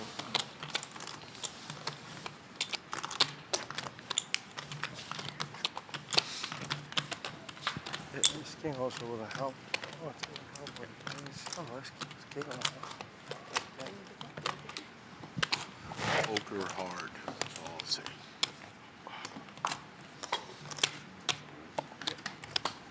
Don't have a table, right? My table? My table. Okay. All right, we've got some work to do. We're still in it. It's a good spot to wake up with queens. Yeah. Yeah. The perfect spot to wake up with queens. Looks like you're tilted and just shoving all your chips in. Yep. I would have to have a big hand. Yeah, that is a relevant factor. Your perceived image is a huge variable in tournaments. I was playing with Martin Zamani the other day in the main event, and he lost a huge pot, looked visibly tilted. He kind of always does, but it was like he seemed really steamed up, and then he had ace-king the next hand and kings the next hand and got no action. Oh. And it was just like perfect situation for him to get way more action than normal, and nobody had anything. And then he was tilted after that. So he was actually tilted. Yeah. He was fake tilted, then he was real tilted. Here we have some very playable hands. Wait, that can't be right. Okay. Hindi opening ace-king suited. Shane coming in with a 3-bet. Let's see if he calls it off. And looks like he had no hesitation. Late position flip. Here we go again. Ace-king today was great. Pair versus... Another big flip. Hindi with 7 million in chips. 3 in a row. Spin the wheel. Go back over 10 million with a win here. Yeah. The 9s are all in. Yeah. Big And- pot. Yeah, Big pot. big one. Nines are all in. We are having some action at the final table despite no short stacks. There you go. Hindi a small favorite because of the suitedness. Spin the wheel. Pick me. Pick me. And now a big came favorite. right there. But we do have a lot of potential fun turns. And that ain't one of them. Nice playing with you, brother. Aces and kings, 2 Crazy pair run, for man. You Hindi. played awesome. And we're going to lose Shane in 8th place, or 9th place. He'll take home $59,000. Thanks, man. Not Nice a bad play. week. Take care. No, Biggest still ever nearly. score. Yeah, nearly, I believe, almost doubling his previous total earnings, so I'm sure he's not too upset. Great run by Shane. Tough go of it at the final table. What are you going to do? Sometimes the cards play for you, you know? 8th place is 76,000. Next pay jump I'm 22. 1 of 5. Yeah, the jump's becoming pretty significant. They're all at home, Again, too. ICM, as we talked about 20-year-old, earlier, 18-year-old, becoming 10-year-old and the the driving 260. force. I got older brothers much Actually, older the one I than picked was the after. ace. I think. 3 Yeah, but boys. Everybody seems to be in a little better mood when somebody busts out. Yeah, funny how that goes. I saw They don't leave. till Nobody they wants to make the final table and go out They first. usually don't leave till they get No, it's bad. I've done it. Yeah. Been there. It's not a good feeling, even though you should still be grateful and like happy, let's Especially when you say. were in Shane's spot where he actually had, he was one of the bigger stacks. Yeah, I would be pretty bummed if I was him right now, but I think he'll sleep it off and be like, hey, I got 9th out of 1,000, made 60 G's, not the worst day. Hindi now with ace So, 8. like, in Hindi, hijack. would hold Hindi again, one of our local favorites from I Orlando, didn't even- I was Florida. like, man, if 9's hold here. Regular on the scene around here and all the Spin 'em mid-stakes like tournaments and very hops in hard. these Spin main it. events every time. Recently got, I believe it was third in a Moneymaker Poker Tour main event for 36K. That was very recent. So coming off of a nice little score, feeling confident, and so far so good. Kevin puts in a raise to 300,000 with 9-5. Chad dominating position with Queen 9. That's nice. That's not as nice. Flop is a 5, a 3 of hearts, and a king. Oh, you're like, we're gonna get. Remember we said that? Yeah. Yeah, nothing to work with. Chad lets that go, not looking to float. Chad looking very locked in. We started there. You're at a few table. And then I got bounced like 6 times. I think I did 6 or 7 different tables. Yeah, but our starting table. They were facing the wrong way. That big hand last night left Nanad very short. Ace King versus Ace King. And just like, in those spots, just seems like 20. a lesser player just goes out right after that. But I thought it he's was been around 20, in these spots before. Took a tough Easy beat, job, but man. managed to build it back up. I mean, actually was You guys have all a chip looked leader very recently at this final table. Yeah, he's a gladiator and who never gives up and never surrenders. And we've seen it many times. Someone gets super short or crippled even in a tournament and goes on to win the thing. So you really have to stay disciplined, take every spot independently, say, okay, now this is a spot I have 3 big blinds. What is my best decision with 3 big blinds? And not say, oh, I just had 30 big blinds. Wah. No, that's not going to help you. Just play the best you can in each spot. Granted, that's easier said than done. But Nanad knows how to do business. So Chip leader Nanad Medic just raised to 325. Called by Kevin with 7-5 of diamonds. Kevin not afraid to get in there. I think it was the one before that. And flop Queen 8-4. Yeah, this favors Kevin. And I like the check by Nanad. I think we need to check here with our range, generally speaking. A 3rd spade on the turn, 9 of spades. Not a full. It's pretty sick back-to-back rounds. Nod checks. Pretty nice. See if Nanad can sniff this out and look him up for 1 bet, but it's tough with no spade.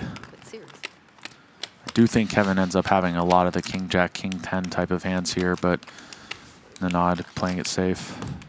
We have a drawing tomorrow night. Go online, sign up for the free WPT Live app, and we're doing a draw for a $1,100 prime seat tomorrow. One thing, make sure you do sign that last line.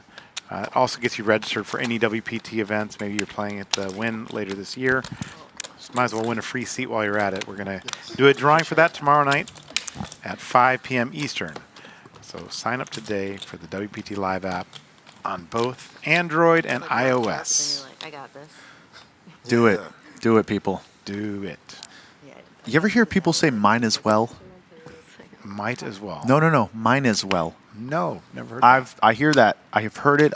I hear it somewhat often, and it grinds my gears, I got to say. Mine as well. That doesn't even make sense. No. But people get some of those phrases wrong, and I just like, But the most common one is I could care less. Because that implies you actually care quite a bit. I couldn't care less. It's I couldn't care less. That means you don't give a shit. Yeah. And I hear people all the time say, I could care less. It's funny, Well, you could care less. I mean, theoretically you could. That doesn't necessarily mean you care a lot, but it means there's some level of care. But that one, at least there's some logic. Mine as well is just, unless you mean, oh yes, that is mine as well. Yeah. Anyway, those are the things that get under my skin. Well, I work with Madison, and she's from Alabama, same as Shannon. What are you trying to Shore. say? She doesn't know her English? No, she's got some things that I think are very funny. Oh, yeah, for sure. My girlfriend's from Georgia, so probably a lot of the same stuff. Yesterday, somebody got on, getting on to. I don't need to be getting on to. I don't know what that meant. I didn't get it. Sounds like something from Alabama. Only, yeah, if you know, you know. Raise to 325 here from Nanad with ace 10. Anthony always looks like he's concerned that somebody's making a move on him. Yeah, like very suspicious of everything. Yes, very suspicious. He's got a suspicious way. Look, resting suspicious face. Nanad resting happy successful, dashing gentleman face. Yeah. He's an imposing figure. Do you think that has something to do with anything in poker? Confidence? Oh, You're an 100%. imposing figure. Yeah, presence.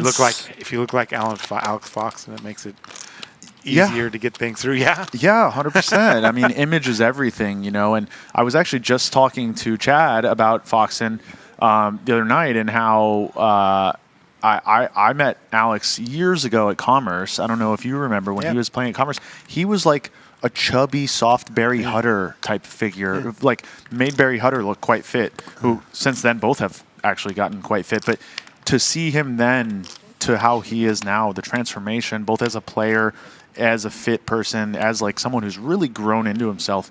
I mean, I have nothing but respect for that guy. And to me, he's the most feared, or should be the most feared opponent at the No Limit table these days. I have so much respect for his game. He's not afraid to play off the chart, let's say, and trust his instincts, and he damn well deserves to, and it has done quite well for him. But yeah, he's a scary looking dude, And again, like Nenad, former tight end, very nice, jovial, pleasant person off the table. But when he's sitting there across from you, it's not like you're feeling great. I feel that way about Jason Kuhn too. But yeah, again, I remember him at Commerce standing on the floor and jumping onto the stage. Yeah, he was never not an athlete freak. Insane. Yeah, total dedicated fitness person who is a role model to me in some ways for sure. And doing a box jump from literally. Yeah, and backflips and shit.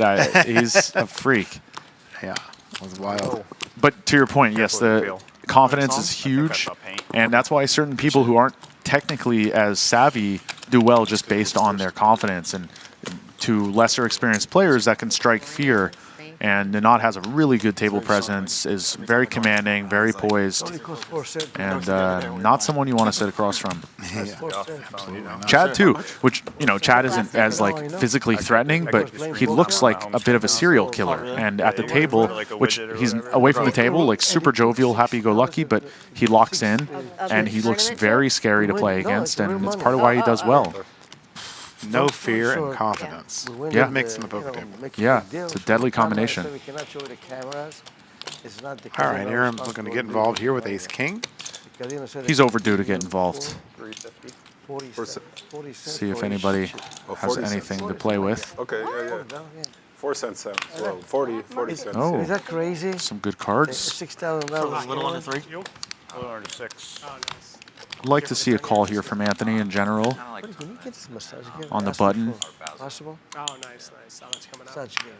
Thank you. Please. Yep, that makes sense. Hindi could go either way here. I would like to see her squeeze out of the small blind more often than not. Yep. She does raise to 1 million. I was playing college basketball. I would definitely go bigger. It's a little small out of position, and you played college basketball? The stacks are a bit deep. They're D1, 1,075. Yeah, I would like to go something like 1.2, even 1.3 or more. I played college in Canada. Aram.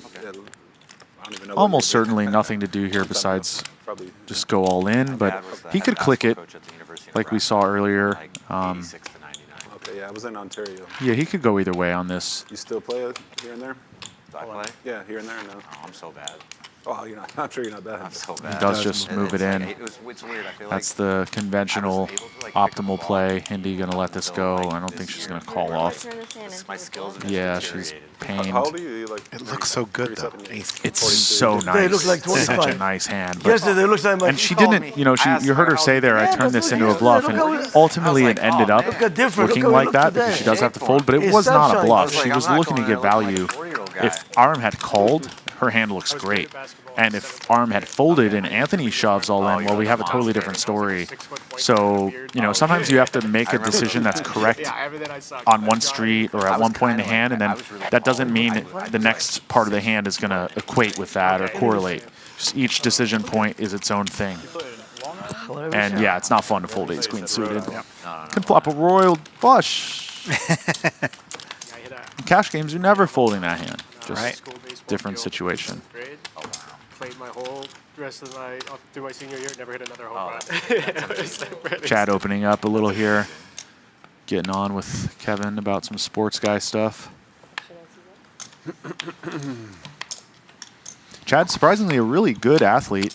You might not assume that, but pretty solid. What's his sport?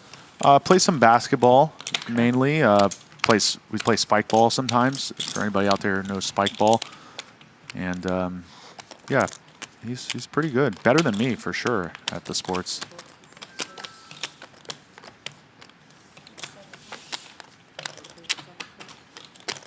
All yours. Let's go. Kevin wins this one with the 9s. What part of Indiana? It's like very southern Indiana. It's called like Ram. I really want to know 30 more minutes about off. Kevin. If anybody in the chat knows anything about him, we'd love to know more about his story. And where's South Bend? He strikes me as a guy who could have sold a tech company for $1 jillion or Towards Michigan. could manage Applebee's regionally, High school basketball in Indiana. anything in between. But a We man were of joke. mystery, no doubt. Yeah. Some schools were no joke. We were certainly a joke. I no. What's so cool about Indiana? I don't know if a lot of people know this. Like they don't have different. There's only one state champion. I think they changed that. I think recently. Did they really? I Oh, think, that was yeah. the coolest thing about Yeah, Indiana. yeah, that's like the Hoosiers thing. The coolest thing about Indiana is no longer, Yeah, and Indiana is back to being completely had our own uncool. section. Certain size schools. I mean, the coolest thing about Indiana now might just be Chad Back in the Eveslage, day, though, that's how it which, Pennsylvania, we have like 6. not saying that's a good or bad Yeah, thing, same. Yeah. but he is a fine representative as a poker player. This is a $3,500 event with 1,224 entries. Prize pool just a shade under $4 million. So 1,224. First place is 605,100, which includes a seat to the high roller.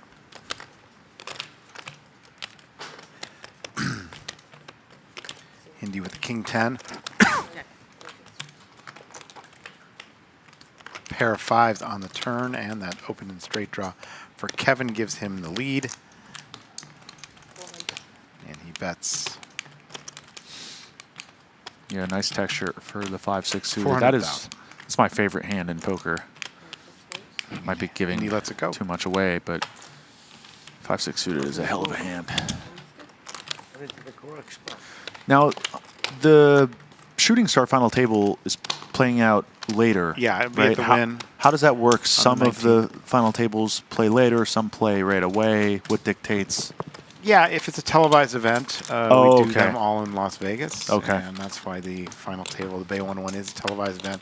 Gotcha. Will be filmed at the Wynn on the 19th, and then we'll do the final tables for the Prime and the Championship after that. So if players like Chance Corneth, who's at that final table, and local player Art Carlin.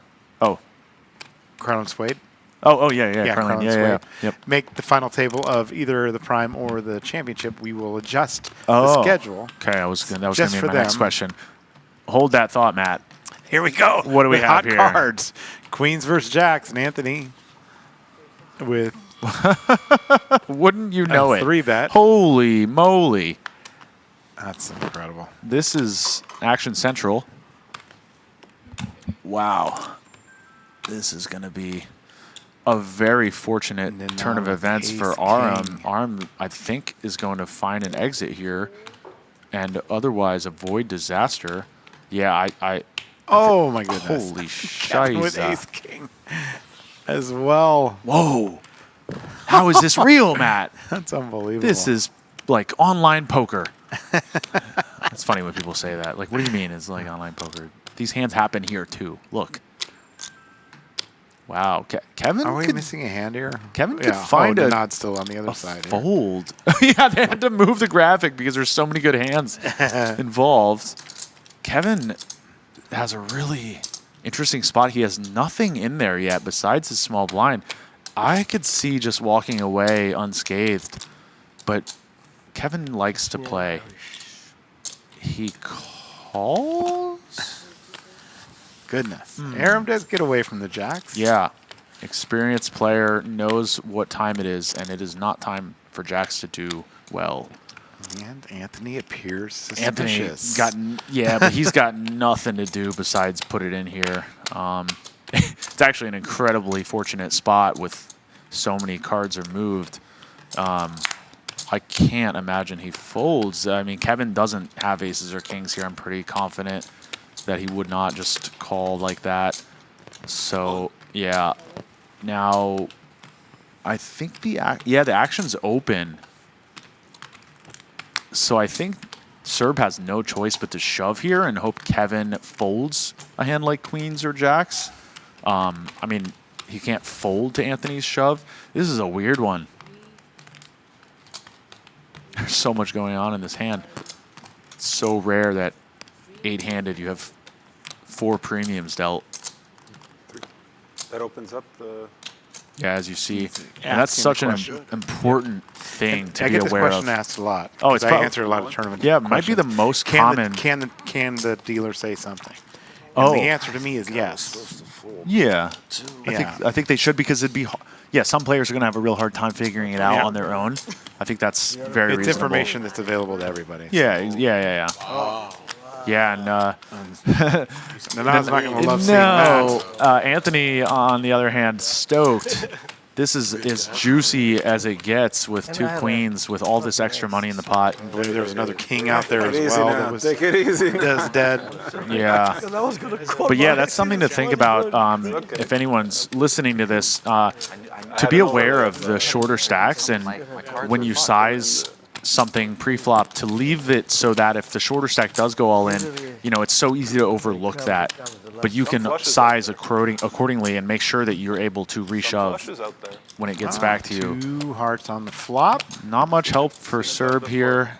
Does have the ace of hearts. Oh. Another heart on the turn. And he's now good at 7 dodging. outs. He's already dodged this twice, so. Yeah. Wow, and it was like before, fake heart. Anthony, held when they've had the big come up. I didn't want to call the 2. He has over 10x his stack from not too long ago. Tournament poker, Huge man. pop. Every single time it's been a Look sweat, at though. that. And now he's a chip leader. Crazy. 70 bigs and over 10 million in Faded chips. he's had, people have had 10 ounce on him twice on the turn. I wanted to fold the 2. The second, I know.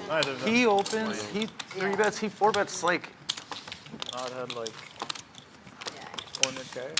even if they don't have ace or What king, was someone has an your ace or lowest king. point And yesterday my night, outs are last screwed. night? 600K.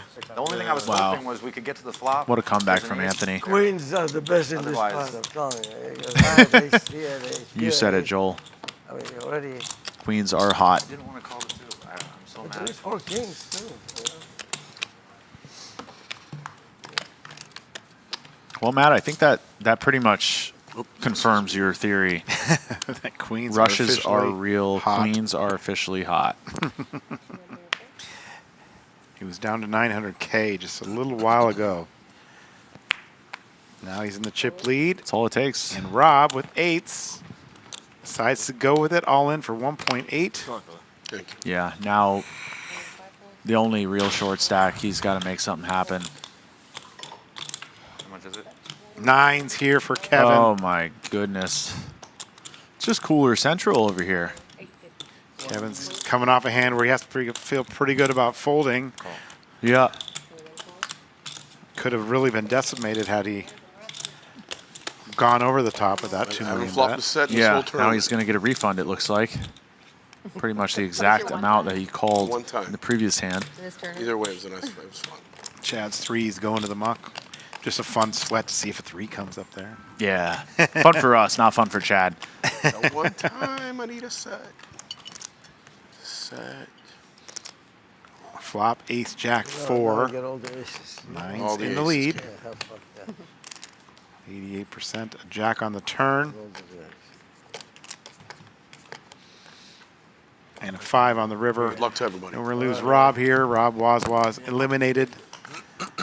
Great week for him. Again, he started off this tournament in rough shape because he had lost his seat. But here he gets to the final table and takes home You'd soon take that. a big prize, $78,000, I believe, or $76,000. With that, Waz is gone. What do you got there? We're down to the final 7. Now on the official final table bubble, but no one is really looking over the edge. Look at that. This is a really unique stack configuration. It's very rare You see Extremely rare. such closeness amongst 46 the to stats. 71 bigs. Yeah, and we have a lot of poker to play. But we've seen coolers left and right, so, you know, we could lose a player in 10 seconds at this rate. It's just not likely. You just sat down and just like. That was funny. For me, anyway, I guess. I called for hearts, and I almost got there. Yeah, that you just called for a pre-flop. Deserved it. You deserved I called it. for a pre-flop. No, I don't know if I deserved it. Into here, Jack 10. No, I don't know if people know. We went ace king versus ace king. Like, Oh, that's right. I did and see I that. hit the flush. Yeah. He won the last flip though, so it's only fair, right? The Jack six, ace king. exactly. Yeah, so deserve. Joel's still hanging in there. Flips too. This is the $3,500 Rock and Roll Poker Open, World Poker Tour event.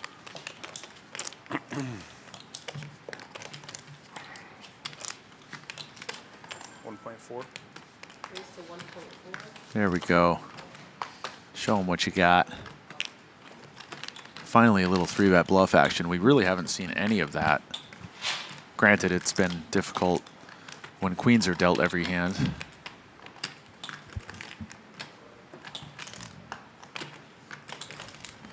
Kevin taking a moment, but ultimately queen-jack offsuit not a great contender. Nice one by Autumn.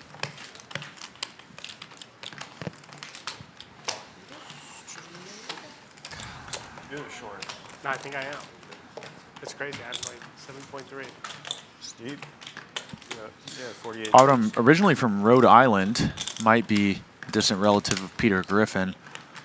Now lives in Vegas. Who's that? Aram lives in Vegas? Yeah. Okay.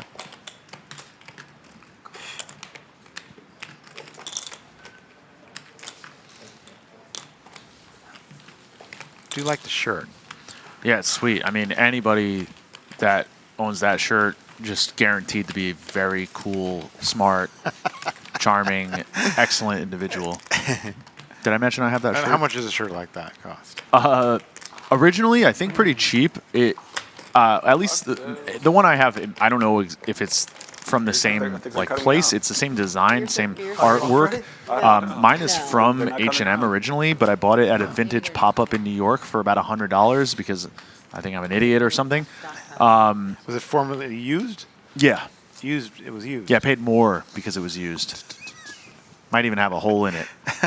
Well, they paid $6 million or something for a banana on a board. Yeah, I mean, people pay money for all kinds of stupid stuff, but I don't know if he bought his from H&M originally. It might even be like some fancy designer who made the same shirt. I'm not sure, but I'm gonna find out.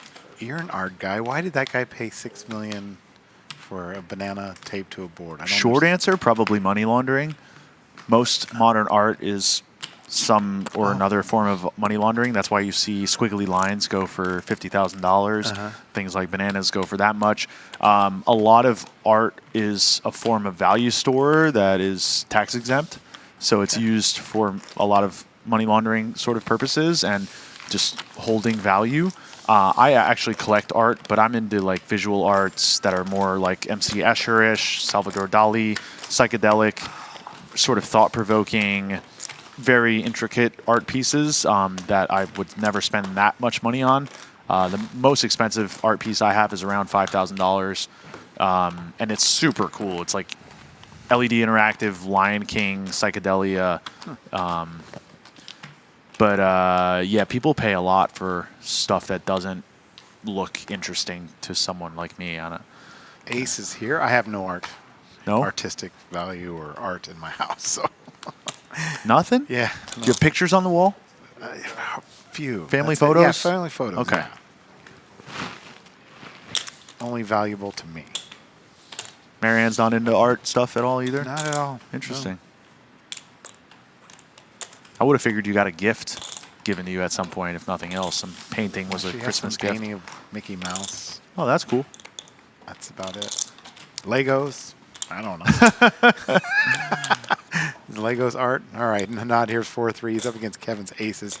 9-9 Jack on the flop. This pot should not go far. Go far as Kevin decides to bet.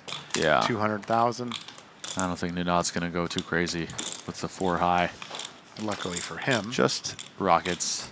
And he shows them, right? You have to show aces. Yeah, you have to. It's in the bylaws. Yeah, it's in the bylaws. You must show aces. I got excited. I had a 9 edge.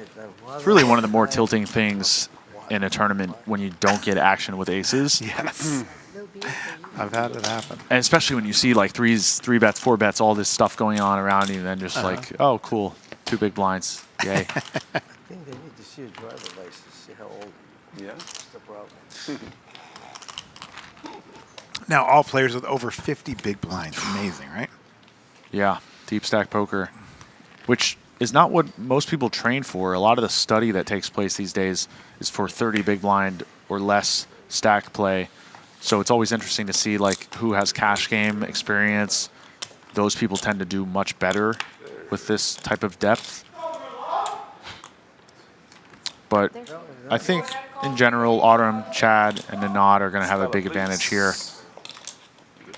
And they're the most experienced.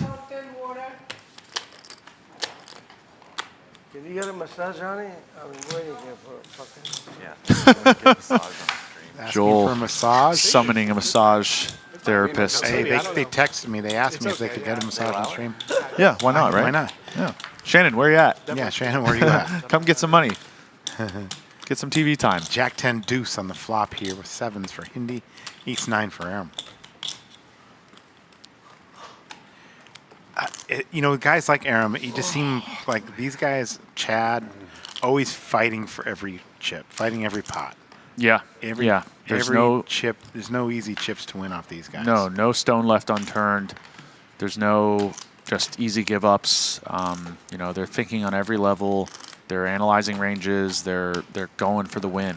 Yeah, I mean, all 3 of the experienced pros here are playing for victory. They're not desperate for pay jumps. They are ICM aware, but they all want the win. Wouldn't you like to see Hindi take a little stab at this pot at some point? It's tough to say. I mean, Not she has now. good showdown value. She's in position. I think if the river was under a 7, she might have gone for some little thin value bet. I wouldn't hate betting the turn as a sort of protection mechanism against some of the hands that have overcards. But thinking of it from a range perspective, if Autumn has any of the 2 overcard combinations, that means he also has a straight draw, which means he very likely would have bet on the flop, if not the turn as well. So I think we can feel safe that he probably has more of a 10 or of a nothing. And against those types of hands, we really don't stand to do anything from betting. It's just getting called by better or folding out hands with no equity. So if Hindi's thinking about it in terms of ranges, I think I like her check down. River, we could still get greedy and go for a thin value bet. I don't think 7s are ever beat on the river, but she played it fine. You played it fine, Hindi. Good job. Unlike the 5-3 offsuit. Another hand we talk about quite often is Ace 5. Why is Nanad not playing a hand like Ace 5 offsuit? Oh, he just folded on the button, was it? Yeah. Yeah, I think it's because he's getting a beer. To be honest with you, that's a... theoretically speaking, a very trivial open. Yeah, that's an open. Again, Nanad is more of a cash game player. In cash games, you're not always opening the same types of hands that you would open in tournaments because of the lack of an ante, and you're not trying to acquire all the chips in a cash game. You're really only trying to play hands that do well in big pots. Ace-5 offsuit does not do well in big pots, so he might still be in like cash game player mode. It might not leave his mind that way of approaching the game. So either way, that was a very clear open. Kind of missed a spot. Glad that I picked that up on my Yeah, good job, Matt. Matt, you're a world-class A6 poker player. Ace on the button, he theoretically should open all of the offsuit aces, all aces on the button there, yeah. If he thinks the small and big blind are like coming after him hard, then maybe not because he doesn't want to get into that battle. But I think he could have opened there without getting too much pushback. Sorry, John. Yeah, little surprise. That's a spot where Chad and Autumn would have absolutely not passed up that EV. Jack 9 versus Ace 10 here. Queen 7-6 flop. Anthony. Gun +1 with the Ace 10. He checks it. King on the turn. Yeah, but no telephone here. Nothing. No. Interesting spot.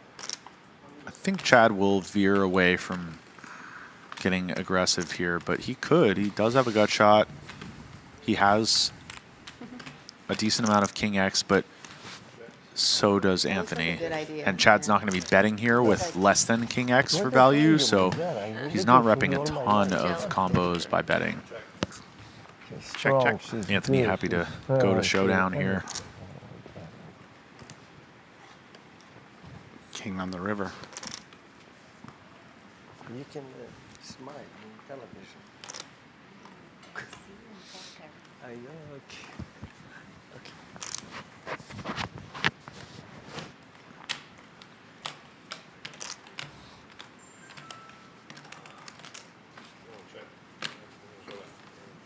Chad checks Anthony. Happy to take that one down. Yeah. What was Anthony's poker results to this point? Not a ton, if I like remember correctly. Yeah, he seems like he's been there before, so to speak. Let's see. He's got about $250,000 in lifetime earnings, but biggest score, 35,000. He got 4th in a big 750 buy-in at Parks, and he actually took 2nd in the 1100 here in April for 33,000. Okay. So he's got some deep runs under his belt. Seems like he probably plays more mid-stakes, but he's holding his own, and he really hasn't made any big mistakes. I'm liking his play so far.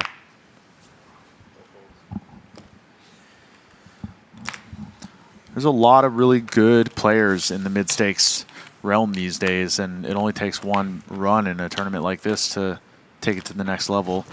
Joel finally got his massage. Ah, he did get it.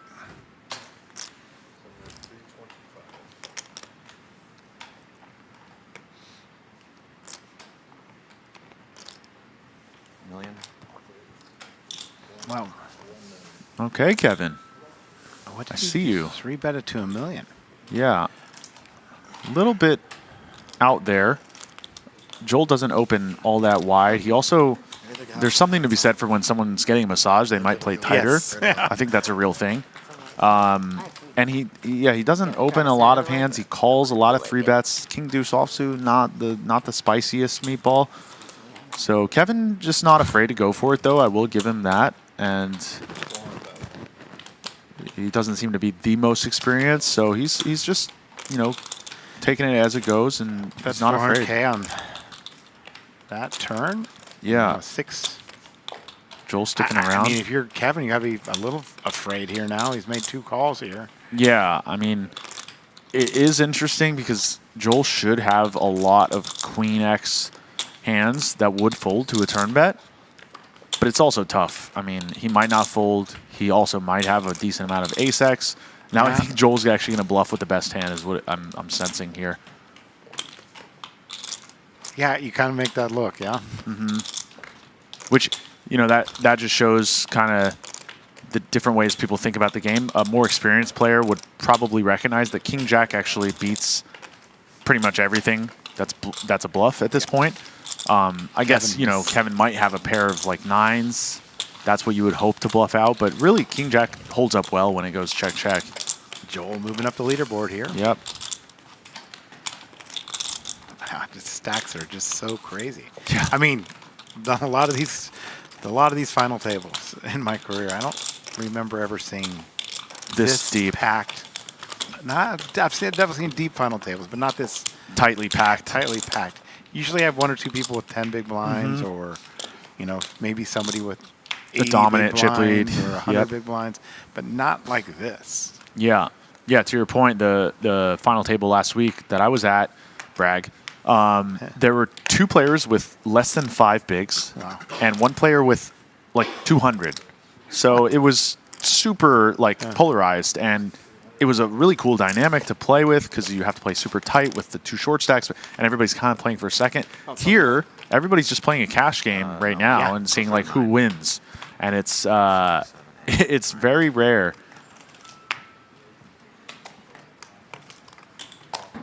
Speaking of not like this or not like that, are you a fan? Martin Cabral's here this week. I'm somewhat indifferent. I think he's far less of a problem than Don't Kasuf. even Let's say his name. Don't even say he with no name, who you like wanted to make a shooting star and like. I mean, that was kind of a joke, I guess, with the sponsorship thing. But no, I think Cabral is a very bright guy who says some actually pretty funny things from time to time. Gets out of line, yes. Maybe is not the most like integrity-oriented person. Maybe, I don't know. I've heard some stories. Is he like terrible for the game? I don't think so. Yeah. He's one of these villain characters. Would I rather play with him than someone with the initials NP? Yeah, probably. I don't find him that unsavory. I think he's just kind of annoying. Steps out of line a little bit, but he's a clever, bright human being. I don't know how to say it. He's got some higher level thinking too. Is that a good way to say that? Yeah. He's an actual, I think, a genius. Yeah. I mean, I don't know what his background is, but I understand it to be something that requires a high degree of intelligence, and he's creative in what he says. You know, whether or not it always lands well, different story. Correct. But I think in that sort of demographic of like loud players, he's on the more tolerable side of that. We were just playing a big tournament down in Brazil, and they were applauding when he busted, and some lady was following after him, yelling at him. And Really? Yeah, it was kind of a strange scene. The whole room applauded when he busted some big final table. Huh. So I guess we know how Brazil feels. In the end, I think, if somebody said, I would like to play with him, I think people would enjoy it for a while at least. Let's just say that. Yeah. Maybe not every day. No. But once in a while. And he's an action like player. With Helmuth, Sure. There are times when Helmuth is extremely pleasurable to play with. Other times he isn't. I think so. Huh. I'm still waiting for that time. Granted, I've only played with Phil a few times, but they haven't been the most pleasant. Yeah. It comes and goes. I'm sure if he's running great and all things are going his way, then it's probably a peach. Yeah. He does have some, I don't know.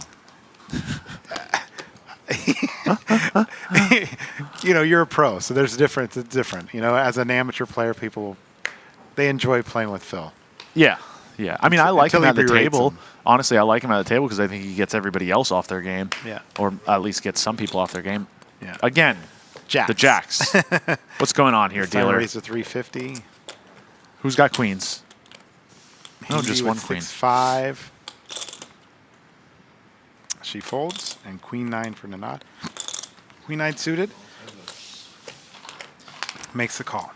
I think at this stage, Kevin's getting a little irritated with Nanad, only because he seems to be involved in a lot of pots with him. But again, not a guy fighting for every chip, it seems like. Except with ace-5 on the button. Kevin with a small bet here. Could go either way. I think I like the small bet without a heart and maybe a check with a heart. Nanad gets rid of that one.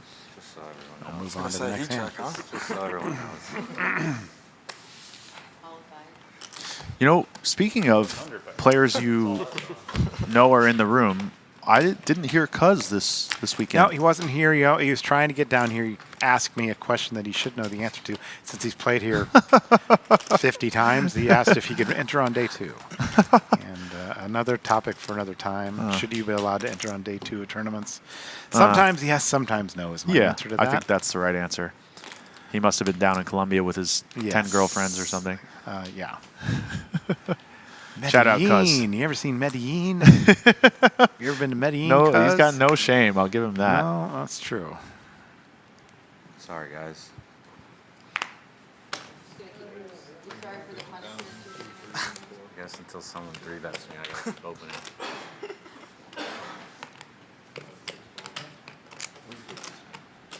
Kevin getting slightly hit by the deck here. Easy game. You got it. Takes it down. This is ridiculous. It's not gone unnoticed by the other players. Yeah, nor himself. It seems he's acknowledging the silliness of card distribution and the hot runs that do you have to exist. make chips off of that, and he hasn't made many chips and lost a few big pots too. Yeah, it's gone both ways for him. But he's back to the chip lead.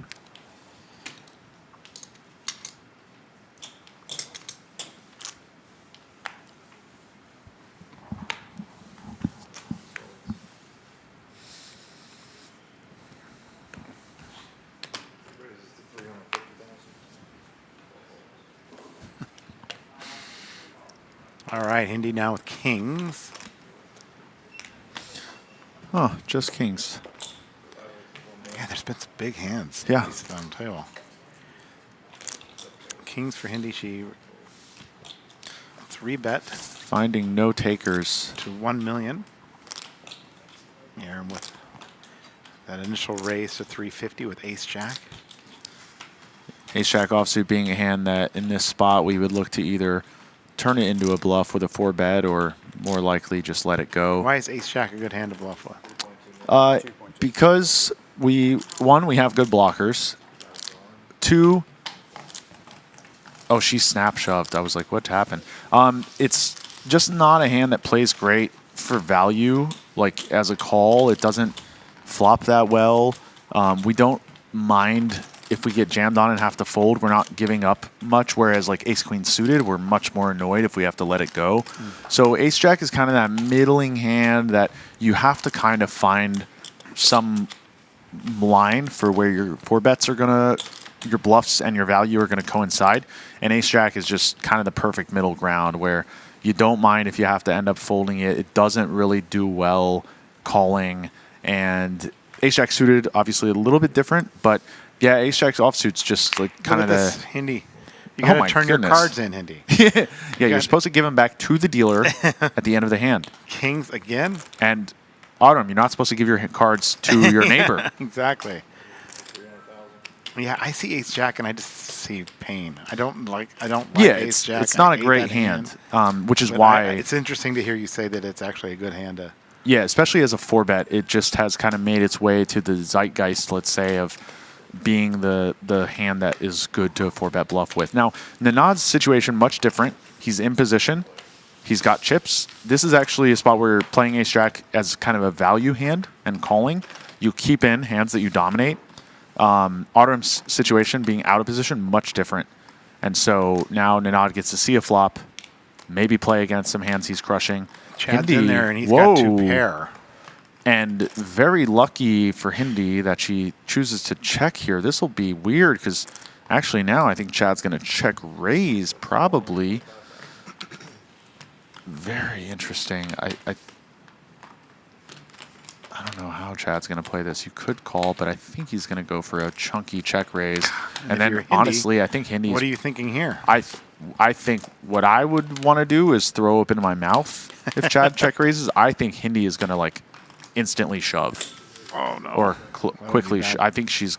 Oh, my God. Good girl. Nice one. What? Wow. She sensed something. Come on. That is unreal. How could that be that quick of a fold? Unbelievable. She did act quickly. I was half right. What the heck? Wow. She is going to be so stoked to find that out. And does that make up for the 5-3? Yeah, no. No, because this was the right play. She made the right play. It was heroic, but not super heroic. Like super quick too. It was shocking, and honestly, I don't know if it's the right play.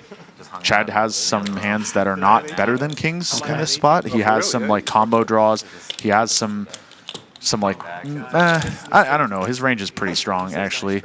But either way, to snap fold there, I commend you, Hindi. I mean, it was a nice try. What do you want? She also gives credit to Nanad having a hand sometimes. I agree, but I didn't say it. But that's sick. Wow, she dodged a potentially disastrous confrontation. I'm floored. That's amazing. You rarely see kings just turbo muck like that and be right.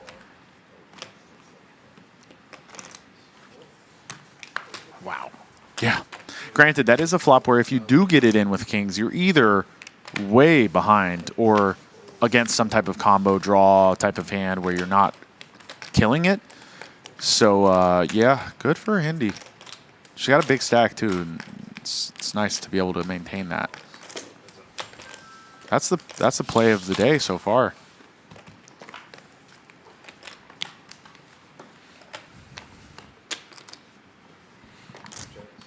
Maybe there's a card read error.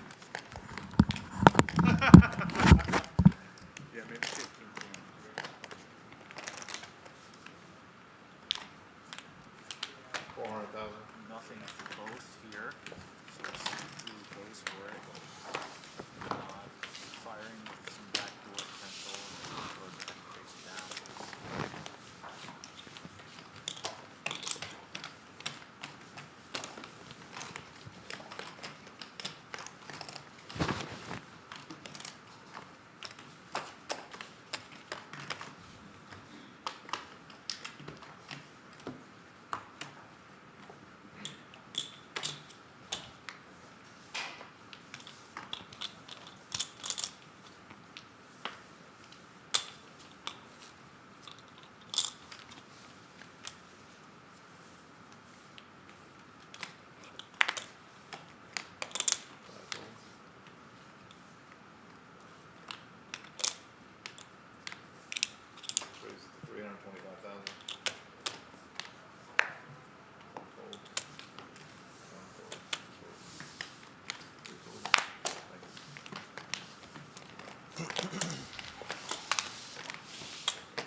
That's, I think, 3 hands dealt with no pocket queens. I don't know if the dealer is broken or what's going on here, but I imagine we'll see them again soon.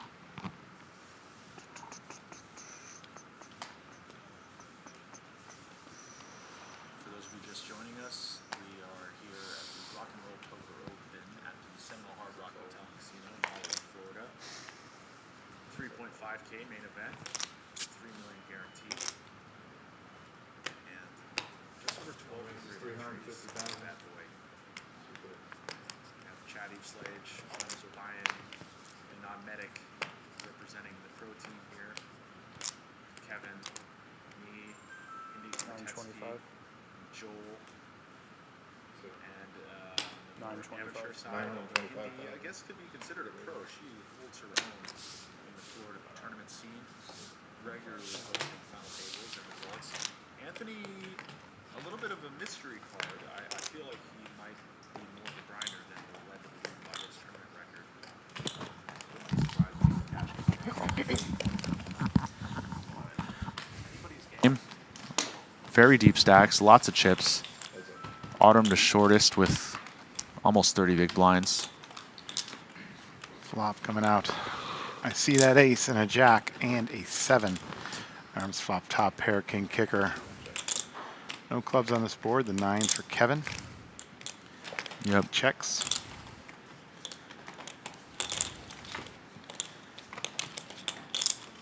Nowhere for Kevin to go here.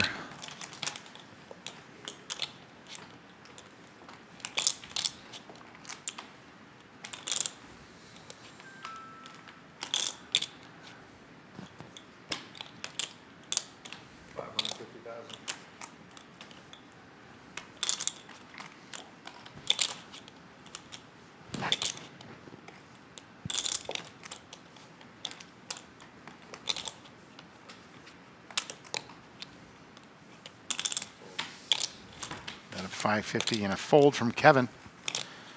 Wins the spot.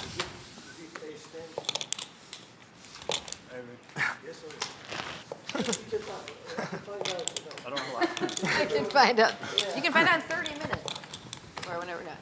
50, yeah, 30 minutes. Good massage, huh? Who had ace 10? How you fold ace 10? Ah, okay. Now it makes sense. Now I get it. Little tension breaking chat going on here, and see that a lot of the time that the table can get really tense and quiet for a while, and then suddenly someone starts talking and it kind of opens the door and everybody lets the pressure off a little bit. You can feel the release of energy that happens in those moments. How often do you get really, to play for 600,000? It's really interesting.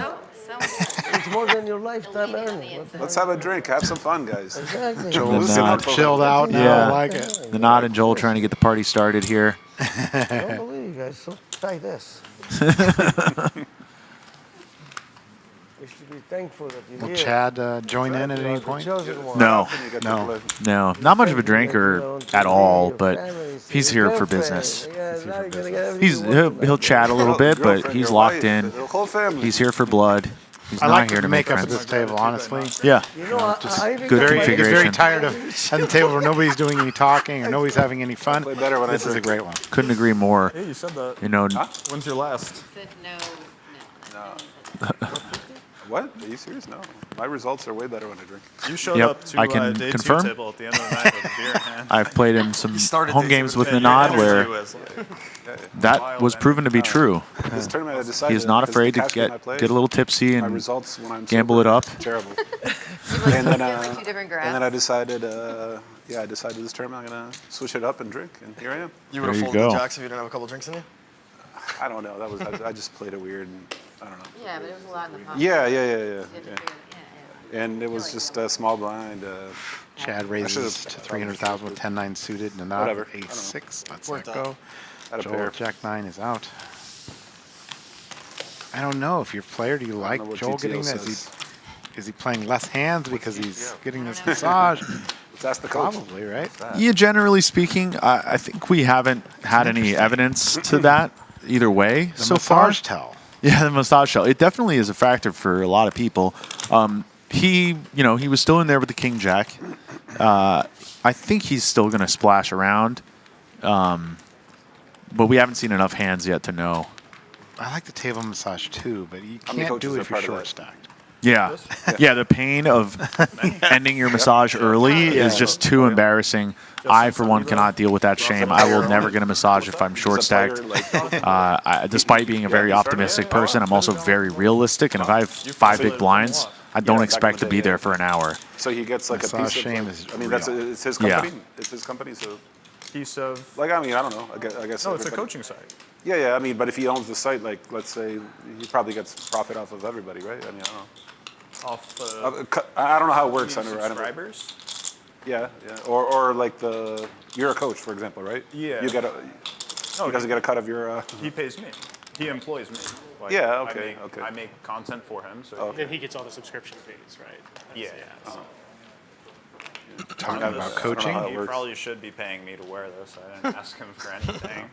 So Jonathan, if you're asking, if you're watching, You just. But I threw a little plug in there. I shouldn't have asked all the details about. Yeah. I got a Waffle House sponsorship out of this whole thing. Yeah, they DM me on the break. No. Yeah, it's great. I'm gonna have the sleeves tomorrow. Oh, yeah. You know? Are you serious? Oh my gosh, Chad, come on. Captain Gullible over here. Although I think Chad just wanted to be next in line for the Waffle House sponsorship, if anything. So funny, Lena. All right. Looks like a 3-bet. 850 from Anthony. Chad. I don't know. I'm ahead of Jonathan Little on break. And let's it go. I like the speed at which they're so- playing. Yeah, keep it up. It's like amazing. spread out. But yeah, he plays Poker Goes and some online. Like he won an online bracelet this past summer. They're talking about Jonathan Little. You know, he and Nanad actually come from a similar era in terms of when they were really on top of the tournament world. Right. A lot of the newer players might not be familiar with the lore, but these guys were some of the biggest crushers back in when I was starting out, and now it's a whole new guard.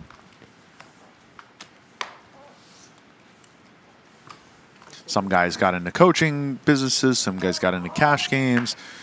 You know, you don't see too many people that stay consistent in the scene and also do well in the tournament world for 20 years plus. But Nanad's still out here crushing.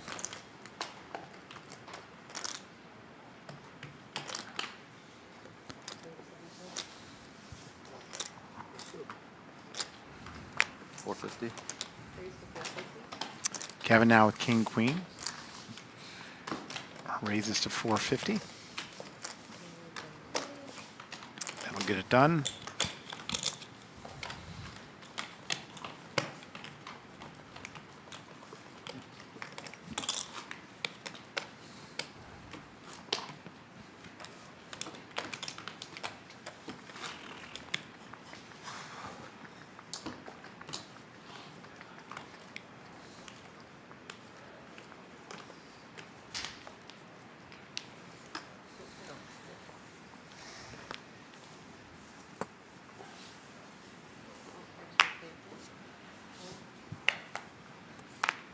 Andy now with that hand we've been talking about, Ace Jack.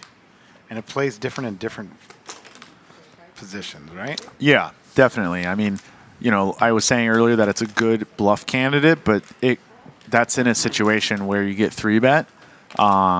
As an opening hand, it's often very strong. It can be a very strong hand to flat call raise with. But when we're out of position and we get 3-bet, a lot of the time it ends up being a better middle ground to turn it into a bluff Ace or a Jack. squeeze. Ace 10 and 5-3. And Hindi flops top pair. Checked around and ace on the turn. You like that check? She raised it. She raised and Joel called. Yeah, I do. Especially with the ace of spades, we really want to see at least the turn, if not the river. And we really don't love it if we bet and get raised here. We could get bluffed off of our hand. We can't go for 3 streets realistically with this hand. So exercising a little pot control is very worthwhile. I would like it more in a heads-up situation. With the big blind in, I'm a little more inclined to try to clear out some equity, but I think she does fine by checking here. Joel makes a call with the open end straight. And top and pair. Top pair. Yep. King on the river. That slows her down. Yeah, not in love with that. Got to go for some value against a player like Joel. He's not going to bluff raise you. He might even check behind, weaker 2 pair. I think we got to try to get value with that I have hand. another question for the coaching. Go ahead. No, whatever. I'm doing homework. So there's a bunch of pros, right? Everybody has their own rate, or do you make exactly? Do you make up your own rate, or do they do it for you?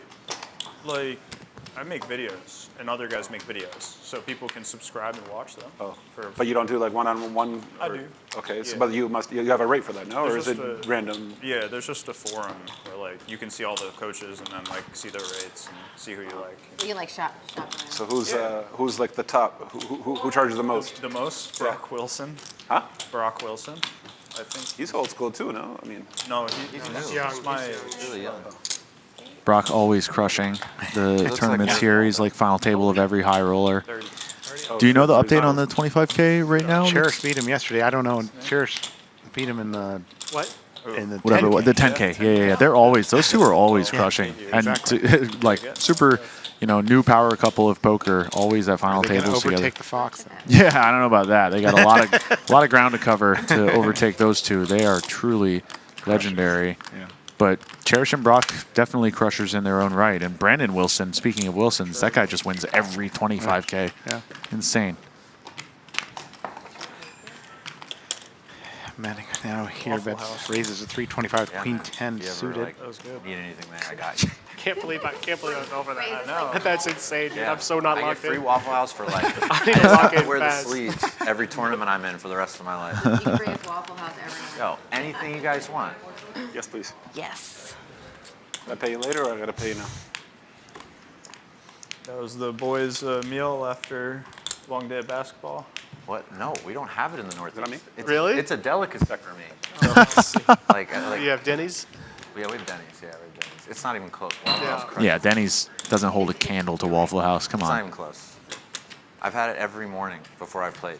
You ever fly to I mean, I don't eat Spirit that much. Airlines? I've had that. I've only flown it one Pretty time good. because it was the only direct flight to Pittsburgh from Las Vegas. Never again. And no, I love the if I have to, juxtaposition it's of the playing only for direct $500,000 route, I will take while it. talking I mean, yeah. the cheapest options of food and travel. Waffle House of the Sky. It is. I love how they don't even have a first class. It's just called the big seat. I love that big seat. The big seat. It's a great deal. You It's have a to great do it. deal. You can't. You Sometimes have as to commentators, you just gotta let it lay out and let them talk. Yeah. You gotta book early though if you want the big All seat. right. Yeah. People get it.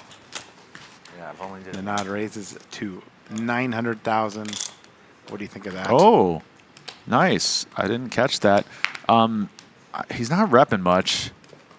Anthony might be a decent player to do this against, but I guess he's just trying to fold out ace high type of hands that took a stab here, but ace high with top pair, not going anywhere. I know. That's not a good shot. More water. Yeah, not, yeah, not repping much. I'm not in love with it Have you ever flown against a Ryanair? keen player. Very good card for Anthony there. Yeah. It's unreal. So Really? what they do is Get the check mark. you'll in go the- online. and you'll be 1.3 million flight, being and shipped you'll see over. these Flights, and I'm not joking. You can fly from like London, Paris for $30. Wow. Okay. He gave it a shot. Nanad gave it a shot. Yeah, It's always he at, had like, equity. He had a couple it's not the overs. main airport. It's like a I think he may regional have airport. succeeded And in then folding out if you don't some better show up hands, but 2 hours before and check Nanad in was 2 chip hours leader. before, Now they he's tax short you like stack. And 50 Chad bucks. was a chip leader. Now he's If your bag yeah. Joel's But a again, chip short leader. stack, I think it's 47 like big 10 blinds. back for in the every chip league. kilogram Yeah. it's over, they charge you like Kinda I was in crazy. London, it was 15 pounds. Hometown I had girl. friends A little more that his bag separation, was 20 33 versus kilograms over. 83. They were going to charge Big him to like small. $300. Little for his bit. bag. Yeah, it was cheaper for him to More go than we buy have Plenty a of for bag chips sure. for and him. then recheck. Yeah. Yeah. A player of his That's ability. insane. Kevin and Chad developing a strong friendship here, it sounds like. It's crazy. Bonding over It's the worst. budget airlines. Where's Chad from? Indiana originally, Indiana originally. from a farm. Now lives in Fort Lauderdale, has for quite a while. But Just still, so much poker action down here at Seminole Hard Rock. You know, got great tournaments pretty much year round. 4 big stops. Instagram is so good. Like, The next one in January is a WPT. It's coming back, so everybody get down here for the Lucky Hearts tournament. Yep. In January. It's like hype music and Amazing weather. It's one of the best times of the year to be here. It's play golf. You can do that. I don't know. Go to the about beach surfing. midwinter. Surfing? Not really. Boogie boarding, bodyboarding, that kind of stuff. You got to go a bit north for waves. There's kite surfing. We'd have plenty of water sports if that's what tickles your fancy. But it's really The Keys South Florida is that I went to beautiful. the first time a couple years ago. It was interesting. Oh, I'm surprised you hadn't been down there yet. No, I It is- never had, and had only been there once. It is a time. Key West is pretty cool. Depending on what you get into, it is a time down there. Yeah. They have a lot of fun things. The And southernmost part of the United States, Florida. United States of, well, America, I guess. continental United States. There you go. Thank you. But yeah, South Florida in the winter is really something that I take for granted until I travel in the winter, and then I'm like, no, I want to go home. I want to go back to where the weather's perfect. I'm not a huge fan of humidity, but I don't mind it here. Yeah, it's still, I mean, During the summer, no. Thanks. yeah, Vegas and California are also pretty decent in the winter. So you spend your time in overall pretty good spots. I can golf about 300 days a year in Vegas. Yeah. Maybe more. Probably 325. Chad here with a King Jack Yeah. raised, and got 3-bet with King Queen, and the 3-bet gets the pot 1 for Anthony. Yeah, Anthony could have gone either way there with King Queen suited. It's a linear 3-bet that I would like against other players besides Chad, who's not going to give up too much. I think I would prefer to just call against Chad and have a higher ranking value hand in my call range pre-flop and trap some hands like King Jack offsuit for more bets post. But I can't blame him. King Queen suited is a hell of a hand. Never hurts to put more money in.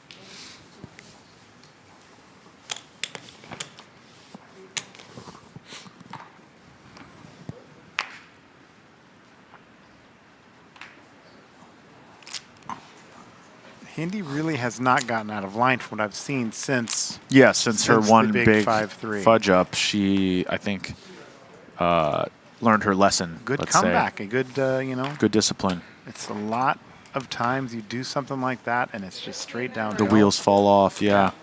She kept it together. She's right back up top. She's been here before. She's been through this roller coaster before. That was just a minor loss of control, but I think she's got it back. All in to call, it says there. I think that's a wrong graph. Yeah? Yeah, I'm guessing that's wrong. I'm going to say that's wrong. Okay, so we got 6-5 versus King Queen on the Nice flop for Joel. 2-3-7 board. Joel with a heart in his hand and 5-6, a straight draw. Neither player with a pair at this point. Yeah. Joel bets 300,000. Yeah, I think the knot has to see another card. Peeling 1. Not great visibility, but it's too good of a hand to let go just yet. And now, let's see what Joel does here.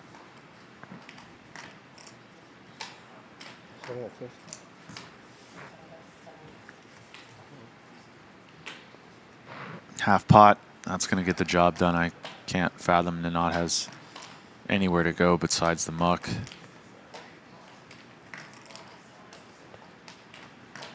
He only has one time extension chip left, by the way. Yep.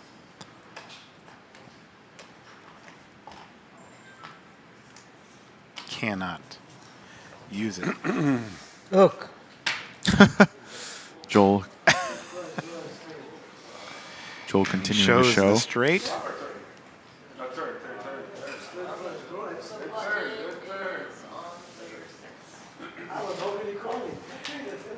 And that's going to do it for this segment. We've got a break here, and we still got one player to lose before we're done for the day.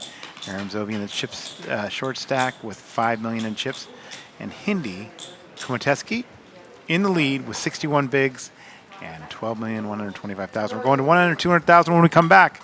Matt Savage and Daryl Fish here at the Seminole Hard Rock. Beer.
Rock and Roll Poker Open main event. WPT event. Seminole Hard Rock Casino in Hollywood, Florida.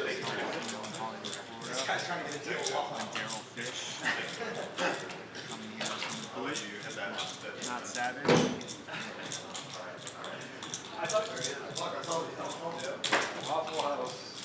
Did you get that deal? Yeah. Got it? Check's on the way, guys. 100, 200. Tell me to get you a pass. Do you have any water back there? Yeah, thank you. Unlimited waffles for like that. Hello, everybody. We are back from break here at the Seminole Hard Rock Hotel and Casino in Hollywood, Florida, with the WPT main event of the Rock and Roll Poker Open series. I'm Daryl Fish, here with Matt Savage, who will be back, I'm sure, quite shortly as well.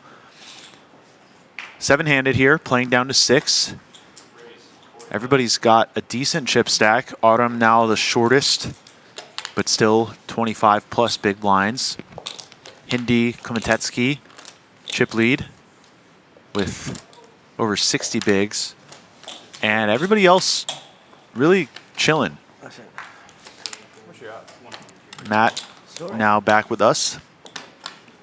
Hello, sir. Hello. Just back underway here. 9-handed clubs versus King, Queen of Hearts for Anthony. And look at that flop. 9, 9, 7 with one club. Kevin in firm control of this flop. Anthony bets 250.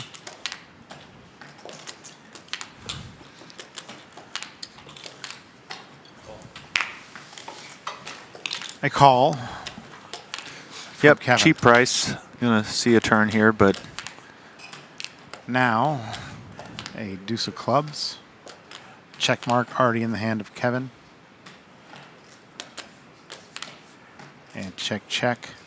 yeah, Anthony knows better than to keep firing on this texture.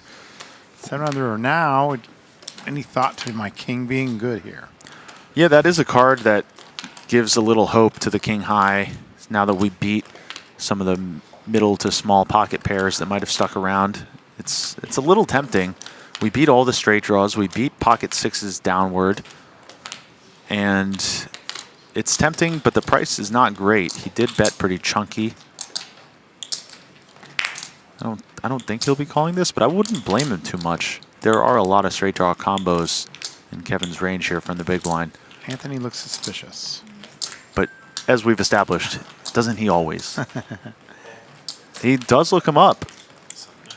And not going to be thrilled. A well-played hand there by Kevin, I believe. About to move. Yes? Yeah, I got to get out of here, Matt. Okay. It's been a pleasure. Thanks for coming. You were outstanding, and happy to do this with you anytime. Daryl Fish, he's got a nightlife. He's got a life outside of poker, as we've established. And we want to thank you again for coming in. Daryl, you've been outstanding. Where can we find you? You can find me at home. I'm not too active on Twitter anymore. Okay. I used to be. I am on X/Twitter as Daryl Fish. I'm not too interesting on there. I'm on Instagram at flow_of_fish. It's very much not poker related content. But if anyone's interested, that's where I guess you can find me, let's say. Otherwise, you can find me on dance floors in Miami and at home, just living a pretty domestic life these days. Awesome. Well, but, thanks. Yeah, thanks for coming out, and we'll hope to see you soon. Yeah, thanks. It was a lot of fun. I might be out in Vegas. I'm moving this week/month, so I have a lot to handle this We'll see week. you out but in Vegas at the Win. Yeah, I'm pretty sure I'm going to make As it out for the most- main event. Most great poker players will be. Yeah, it's going to be great as always. And thanks again, and I'll see you soon. Okay. All right, Thanks bye, again, Daryl. everybody. Appreciate it.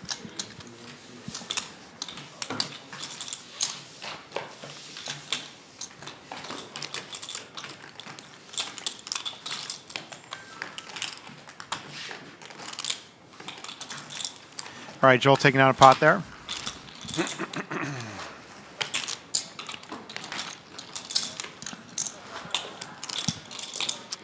And if any poker players are out in the room would like to join me for the conclusion of today, we are just losing one more player. would be happy to have somebody else join me in the booth. If not, I'll be taking you home by myself. Again, I am not a poker expert, never claimed to be, but I will give you the action and try and fill in a little color commentary as well. Hindi, folding king 10. Folded around. Kevin now with king jack.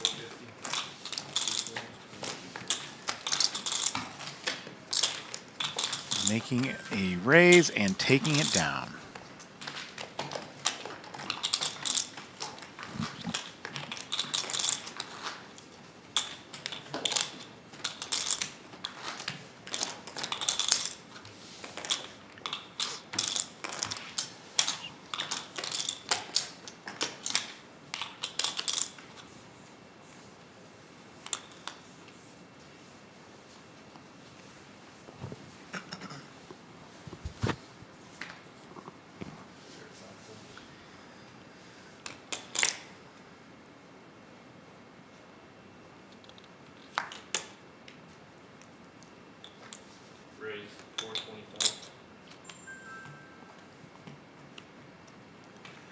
All right, Ninad now raises to 425. The blinds have gone up. We're playing 100, 200,000. These players are playing 90-minute levels, and therefore the structure has gotten deep.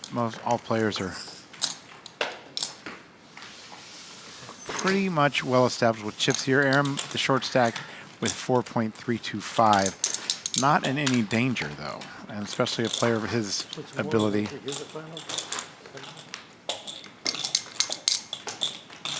Pretty cool they set this up like out of nowhere.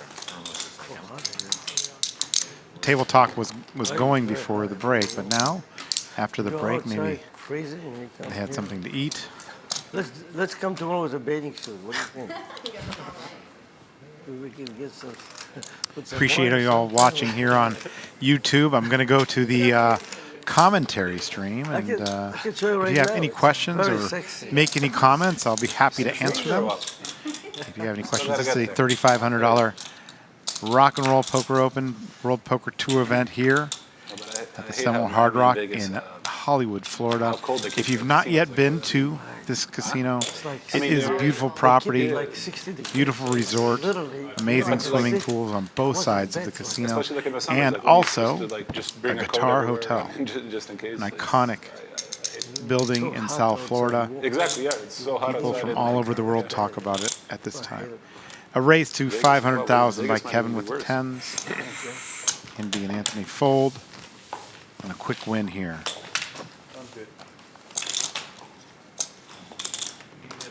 For Kevin. You have one blue in the middle here. I know what I'm doing. Okay. Thank you. Playing down to 6 players here. We have 7 currently. Again, these players are quite deep. And even in chip stacks, so nobody wanting to go out next. But have all earned right around 100,000 at this stage. Not bad for a $3,500 event. $3 million guarantee. 1,250 people, so it's 64 million. And prize pool close to $4 million. Average is 10.1. My luck. 8.7, you're off. No, the average of the final table. When one busts, the average is I'll bet under. I bet you one. Hindi now with 8-6. She Listen, folds. I'm a CPA by nature. Nod with king 8. I'm a CPA when I was young, 4 years. So I know accounting. You were ready for it to bet. Descend to 200. Because we have 160 people at 50,000. Players are playing quickly. Love to see that. Divide by 6. Come on, jump into the chat. I want to hear You what you have to say. divided. I'm looking at the chat right now. Well, maybe Hey, Poker Ski, I play by feel. Andrew DeFeo, Mr. No Lenses, great to see you. Another beer, and then I'll start Exactly. Brad, figuring out the math. always happy to see you. Alyssa, I see you out there as well. And John. The Club WPT stream team is strong. We'll see many of you out at the Win. We're going there next on the World Poker Tour. Also coming back here in January make you look. for the next event here. $3,500 buy-in, $3 million guarantee. The opening event is a $2 million guarantee All right, we for got that the game, series, baby. and $1 million 25K high roller as well. Call here. Let's dance. We got the game. No more straight flushes. We're working on that, I Brad. don't know. There's another one coming. Lots going on, a lot happening out at the Wynn. 8-4 of clubs for Joel. Flops bottom pair. Ace-8 offsuit. No diamond in either player's hand on a Jack-10-4 all diamond flop. And the nod continues to put pressure on Joel. He cannot call with bottom pair. And the nod wins the pot. You got a piece of I thought I had the ace of diamonds. Take it. Does that mean there's another ace under there? Yes.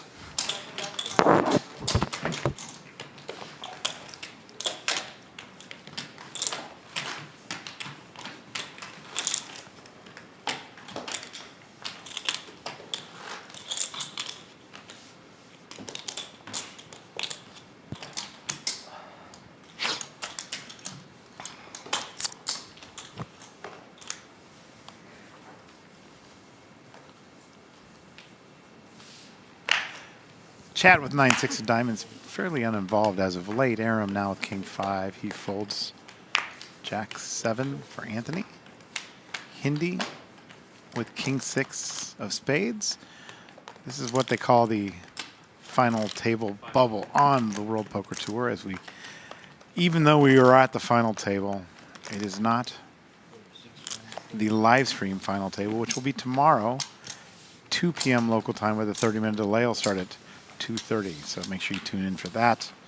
I'll be back in here with Faraz Jaka on the live stream. Flop is 2 spades, 3 spades, excuse me. He flopped a spade flush, Hindi has. She has the king high flush on the flop. Kevin checks his king jack. Hindi's going to bet this. She's going to bet a total of 300,000.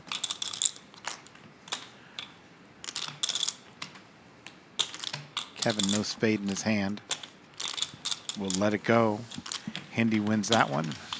Maybe reconsidering her bet there, but she'll take what she can get. She'll get it there. She is our chip leader. Over 12 million in chips. Back into the chip lead over Kevin with the win of that pot. Anthony Merlot in third with 50 big blinds. Joe Gola, 40 big blinds. Nanab Medic, 37. Chad, 35. And Aram Zobian, 22. Big blinds with 4,325,000. Joe Gola, as you may have heard earlier, left on day 2 for 4 hours to attend his granddaughter's birthday party. Came back and made this final 7. He's having quite a week. Anad now with ace-10. Will make a raise. Raise 425. He raises to 425. Kevin with 10-9 folds. Chad folds. The Nod Medic takes down this one.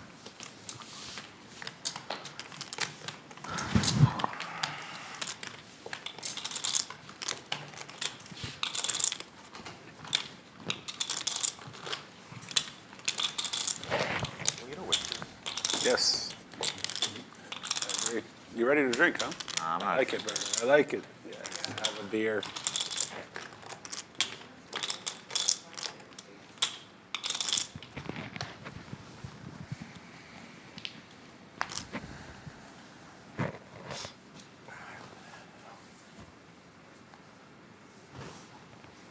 Anthony with 9-8.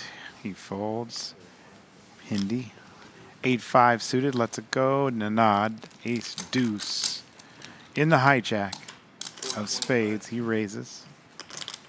Joel lets it go. Kevin now with the 5s will make the call. And Aram with ace-jack, the hand that Daryl was saying is a good hand to bluff with.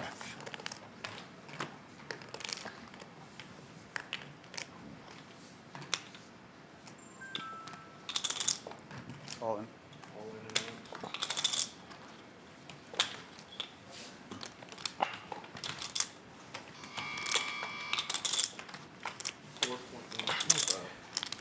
He goes all in for 4,125,000. Action to Nanad, who folds, and Kevin folds, gets out of the way. Aram wins this pot.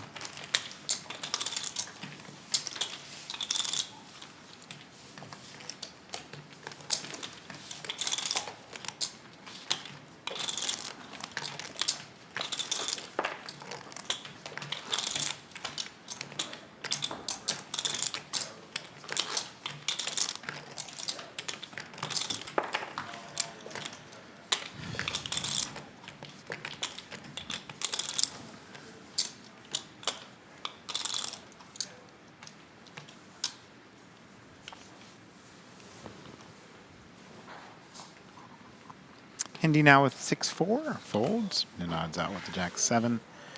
Joel, 10-3. Being patient. Kevin. Folds. Chad raises to 400,000 with ace-6. Action now to Anthony. About 6 million? A little 6.5, I think I started with. Thank you. Chad says he has 6.5. Anthony with 9.9 decides to make the call.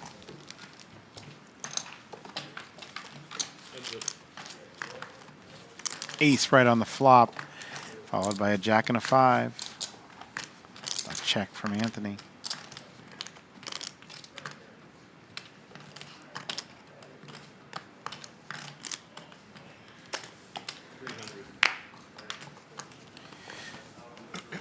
That bet'll get it done. Chad wins this pot.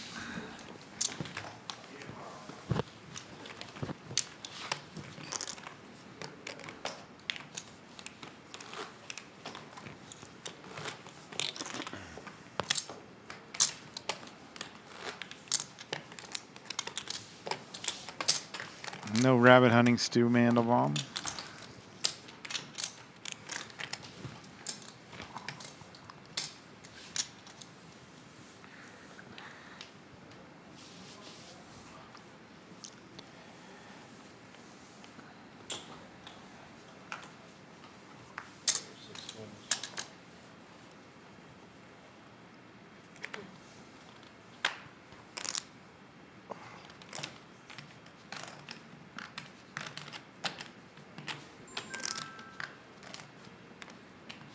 Right. Joel raises to 500,000. Well, you're not happy with that? Nah, just It's he just saw it hit the felt before you said the raise, but As is fly. it's a gentleman's game, right? Yeah, it's game. He folds. I I mean, Nice Hindi hand. lets It's it a good go. hand. Joel we takes have this to one stay down. consistent Like as well. For sure. I throw it in. Call if I don't say anything. And the dealer The voice make more. Yeah. I goes, that's I think we all and I maybe go, wanted I'm to. sorry, I go, my bad. It's just a call. I should have said raise. Yeah. Very next hand, I throw it in. As it's in the air, I go, like, I forget that I'm not going to say it again. And it goes like this, raise. And he goes, that's not a raise. Yeah, I mean, Calls the floor over. Like, it's so, like, yeah, I mean, I understand. I mean, it could go both ways. the first, I even took it. I was like, It's no, like, no, yeah. good. Call it a call. All good. And then the next one, it was like, I mean, Yeah. simultaneously. Yeah.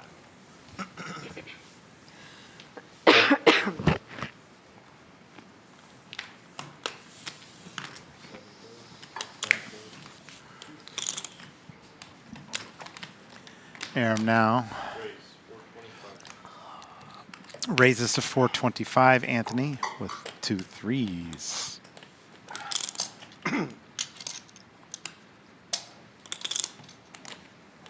Makes the call.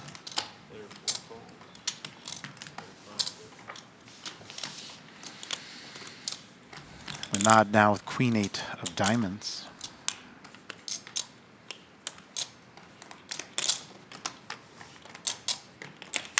Also makes the call.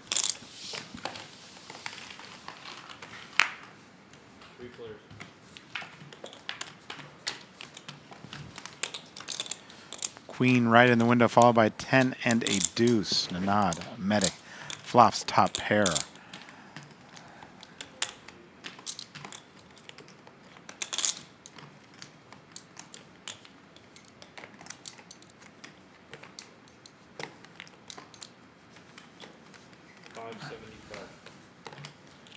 Nod leads for 575.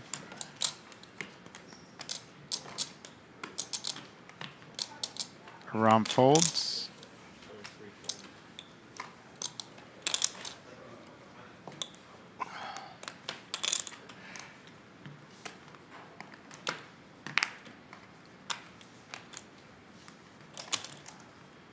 And a fold.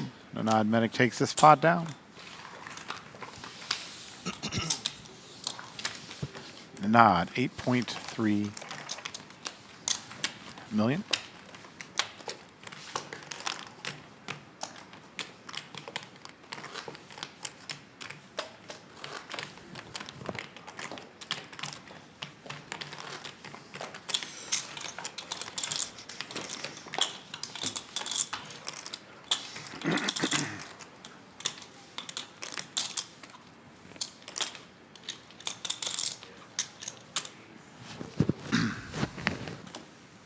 Thanks, Bob Mather. I enjoy doing this. It's fun for me to do these things. I enjoy having somebody that knows what they're doing sitting beside me, like Daryl Fish. Tony Dunce, Faraz Jaka will be here with me tomorrow. Matt Waxman has joined me as well over time. I actually had Lucky Chewy with me. I always learn a lot from them. But can't compete in this tournament arena like they can. Sure. It's pretty sterile. Chad's raised to 400,000 with ace queen. Or some beers. Or both. Nod's requesting more beers. He does fold king 7. Joel lets it go, and Chad will take this one. So no break today? Had a lot of big hands earlier at this final table, but we are He might be here tomorrow. Who knows? running short on big confrontations as of late. The sleeping bag. They'll never bag at 7, right? If it goes to a certain time or not? Want to do a flip for $1 million? I mean, check they it would down? if it went to a certain time. Okay. Huh? Let's check it down. Players are asking if they would bag at 7 if it went too late. I'm saying no. We could do straddle. We'll play till we lose one more player and then we'll be done. In half an hour. Then Marianne and I will go out and have Cucaracha? Cucaracha, whatever. What's the Council Oak, one of the restaurants here. Everybody They have a lot of great ones. We had a that's player what party the Sacramento. other night, Oh, I see what you're. well attended, that had food from Council Oak, and then in January we're looking at doing another one as well. King Jack versus Queens. A race to 400,000 with King Jack by Chad. Action now on Nod with Queens. He makes the call. And a call from Joel with King Jack of Hearts. Kevin lays down the worst hand in poker, 7 deuce. I check on the dark. And Joel says he checks in the dark. Flop is ace, 4, 3. There's an ace on the board, neither player with an ace in their hand. The Nod with the queens in the lead so far, 2 spades on the flop. Chad has a king on spades. He checks it.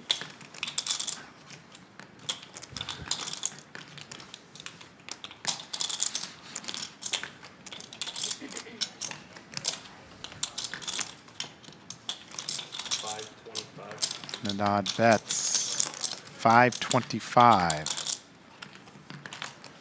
One heart on the board as well with Joel, the King Jack of Hearts. He folds. Chad lets it go. Nod wins his pot with the queens. Always nice win a hand with queens when there's an ace on the board. Yeah, where's Nikki P? If you're on Nikki P, want to join the chat?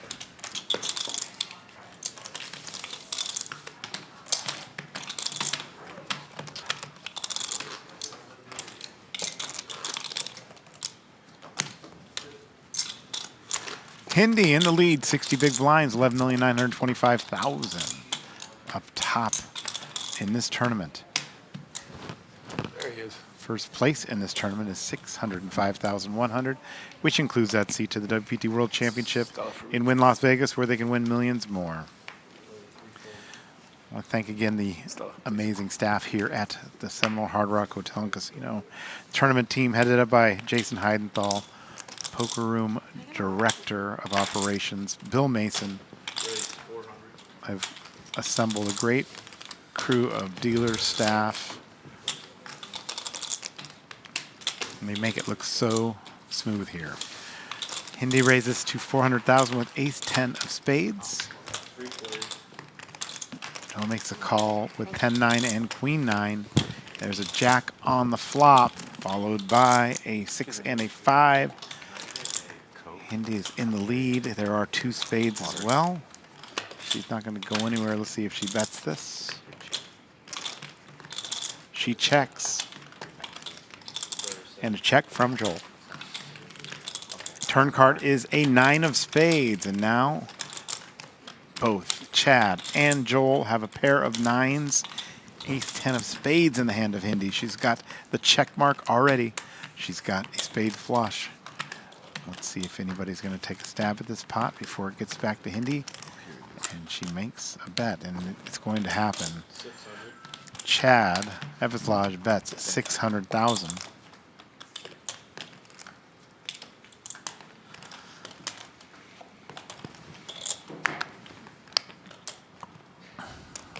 Hindi makes the call with the nuts. And a fold from Joel.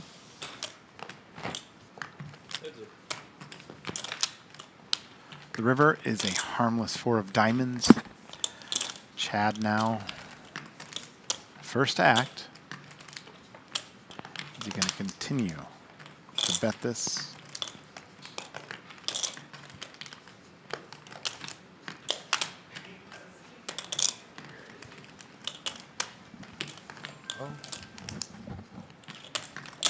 He does not. He checks. All in. Hindi moves all in. All in for 6,175,000. Pot is 8 million. And that's going to get it done. Now we're talking. You're not going to show her the ace high? Hindi wins the pot. Oh man, you're still up to 13 million now. I'm still pissed about it. I'll wake up tomorrow and still be mad about it.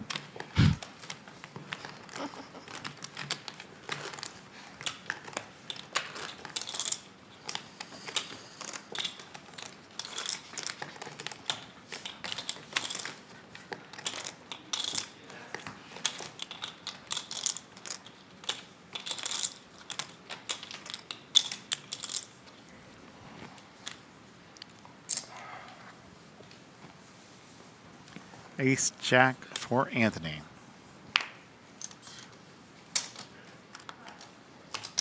Raise 400.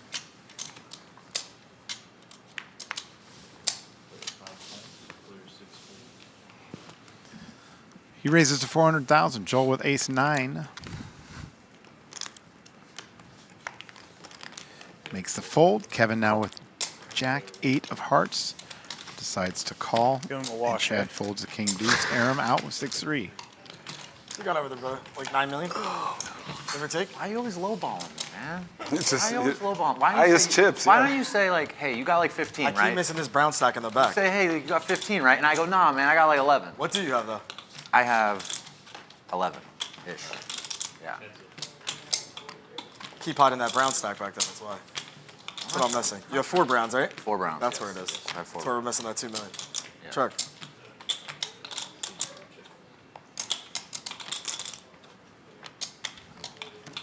Flop 9-8-6. 1 heart. A pair of 8s for Kevin.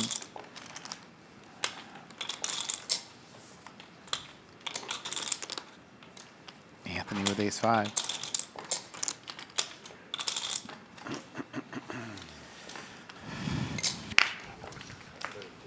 Makes the fold.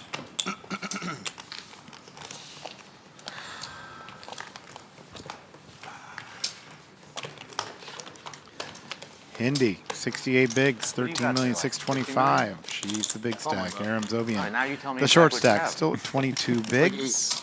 See? Doesn't that feel a lot better? For a while. Rather than me being like, you're hiding this brown stack. Are you like, what are you like 5'7"? Tell him. Tell him. No? Come on. Why, don't lowball me. Respect your elders. You know? He's hiding his chips back there.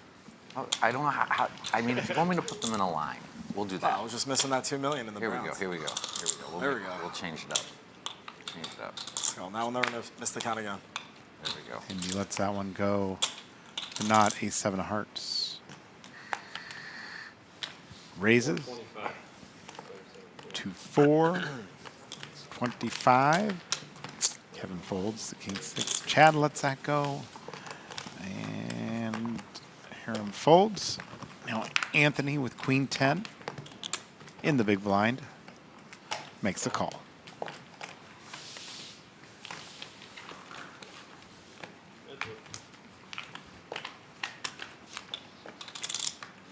Flop, ace, jack, 7, all diamonds. Anthony with the 10 of diamonds in his hand. The quick check. Also got a straight draw. Ace is a pair for Nanad Medic. He bets 450,000. Anthony must at least call here, and maybe we'll do more.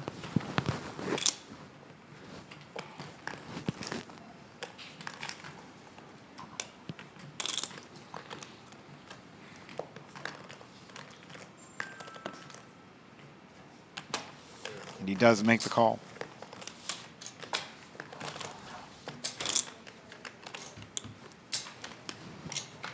Turn card is a jack, jack of hearts.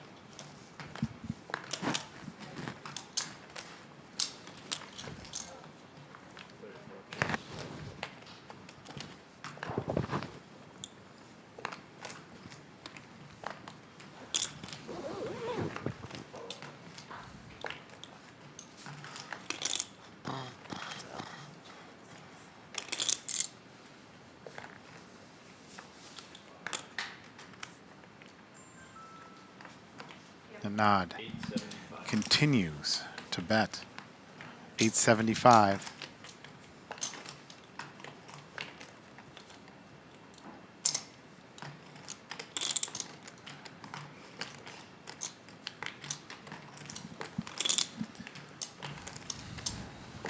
Just keep blasting away, huh? Anthony Nice shot. tells Nanad, you're just going to keep blasting away, and he is. He wins that pot.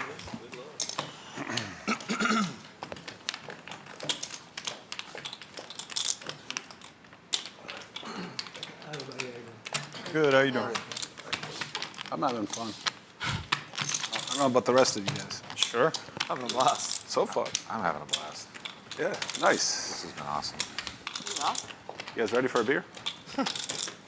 Nanad keeps offering Let's have a beer, guys. the beers. The only time, like, I really feel like drinking is if I'm trying to hook up with a girl. You guys would have And it feels like you have to socially, like, you know. Yeah. I was told I got to get you some Yeah, red wine. too. I'm not going to say from who, but That's probably why. Yeah, I was told to get you to drink red wine. I don't either. And the game would be fun. Alcohol consumption. Tequila as well? Okay. Like the generation like coming up. It's like it's A friend of mine said, of all the try to get her to drink red wine. That's a great thing. Well, we've normalized it, right? Like we've normalized that, like, Uh-huh.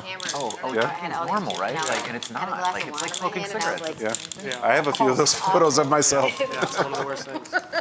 But sometimes I have good results. Sometimes you lose, sometimes you I did not have good. wake up and you're like, how the hell did I just Like win? poker while I was drinking. Oh yeah. But yeah, you probably don't have. You got 7? I can't even tell that you were even. I'm hanging out here looking. Well, Table they're talk slow with flow. They don't come 4-3. Nuts. 4-3. It's like water. Got another beer. 4-2. Because I didn't 6 eat. point. Kevin 0, with 7, a Perrier. Wow. I wish I had that 18 mil. Thank you. 7. Better. 7. Thank you. Thank you. We'll settle for 7. I wasn't trying to needle you. Joel I 7-3. He thought I folds. counted your Kevin stack. 8-5. Diamonds. Folds. In theory, if you would have Aram just now left will be the first player at into the 18, how pot much do you with think his you'd have right now? ace queen. Less than this, I think. I think so. It's like this. He raises to 425. Hindi makes the call with 7-4 of clubs. It's close. Yeah. So you're playing great. Yeah. Excuse me. She 3-bets Doing better to than 1.2. The graphic was not up in time, so it was 1.2 from Hindi with Confirm. 7-4 of clubs. We have a numbers guy here. What's the question? He'll plug it in. Big hand happened earlier in this table. Hindi went from the big chip leader down. All in for Aram. Hindi folds. She said she tried. That was a nice try, yes. I tried. It was a nice try. I just had it. You just had it, yeah. On the button, of course. My timing's impeccable. Might have worked out well for Hindi. The re-raise gets her out of the pot. More. You got more now? Got more. You're like right there with us. 575. Yeah, you want to swap 80? 80? That's a good one. You turned me down the first time. I thought I'd try again. 90, I would be that guy. Gotta go all the way. Joel with King 6 of hearts.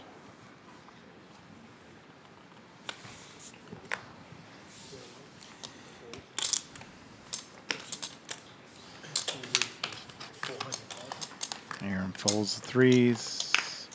Chad with the raise. Queen Jack. Indy with ace 3. Makes the call. Nine. Oh,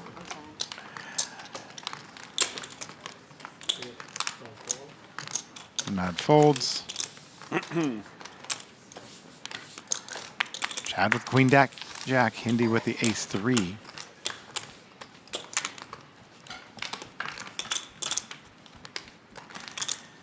And the flop is a king, 10, and 4.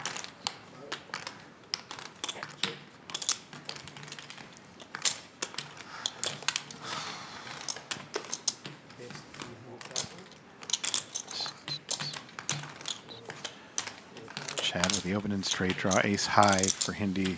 Not enough for her to call here.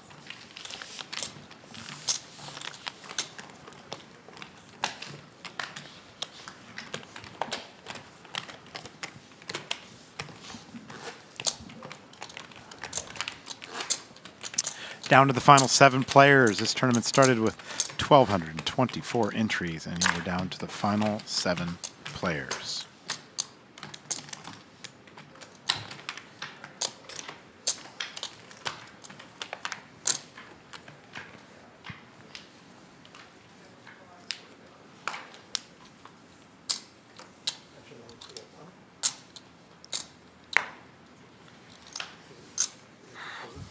First time looking at these cards, so like for sure misread that. I'm thinking the same thing. I was like, what the heck is this? Even like the queens look like other, like the queens look like eights. I think Hindi with a 10-9. I looked at a king and thought it was like a 4. Raises to 600,000. Nod folds. Joel with ace 9. The ones at WSP. 400,000 more to Really? call. I think they're fine. Like, He's going to do it. The difference is you go from like the He's small going to do it. He has her dominated. the massive. But we'll see how it plays out on the flop. Ace 9 versus 10-9. Ace right in the window, followed by a 9, 2 pair. Joel checks. Aces and 9s, 2 pair. Hindi with 9-10.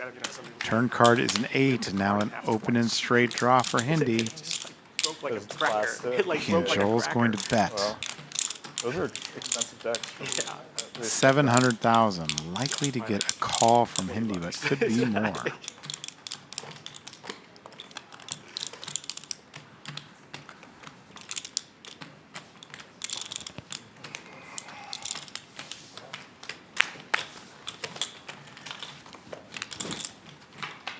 River card is another 8.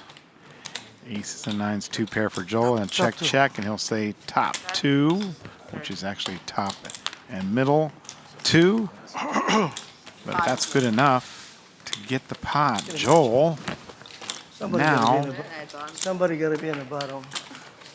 wins the pot. Oh, somebody got to be in the top. Hindi down to 10, 5, 2, 5. Kevin now back in the chip lead. Think of these players. Joel's had the chip lead, Hindi's had the chip lead, and Nod's had the chip lead. And Kevin has had the chip lead. Also, Chad's had the chip lead. Not even sure. Anthony, I think, had it as well. I believe that all of these players have had the chip lead at one point on the final table, except for Aram.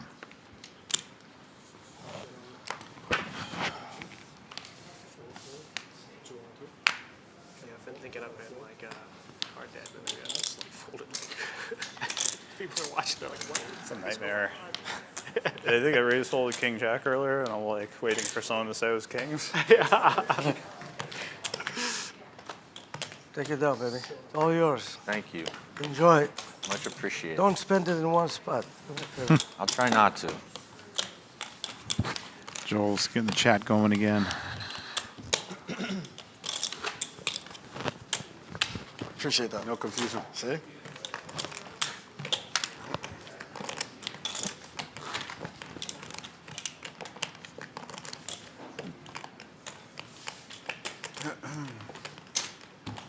This is pretty impressive, guys. No? You gotta Yeah, it really admit. is. I'm gonna need to borrow some of those. Huh? Not a single use. That's pretty amazing. It really is. It's a nice stack. Huh? Did you get more? Like what? No, we all had 15. We all had 15. Wow. That's impressive. Especially with, like, it was 15 seconds is it pre-flop. Like, 15? sometimes you got a 3-bet. Like, Instant decision. she's a machine. She just knows. Quick, very quick. Folding around. No big confrontations lately. I had a bunch of them earlier. Ready for a wine? That's a walk. Whoever told you that is a good friend. They gave you pro tip. Get Indy drunk. and- Tomorrow we'll both do it. I don't drink wine. I did. But I'll drink wine. No, I don't drink 5 alcohol. off. All right, all right. Thank you. Maybe you misread your hand. No. Pocket fives. Definitely 2-5 off. You don't drink much? I do, but I'm so sleepy. If I drink now, I'm gonna just. Yeah. Yeah. I like tequila. I drink tequila. Tequila, I'll do it. Tomorrow we'll do it. Tomorrow, Let's yeah, do it, I'll let's come do it. rest a little bit. Hindi 42, with we'll do ace some queen here.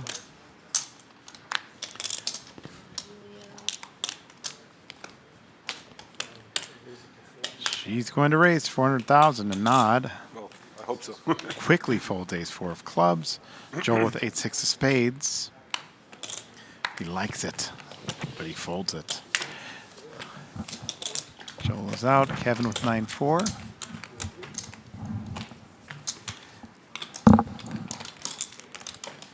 Looking like he wants to get involved, but he doesn't. That was just a look. Aram now with 8-9. Does make the call. The flop is 7, 10-10. Aram with the open-ended straight draw. Hindi with the flush draw.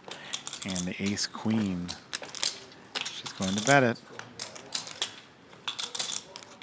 400,000.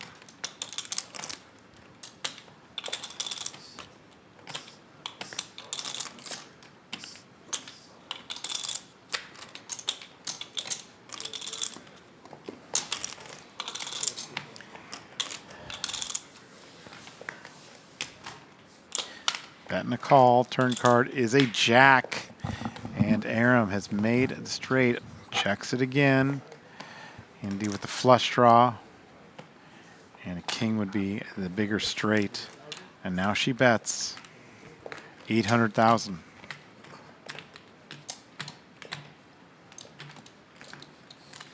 She does have 10 outs, as you can see by the top graphic.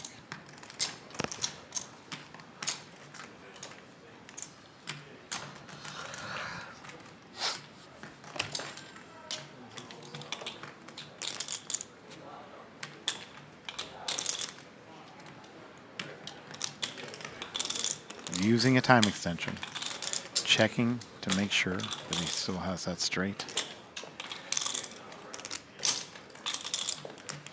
Could go big here. 2.3. Does, makes it 2.3. Leaving Hindi with a difficult decision because she has that flush draw. And she has the bigger straight draw.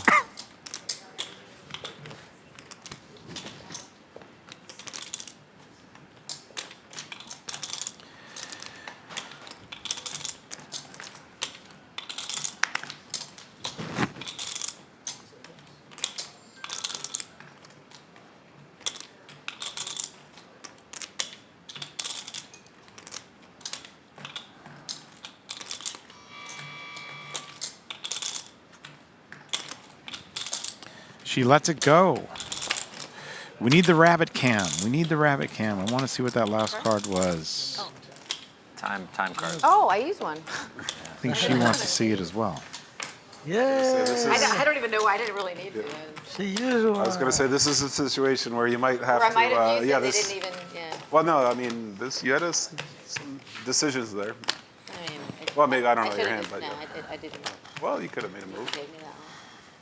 So now Kevin back in the much, chip you lead could've to nod, 51 bigs. Hindi right in the middle there, 45. Joel 43. Maybe. Chad Maybe. Eveslash. I think Once our chip leader. Good bet. The short stack. Still plenty of chips, What's your rate? 34 bigs. Per hour. Depends on who. For real? Come on. Yeah, no, I'm serious. But I mean, so what? He's asking for you. How much you charge? Me. No. Yeah, 300-400 an hour. Pretty reasonable. Yeah, that's a good price. Depends on how many hours you book, but Okay. if someone's like asking me to coach them, we play in like small fields together, like you gotta kind of just raise the price so they don't come to you. And what's the guy that you said that's most expensive? What is he? Kevin I think it's with ace 1,000 queen. for 90 minutes, but I could be mistaken. Yeah. But he's much more theoretical than me. I teach more like intermediate, and he's a bit more advanced. Have you ever gotten coaching? What's that? Have you ever gotten coaching back Me? in the day? Yeah. From him? Ace no, 10 from for anyone. Anthony. Oh, I've had like 10 coaches. Oh, Yeah. really? Yeah. Oh, yeah. I heard 300 more helpful, yeah. call, and he Yeah, does whether it. it's, you know, Ace queen versus ace 10. for profits. How long ago was your last coach? Like Flop you know, 9, How long ago or how trade, long Yeah. did we go? No, how long ago? Deuce. Like how many years ago? 2 hearts. Kevin I have one. queen I have of one now. hearts. Oh yeah, you have a Yeah. coach and you're coaching. That's Anthony, wow. 3 I mean, outs. well, my friend, I don't really pay him. I give him some action, and Okay. Wow. he's been really gracious about guiding me and whatnot. Kevin bets 400,000. Yeah, it's good to teach too, because as you teach, you learn. You know, if you Well, I mean, if you're teaching like the beginners or something, I mean, that's got to be like a pain in. it can be more difficult actually. Yeah. Yeah. But then you have to learn how to. It's like telling my wife. She asked me some questions last night. I was like, oh, I hate this. Yeah. Oh, yeah. It's hard. He folds. Easy game, easy game. Kevin But I mean, wins yeah, this that's one. not the ones that are going to be seeking. See about that. Yeah, it's just, I mean, it's fun though. Like I had earlier this year I had a student who like, he won back-to-back Bovada tournaments for like 5K off like $55, like back-to-back nights, right? And that was cool. But recently I had a friend of mine, now he's my friend, but he came to me as a student, and he plays online American sites. He won a 215 with 500 players. He got second in a 150 out of 800 players, and then he won a $100 tournament out of 1,400 players all on the same day. And I was like, that feels after you don't. Yeah, like right after we did a session, and so, you know, that's kind of spark in this. You're not. Are you allowed to like? Is he allowed to play and like while he's playing, you give him advice? Is that I don't ghost. No. Oh, is that what it's called? I don't know. But that would be illegal, or what? I mean, I don't know. Is there rules against that? Yeah. Queen 5. I don't. Somebody, Kevin, he Brenlin folds. just got in trouble for that. Fold from Joel. Coaching somebody while they were playing. Or I don't know what the story was, but there was a big story, yeah. I mean, Aram never thought with about that. a ace king will get If involved. Throne's out there somewhere coaching or ghosting 5K. He raises to probably right now. 450. I'm sure it's happening. Yeah. Watching. Indeed. And Anthony fold. Aram. AK. That's probably the best way to learn. Says but AK. Not allowed. It's a friendly Or table. I guess you could record it and then replay it. That's the way you do it. Or what? I don't know. Yeah, you can do that, but like, or you just go through the HUD hands, and then you like, you can even filter for like, okay, how are you playing on flops? How are you playing blind on blind? Like you can do it. Goes a long way.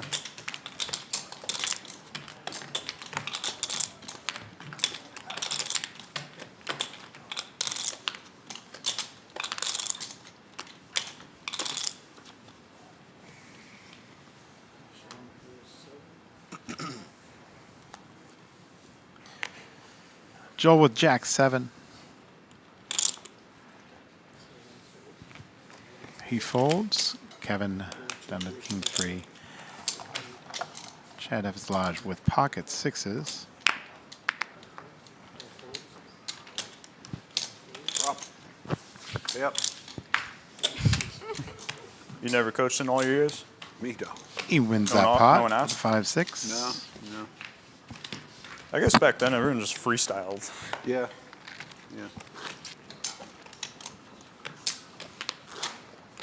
Well, looky here. We have Faraz Jaka in here. I saw you, Hey, you won a Faraz. big tournament. Foxwoods for you. We're talking a lot about poker coaching today. Yeah, no. What do you got? Foxwoods, 2006. I just, I somebody asked remember me. you on those old So- WPTs, and I was. What's up? What's up? Almost 20 I years just ago. busted You look out the the exact same. I don't know how 5K, you so don't have have no shoes. idea what's going on here in the main. Well, Try we're to catch up here. seven-handed. We started with 1,224 entries. Oh, I think seven-handed you were already. a couple of those. Yeah. If you were Yeah, not. I had 6 bullets in this thing. Oh, my goodness. And we're down to the final 7. We're playing to lose one more. Aram Zobian, as you know, well-studied and a coach, poker coach himself, just raised to 400,000. Joel is 6'3", and Namek. These players are playing super fast. Joel, a local player here that you may or may not have played with before, actually left the tournament on day 2 for 4 hours to go to his daughter's, his granddaughter's birthday party. Came back, made the final 7. So That's pretty epic. yes, pretty epic. He's got the karma points here. That's why he's here. Exactly. You know Chad Effislodge as well. And non-medic, I'm sure you played with for quite a while, Serb. It's cool to see him here because I haven't seen him in the tournament scene in ages. Yeah. Do you know, does he still apparently play quite a he's been bit? playing a lot of cash games. Okay. And he's drinking some beers today. He's enjoying himself. He's opened up quite a bit. There's a lot of table talk at this table, which there wasn't early on. However, Joel, kind of the local legend, and Hindi in seat number 4, or seat number 5, she's also a local player. And every player at this table has had the chip lead except for Aram. Wow. That's pretty wild. Yeah. At one point, the big stack had 72 bigs and the short stack had 52, which you don't see very often. So it's awfully deep. Matt, I just want to say that was a really incredible job catching me up to speed. Like if someone just turned on the stream, like you got everything you need to know. Exactly. That was impressive. They're a pretty active table. So they're getting one more knocked out, and then they're done for the day? Yeah, one more and they're done for the day. All right. And I'll be joining you guys in the stream tomorrow. That is correct. We're excited about that. I really have enjoyed this table. We started the day with 16, and we're playing down to 6. Generally, by this time, we have made it. Going from 16 to 6. But like I said, everybody was about even in chips. So first place in this event is 605,100, which includes that seat to the WPT World Championship win Las Vegas. What is it? And so a lot to play for here, including putting your name on the Mike Sexton Champions Cup. Now you have not got your name on the Mike Sexton Champions Cup. You played a few WPTs. You are Player of the Year, so you enjoy some of the benefits. I always say it's harder to be Player of the Year than it is to win a championship. And I did the reverse. And you did the reverse. You got a and bunch of seconds and thirds. There's a couple other players that have done that. I think Joe Searock, and I forgot the third one now. I should know the answer to that. Just in general. I don't know. I read an Indy article. here, Yeah, I don't winning know. the pot with Queen Jack. I love the table, the speed at this table, but these players all have been using the protection poker action clock, and some players, Anthony's completely out of time extensions. They get 5 more when they get down to 6. Tell us a little bit about you, what you think about using clocks and how you can use that to your advantage or your disadvantage. Yeah, you know, it's funny. We were having a discussion at the table the other day where some people were like play slower because of the time clocks. But I think generally that's not the case. I like them. I don't like them all the time. I don't like them at the beginning of the tournaments. I actually don't like them at final tables. And my reason was I made the final table of the Hard Rock, finished, second, maybe a few years ago. And everybody was talking a bunch, and as soon as the time clocks went in, like everybody was silent. So I just felt like it was hard to talk in the middle of hands and stuff when you got the time clock, if you have characters that are going to talk. Yeah, it hasn't been that way today. These players have been talking quite a bit. I think this is rare. Yeah. But they're for sure necessary. I think it's just a matter of picking the right times to do them. In fields where you have a lot of inexperienced players, it's kind of uncomfortable for them. But in the high rollers where everybody kind of has been there, done that, I think it makes a lot of sense. All right, we got a pot here developing. We have 10-5-4 on the flop. Aaron with 4-3 has hit bottom pair. I assume this was limp called? Yeah. Yep. And Chad with Jack-9 now has an open-end straight draw. And yeah, it's a great hand for Chad to stab with. You know, you love when you're wrapped around that 10. You know, he's betting, trying to target, getting hands like queen high, king high, ace high out of there. Not necessarily on the flop, but on future streets. And here he just picked up equity. So, you know, he can barrel here. And then, you know, it's hard for Aram to call with a lot of his king high, ace highs at this point. Depending on if they, you know, have a straight draw or not.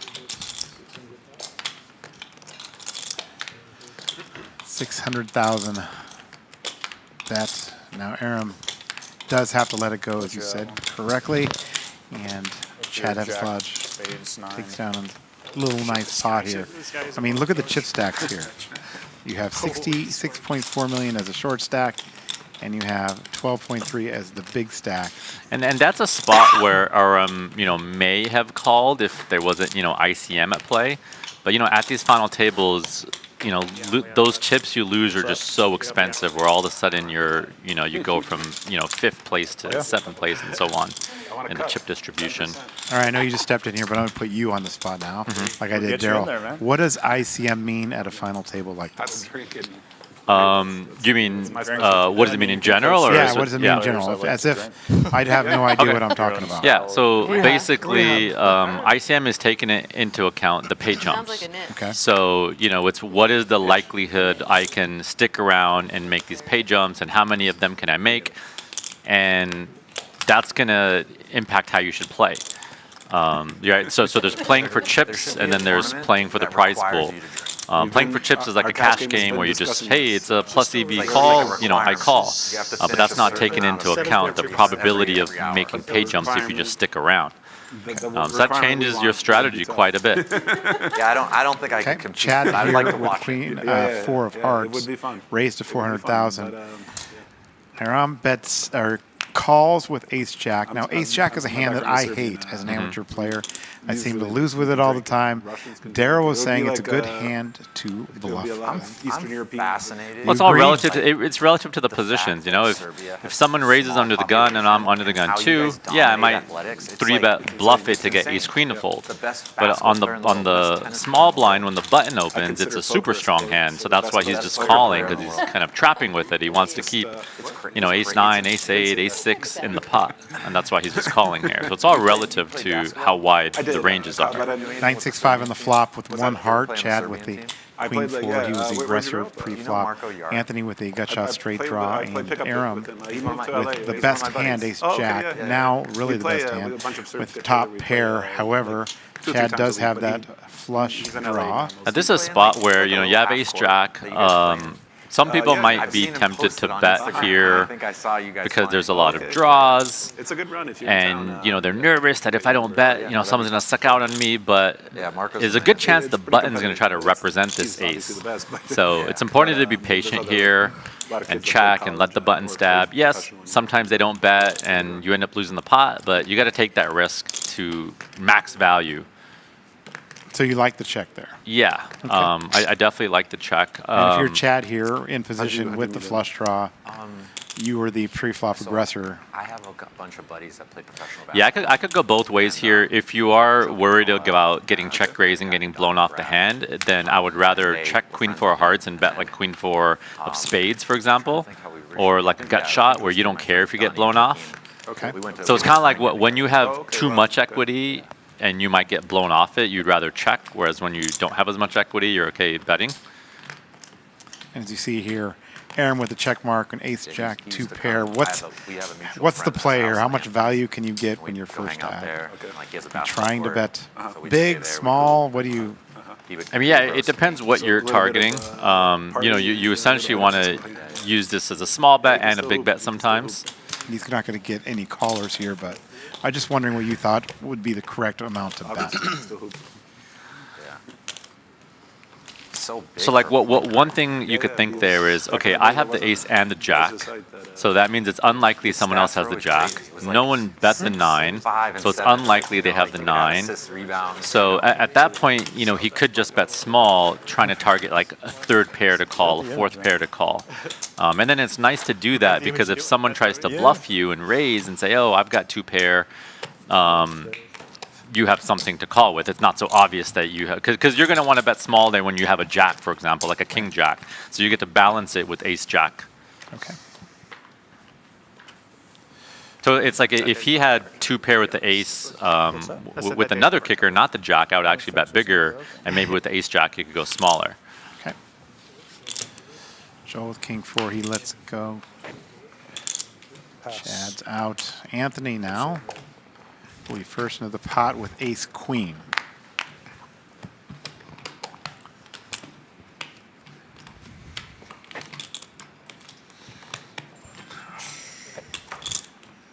$600.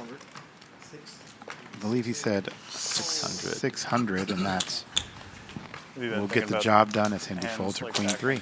Yeah, and something, you know, you talked about ICM earlier. Something that's super important for ICM at these final tables is just understanding how close or far you are from other people. For example, you might have a river spot where it's borderline, it's a little plus EV, but if you lose this pot, you know, you're going to go from the 4th place player to the 7th place player.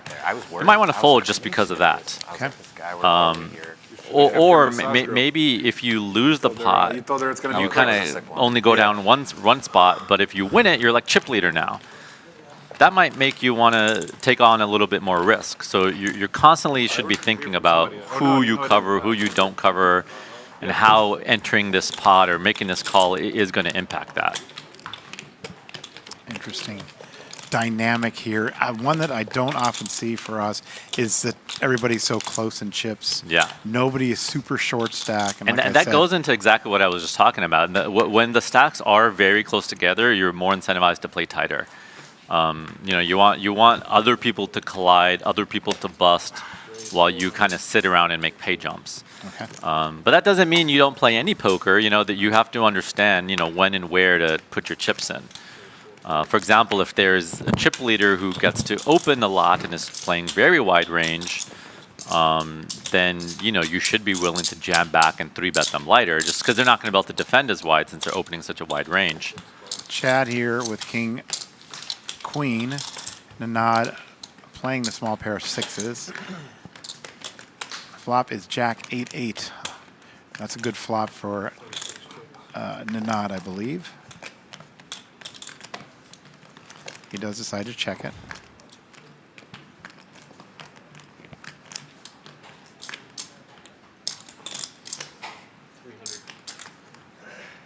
Chad makes the bet 300,000. And I'm gonna put you on the spot here. So you said that this was a good flop for Manad. Did you mean for his hand or for his range in the big blind? For his hand. Okay, got it. Agree?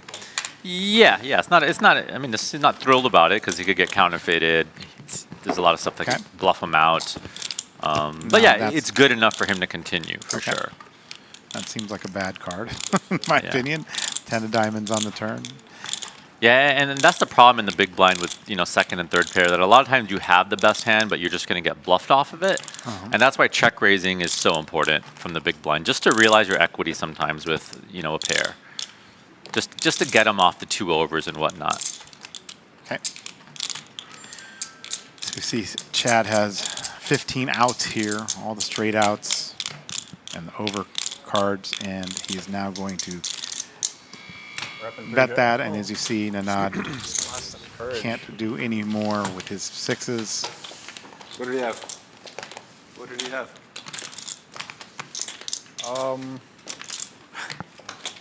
Jack 8. He got the last one, which was insane. Ace 10. Ace 10 is what Aaron put him on. I don't want to give him too much confidence. Chad not giving up the information this time. We've had Couldn't beat ace 10. I should just fold, right? Joel in seat number 7. He's been showing his hands a lot, and we were talking about that earlier.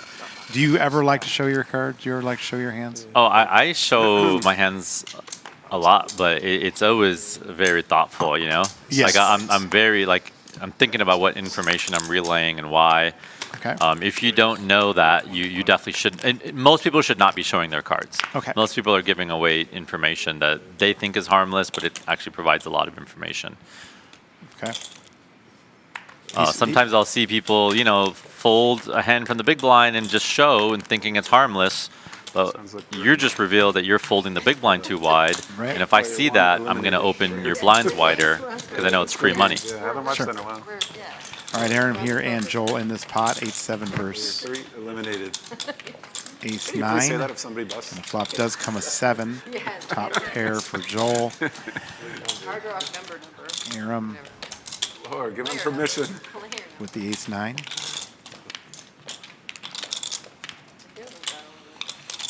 So we don't die. And this is a really good example of a spot where, let's say this is not a final table. Most people just call there with the 7-8, but I really like check raising there. Okay. Small check raise, because what happens is the turn's going to be an over. Whenever it's a face card, the pre-flop raiser is going to be tempted to barrel, whether they have it or not. The river, you know, might be another over, and you just get bluffed off the best hand a lot, or they suck out on you. Where you could So- definitely get bluffed off of this hand, correct? Yeah. I did check now. So sure, you know, Aram decided not to go for it here, but let's say Aram had, you know, King Jack or King 9 or just something with Let's Showdown. He's going to be barreling that 10. He's going to be barreling that Queen, and you just get bluffed off the best hand a lot. Or again, they suck out. So it's really nice to check raise the 7-8 there. You know, get him off a hand like, you know, Queen 9 or whatever. Just 2 overs that aren't going to be able to continue. Is that a spot where he might put Joel on a Queen or a 10 there? Maybe that's why he's just giving up at that point?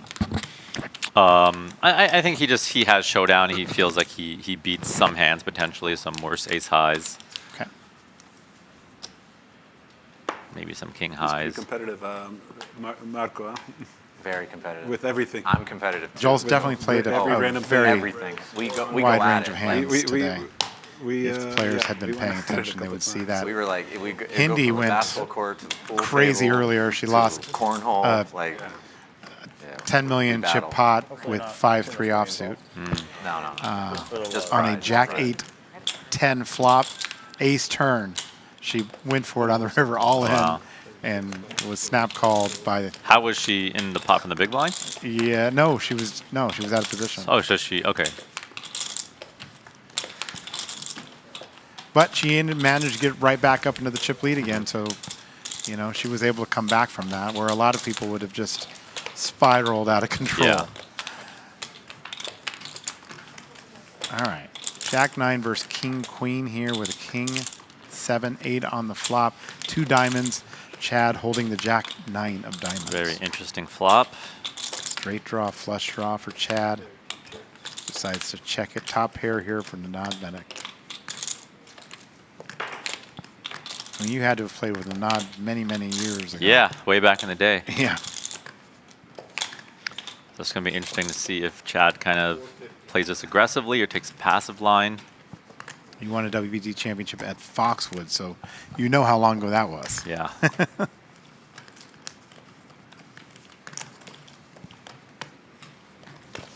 All right, see Chad make the call here, 450.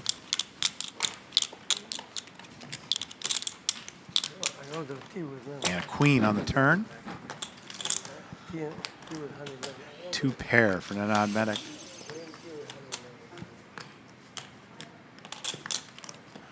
The look back. What does that mean to you when somebody looks back at their hand? I usually just check into suits. Okay. You know, understanding, you know, if they're blocking or unblocking certain things. You know, good players are going to balance that and do it even though they know what they have. Okay. Just for the times they actually do want to look. Now with a bigger bet, 875. If you're Chad, are you just giving up here? No, I think it's going to be unlikely he gives up with a straight and a flush draw. There's just, you know, he has a lot of equity, but also, you know, a good player like him is going to be prepared to bluff on some good river cards. So, for example, if an 8 comes, he may try to rep it because, you know, he's the only guy who could really have many 8s in this situation, not the other guy. Right.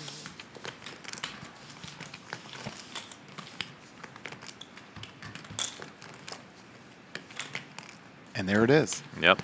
So, Wow. yeah, that is a potential card he could try to rep. It would be a little bit easier if he was later positioned. That's the one thing that kind of sucks, that he's so early, so he doesn't have a lot of 8s. But let's say, for example, it was middle position versus button, then he could more credibly rep the 8. So I think this is going to be a close one for him as to if he wants to rep this or not. And decides not to. He could actually check raise here. You know, he could pretend he has a hand like 8-9 of diamonds or something. I think he's going to want to bet the king queen still, because of what I just said. He doesn't have that many 8s. Does make the bet. And and he just looks like he just gave it up quickly. Yeah. I think that bet was about 1.3. The non-medic winning that pot and jumping close to Kevin, back for the chip lead. Very strange for all these players to have the chip lead at one point. You just very rarely see that, if ever.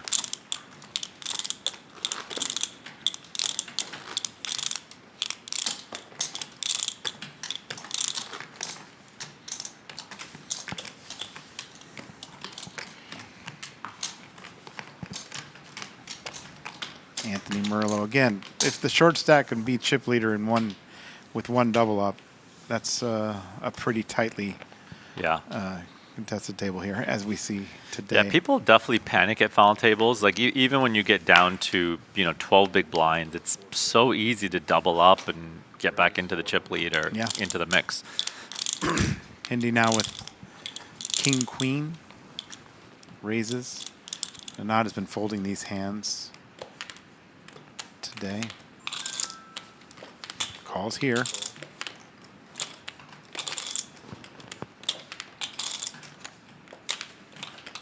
Yeah, so she's about 40 bigs deep. He covers his later position. If he was earlier position where a lot of people can squeeze behind or even just call, then you want to be a little less likely to flat these small pairs. Chad makes the call here. Flops the straight draw for Ninad on top of his pair being best after that flop of 6-5 deuce. Yeah, most likely gets checked to him, and he kind of has a decision here to check or bet. Either one seems reasonable. Here you're kind of thinking about how likely is the pre-flop raiser to check raise. Okay. Most people don't check raise enough, so you're kind of safe to bet. Against tougher players, they're going to take a bunch of stuff and check raise there, maybe even stuff like a jack-9 and ace-7, stuff that just has some sort of connectivity. They're going to have some overpairs. So that's something you're thinking about when you want to decide if you want to stab or not there with your pair.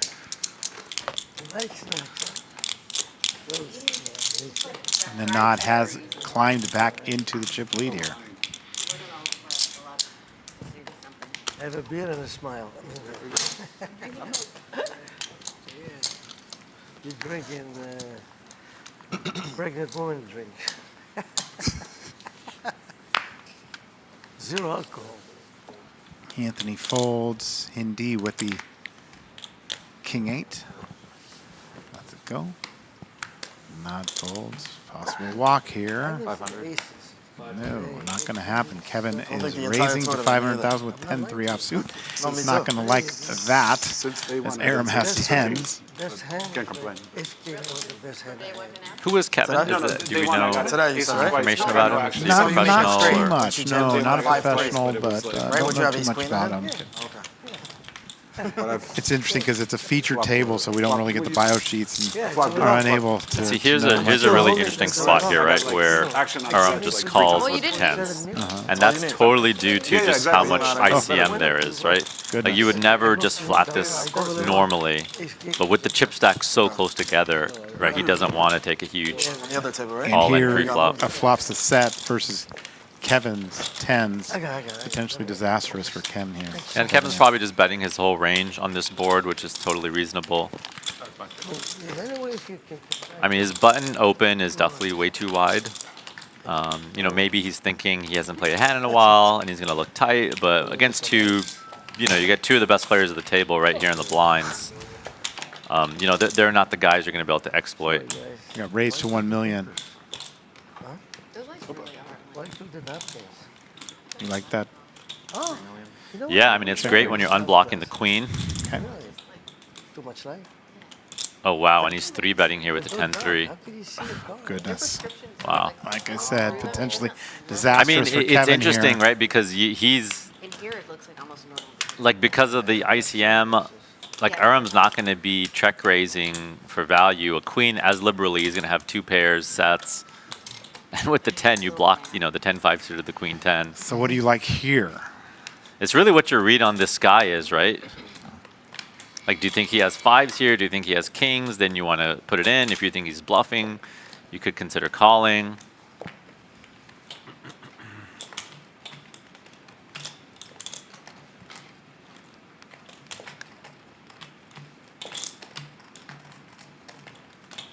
If there's a flush draw out there, maybe a little bit more likely to get it in. You know, there's more chance of getting called from a worse hand. But yeah, he knows he's good. It's just a matter of, you know, how do we max value He does here? just make the call. Now we'll go to the turn. That's a queen.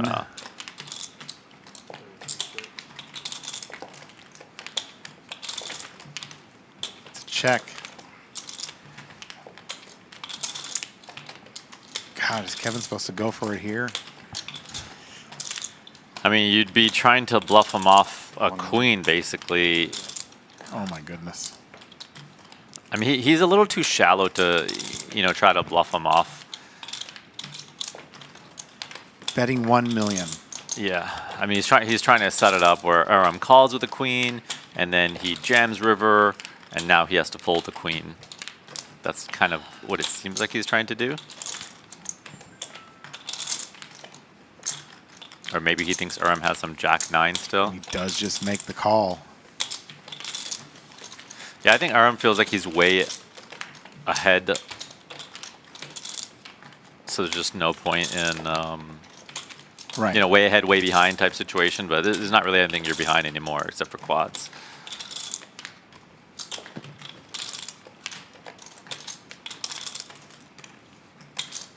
Quads are queen 10.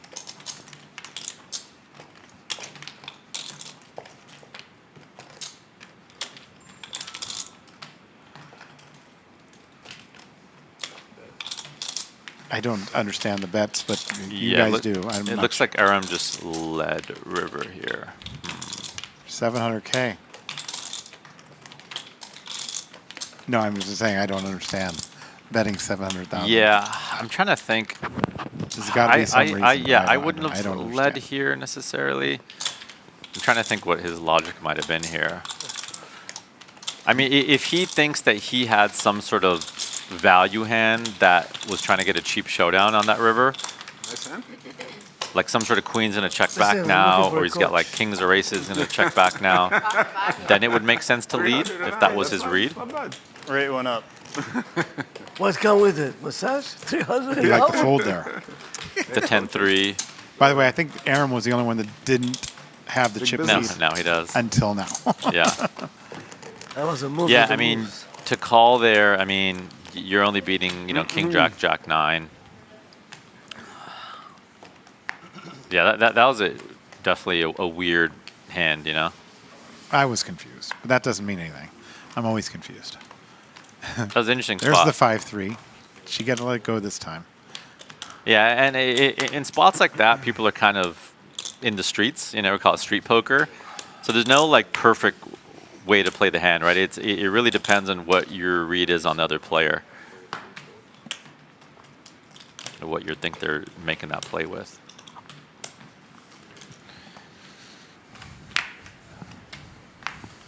Yeah, my instinct would have been to check there, but you know, it's a lot easier when you can see the cards, of course. Yes. You guys have coaching for I 6 think card there's a Omaha. chance that Kevin piles Cross your there. fingers for and everything. There might be someone who does 5. I don't know. yeah, 5. Yeah, but 6 is. Is that a thing? It is actually. I've seen it. Yeah. I know a 6-card double board Squid Game specialist. If you, Kevin down to What do you- 7.3 million. How do you coach this? Indy at There's 8 just not million enough and gambling, is there, in like other formats? 5.8. oh, bomb pot too. Joel hanging in there. I'm not joking. I know. I've seen a lot of crazy stuff. Joel's I thought I 74 was a years genius old, by first the time I way. played 6-card first like Businessman. month, and then I realized I wasn't. He folds. Chad lets the queen 9 go.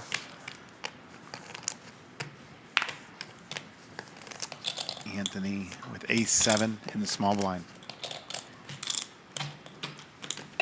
600. Makes it 600,000. And he folds.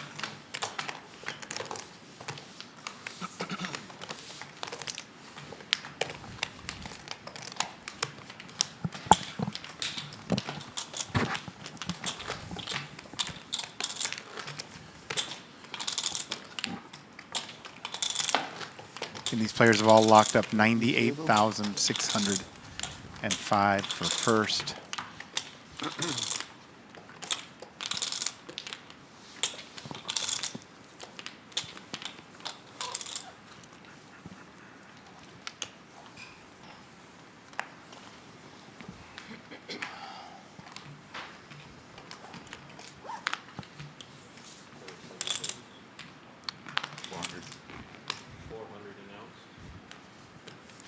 Jack 10 of clubs Oh, yeah, for you're right. Chad.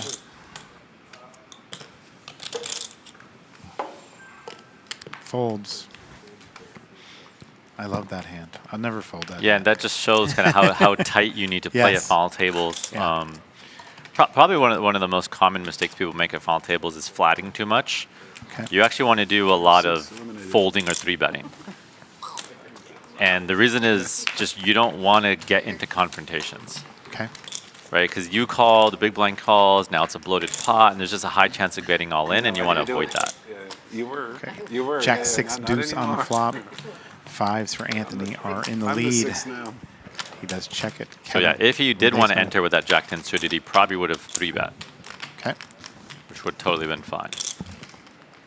He would have liked the flop had he done it. 13.5. 350. You can't worry about the results. Yeah.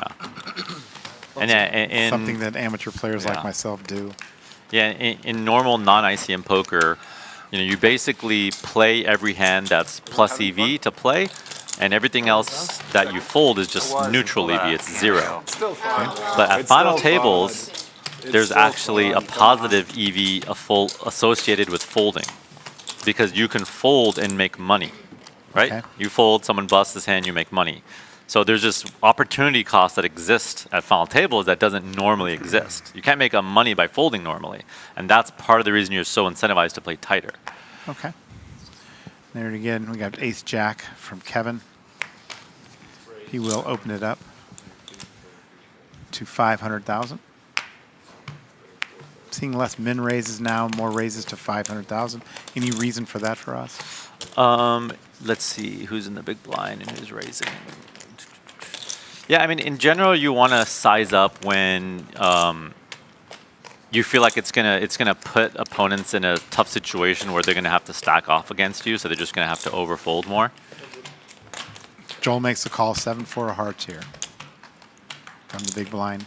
Flop 1 heart, 10-8 and 3.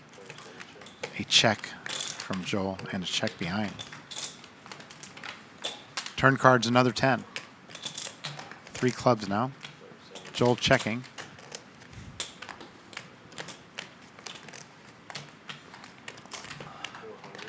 And a bet. And let it go. Kevin will take this one. Always happy to get a win after a big loss. So yeah, it's kind of nice when you have a bigger stack and then the big blind has, kind of a medium stack and is in that situation where they have a lot of people to outweight.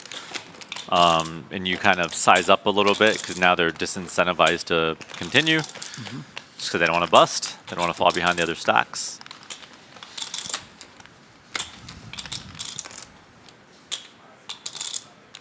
Because even for the chip leader, you know, they want to take down as many pots as they can without confrontation, so that they don't lose their chip lead situation where they get to run over the table.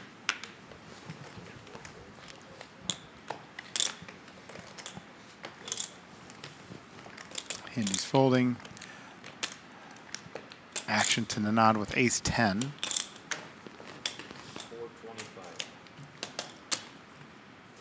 To raise to 425. Raise.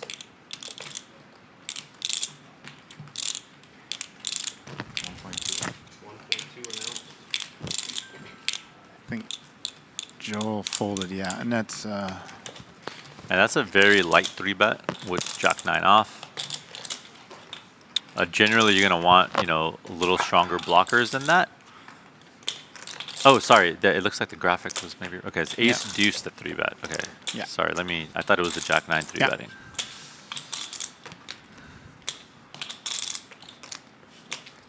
Nod lets it go. So you're okay with the ace deuce 3-betting now? I probably would be more likely to 3-bet ace deuce offsuit. Okay.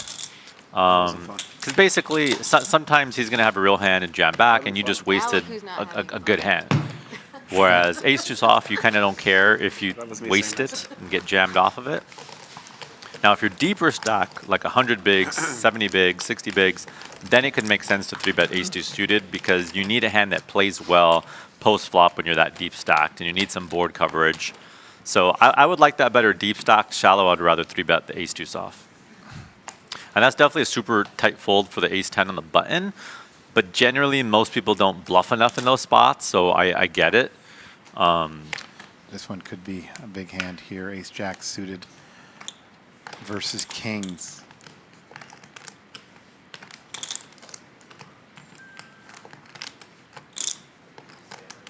$1 million.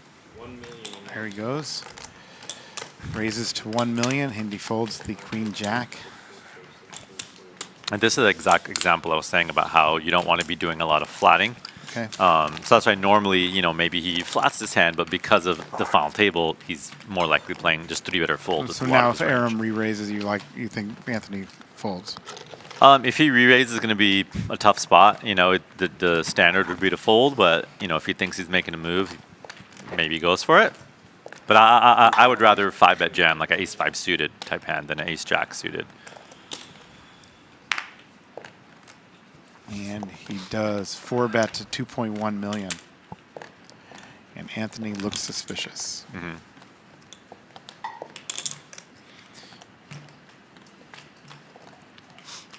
And Matt, I'm going to put you on the spot like I do a lot of my students. Why would you rather 5-bet jam ace-5 suited here than ace-jack suited?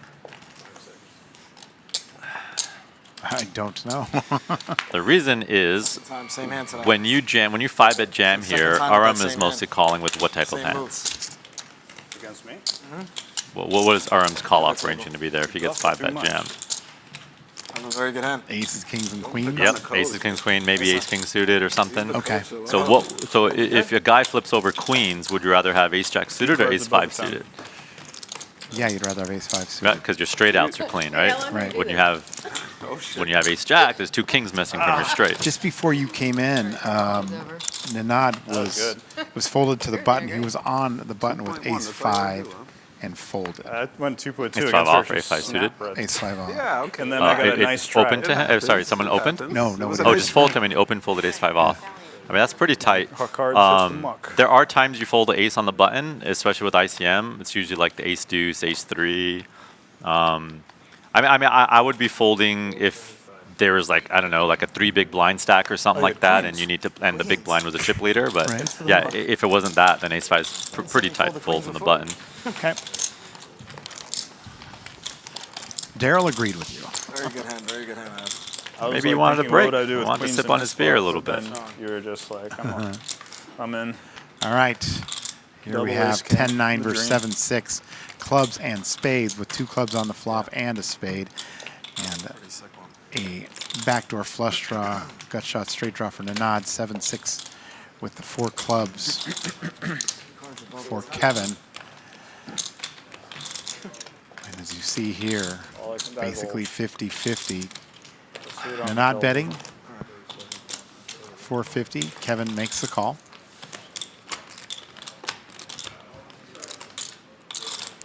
Turn card is an 8 of diamonds. Honestly, thought we'd be done earlier. It looks like Kevin has a few outs, just 19 of them. It's nice that you block 9-8 of spades here if you think that's in his Maybe. range. So Well, when it started, it's been. oh, he's gonna give up here. It's been a while. Nod checks.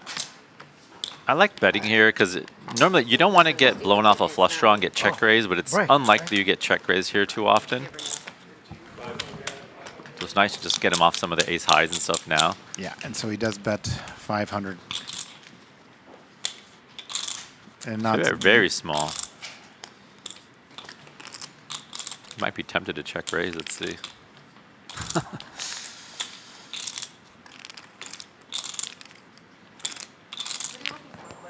Yeah, I think he's folding there.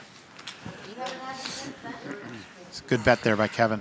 And back to the Nanad folding ace-5. You know, you mentioned he plays a bunch of cash. Like, ICM is so weird and different, right? It's like if you haven't played it a ton and studied it, it can be really confusing, even for a very talented player. Okay, looks like we're going to take a short break here. Aram Zobian, short stack for the longest time, now in the chip lead with 55 bigs. We're going to come back to 125, 250. That is going to get us to the final 6, I predict. We've been playing a long time today. I expected it to be done sometime around 7. It's now 8:30. For us, thank you. You've been awesome. Yep.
And we are back. Aram Zobian has taken the chip lead. 55 big blinds, 13 million in chips. Chad F. Slaj, 23 big blinds, 5.75. Now, all of these players, all 7 of these players have had the chip lead at one point at this final table. It is amazing. You don't see this very often. I don't think that I've ever seen it, and definitely no table that I've ever been the commentator for have I ever seen that. It's probably happened on a final table of 6, but I've not seen it on a final table of 7 to this point for Oz. I'm just I got it. Yeah. commenting on the fact that I've never seen a spot like this where all of the 7 players have had the chip lead at one point, and everyone's talking too. It's actually playing like a cash game in some respects. The nod now here with Jack 5. Waiting for you, but Now that's 125, 250 at this point. So the average big blinds have dropped significantly, and I believe that we should be at the final 6 at this point. It is very deep and has been very deep for all day. And it's finally now getting to the spot where we're going to get some people doing things like this. Shoving 5.8 million for Aram. Natural. And he'll win the pot. Now, stages like this, when the big blinds get lower and you are the chip lead, it's key to put pressure on the rest of the shorter stacks. Correct or incorrect for us? Yeah, absolutely. By shoving? Especially the middle stacks. I mean, by raising, by shoving, by all of the above. It's good to understand who has the biggest ICM pressure on them. You know, there's a couple of ways it's been phrased. It's, you know, bubble factor, it's risk premium. But at the end of the day, it means who has the most incentive to be tight. And often it's the middle stacks. It's the people you can look at and say, that guy can easily outweight 5 people, whereas this other player could only easily outweight 1 person. Well, who do you think the risk premium is higher on? It's on the guy that has more incentive to wait around. So you understand who that is, and then you put pressure on them, assuming you cover them. So like if someone has 8 big blinds and the next stack has 30 big blinds, they actually don't have a lot of ICM pressure on them. What if you know players at the table are not... they don't care about it. They don't care. Yeah. Well, yeah, then you need to adjust because you're not going to have as much fold equity as you want. And then you're actually incentivized to play tighter and let other people tangle with them because they're going to bust out faster than they should. Okay. We have a pot here with a 5-3-3 flop. Aram has top pair of 5s. Hindi has 10-9 of hearts. And this is a good example where Aram is opening wider than what a GTO ICM chart would say. But that's totally fine because, you know, he's doing it because he thinks he's not going to get 3-bet wide enough, or they might not call enough, or they're going to play poorly post-flop. So he's widening his opening range because of that. And yeah, back to your comment about what if someone doesn't care about ICM. So let's say at a table, like I was at a final table, you know, not too long ago here in Florida. It's like some sort of circuit event, like, and people were basically flatting, like it was going 3, 4, 5 ways. Like they were just playing way too loose. So I just played like a net because, you know, it's going to go from like 9-handed to 4-handed, like way faster than it should. And I'm going to make all these pay jumps. So yeah, you just tighten up if people are playing too loose at a final table and busting too fast.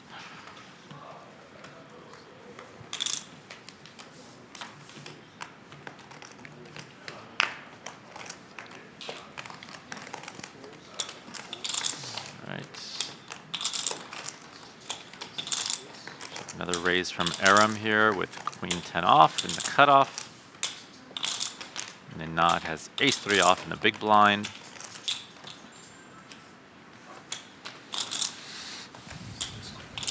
And he calls, we're going to see a flop.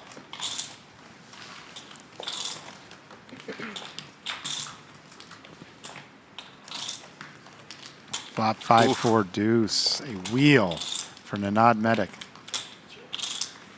He checks it.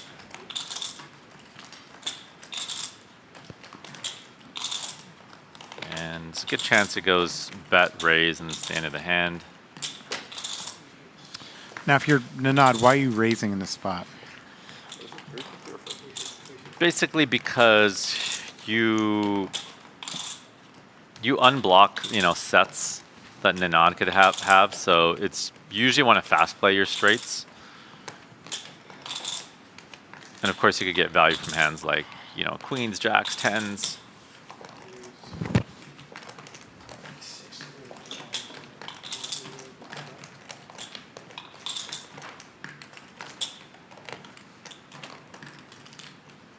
But yeah, Aram just doesn't have anything to continue with here. Yeah, and the problem with not raising, like a lot of people feel bad there, like, oh, like I should have slow played, I would have got more money, right? But the time Aram has queens there, you get max value if you raise now. So who cares about all the times he didn't have anything? And yeah, maybe you would have won an extra 4 or 5 big blinds if you slow played, but you want to care about, that 20% of the time you get a way bigger payday by fast playing it. Yeah.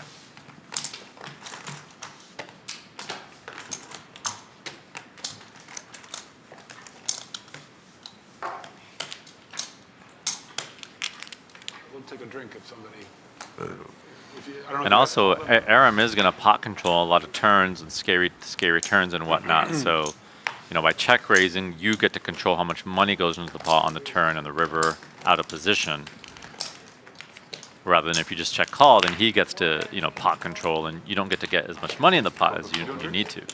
Oh yeah. Settle, please. Coca-Cola. Anthony folds. Aram with ace 3 now. How much is it worth? I'm okay. Nanad folds. Broke. Let me steal it. Joel, let's go. I've been drinking $6 Perrier. Yeah, and he's clearly opening very wide now, and he probably just feels like, well, first of all, he's chip leader, right? So he can do that, but he also just probably feels like people are not going to fight back wide enough.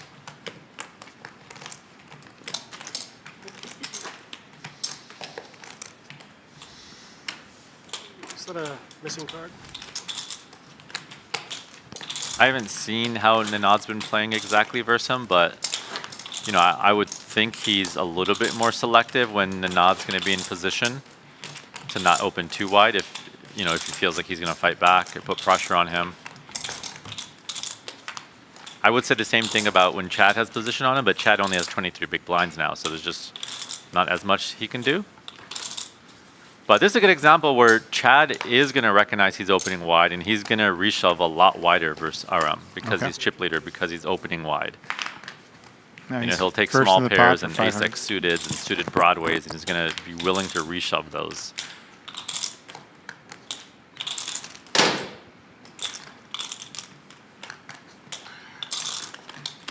As they get shorter, is this a time where the first raiser is just going to win more pots?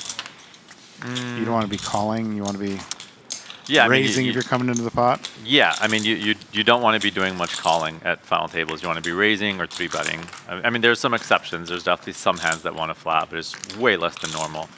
The Forge is it's a pretty loose open under the gun. Again, to do that, he would have to feel like people are not calling wide enough. I probably would have just thrown this away. I'd much rather open light with a king-8 suited. Blockers just matter a lot more. And, Chad's a phenomenal player. He absolutely knows what he's doing. So, he maybe has some sort of reason why he's doing it. But at the same time, great players sometimes get undisciplined and open a hand they shouldn't. I do it too sometimes. So I don't know. When is it ever okay to limp? At final tables, basically, you never want to limp. The whole idea behind limping is to be able to see more hands and see more flops. But as I said earlier, at ICM final tables, you kind of want to avoid seeing more flops and avoid multi-way and avoid collision. A lot more limping 2- and 3-handed. There would be limping heads up, at shallower stacks. But really at a final table, you know, if you want to play theoretically, you know, optimal poker, you really wouldn't want to be limping. I've done it exploitatively sometimes when I feel like there's some really weak players in the blinds, or they're not going to raise wide enough, or have a massive edge post flop. But that's rare. Okay. Yeah, so I would just stick to no limping. I mean, in general, there should be no limping, period. But in non-final tables at like 25 to 15 big blinds, there is it is actually good to limp if you understand that strategy, but it's a little bit more advanced.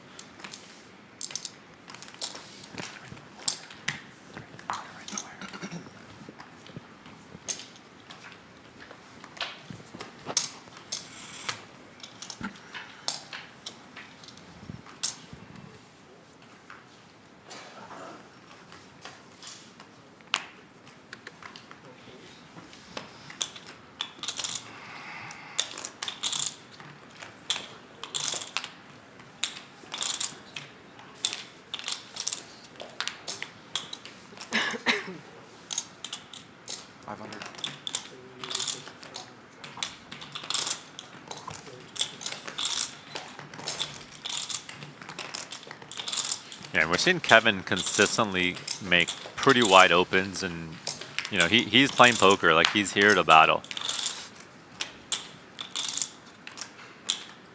It's going to be interesting to see how people adjust tomorrow, because once they see how wide each other are opening, they're going to want to play back at those people wider, and that's where, you know, it's a matter of, are they going to be ahead of that and tighten up tomorrow because they know what got revealed today. So a little bit of a meta game that's going to be going on tomorrow.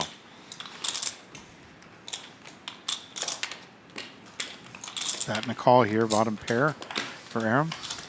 Yeah, and this is a spot where Aram can call with bottom pair on this ugly board because it's against the button. But if Kevin was, you know, under the gun here, you'd probably just check fold your 4 because of how much stronger their range is from early position. So that's why it's really important to be positionally aware. Kevin now turns an open and straight draw.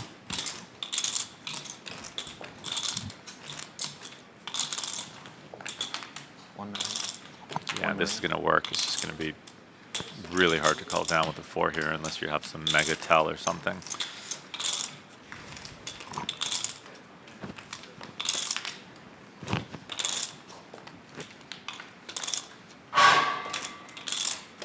That is going to get it done. Yeah, you're going to want, you know, a 9 or an ace or 10 or a spade, you know, with your 4 to consider calling there.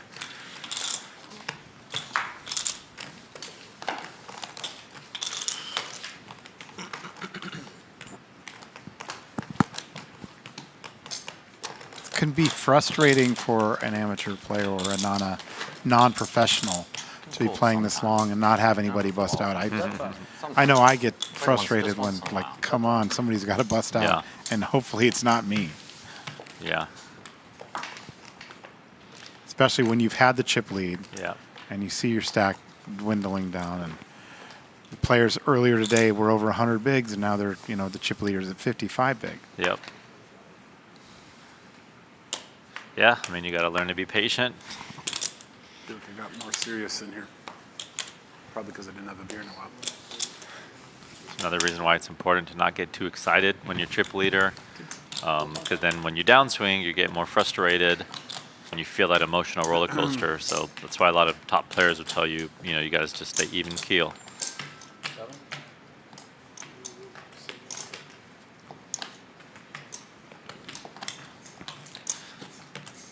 Yeah, now this is a spot where RM can basically raise a lot of his hands. Almost all of his hands he wants to play, he can just raise there. When you have a big stack and the small blind has a shorter stack, significantly, they're just going to have to play so tight.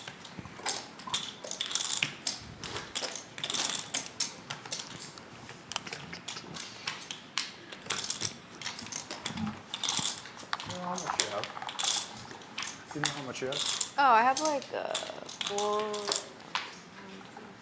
About 6? 6, yeah. Thank you. And with the clocks in play, these players have, you've seen a nod, they're down to 1 time extension. Joel still has only 3.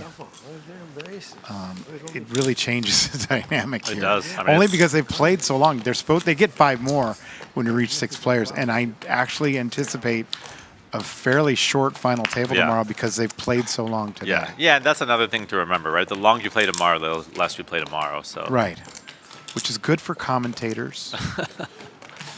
Not so great for the players, unless of course you're winning. I always like to compare structures to like a rubber band. It's got to snap at some point, and that's when you see long final or bubbles, to reach the money. Next thing you know, you're losing, 15, 20% of the field. Yeah, I mean, the average stock just keeps getting smaller and smaller as no one busts here. Right. And through no fault of the structure, they're playing 90-minute levels today until they get down to the final 6. So. How long are the levels at the final 6? They're 60 minutes and then 30-minute heads up. You guys are all thinking it. You guys are all thinking it. I just said it. I don't see how it could hurt. How did the chip leaders become the short? And she's asking the question, how did the chip leader become the short stack? It's happened to everybody. I thought you were just needling my friend over here. No, we have the same. And when we start, no. Let's ask the coach. The last will be first, and the first will be last. Amen. Hallelujah. The omega and the Alpha and the omega. So he's going to open this king 9 suited here. like something from 500. Yeah, as far as the loose opens you want to make at final table is you want to make them with these king X suited, these ace X suited type hands, these Broadway hands. Blockers matter a lot more. And 6s you just wouldn't even bother playing. Probably These not. stuff In general, you don't do much flatting out of the small blind at final tables unless you're a big stack. Because again, you don't want to play multi-way pots. You don't want to play out of position. Right? You call the small blind, big blind calls. Now you're in a bloated pot out of position versus 2 people. And when the pots get bloated, there's a higher chance of having to get it all in. So you're really just going to be playing 3-bet or fold from the small blind in most situations. But I might flop a 6. Even if you flop a 6, people are going to be pot controlling a lot more. It's not going to be as easy to stack, the overpair. Yeah. Aram here now, queen 8, as you said, opening wider. Anthony, jack 7 of spades. Mucks it. Hindi now laying down ace 10. And that's a very good example of why Aram's able to open wider, right? Because she can be 3-betting that hand, stealing the pot, and she's not doing that. Right. So it allows him to open wider. It's always the fear of going broke, right? You're going to play against a chip leader, a player that you know is very skilled at playing. Yeah. I mean, it's late, and you're so close to making it, to the final 6, and people just want to wait and let someone else bust. But you got to play some poker. That's his solution. If you want to have the best chance at winning first, you got to put the 3-bet in there, or at least call. Works. All right, guys. This was fun, but will somebody lose now? I'm getting hungry. We're over it. I was having fun, but now I'm getting hungry. Somebody just... All right, we're going to see some fireworks here. Now, I'd like to see him 3-bet and not jam here. This is a common mistake a lot of people make. They think you can't 3-bet off, a 15 to 20 big blind stack. You absolutely can. So I really would have loved to see a 3-bet here. Aram probably would have jammed back, thinking that he's just getting played back at, and you'd get the double here. But now, that's a pretty big jam. You're going to give Aram a chance to get away here. It's early position. Especially with the suited combo. I might have jammed ace-king off, but the suited I would have just 3-bet.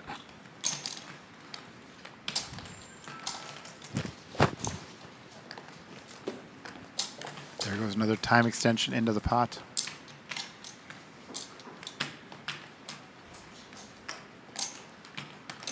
Yeah, the late position, this is an easy call. Early position, it's an easy fold. And he's kind of in this middle position situation. Good fold there, I like believe. Fold, yeah. yeah. I think ace queen suited he's probably going I to thought call. we're getting a snap, and then when you didn't snap, I was like. And obviously it depends how wide you think this guy's jamming too. Close. Yeah? Ace jack? There's the VPIP numbers. Better? What's your thoughts on that? Yeah, I mean those To are be two- expected? Yeah, I mean not necessarily. I mean Aram and Kevin have Cards above the open, 10. hands that are way wider than again would be normal. But I like it because people are not playing many back questions. enough. And Chad, is a guy that probably would have opened wider, but he can't. He's handcuffed with his stack. You guys, I'm hungry. Just. And he's got, aggro guys behind him with a big stack. Put it in.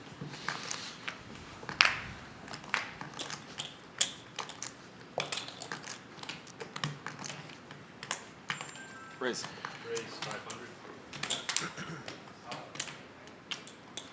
Now, even though I did say I like opening wider when people aren't playing back enough, I probably would not open this 5-4 suited. Again, you want the blockers. Like the reason you open 5-4 suited is when stacks are deep and a lot of people are flatting and you want board coverage. But that's really not going to come into play much here. So I think this 5-4 suited open is just going to lose you money in the long term. Again, I would much rather open, the queen 8 suited, king 6 suited than a 5-4 suited at a final table. Now you're getting 8s, 9s, 10s. Where's your level here?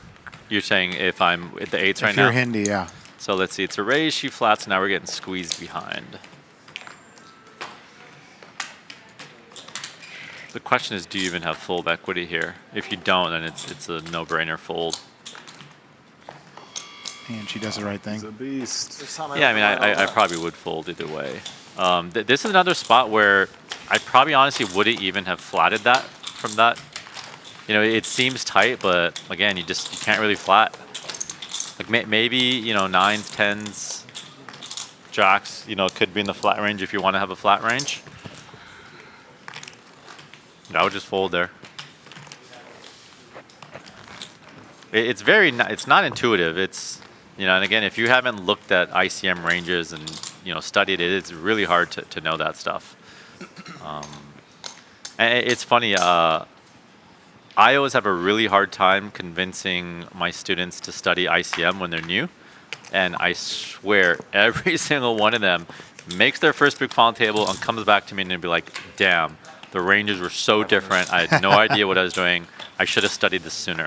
It literally happens to everyone. Even we've done marketing campaigns, like during a month of ICM, and like those are like the worst campaigns. Like no one signs up for a poker coaching site to study ICM. Until they need it. Yeah, and then they come back and do it.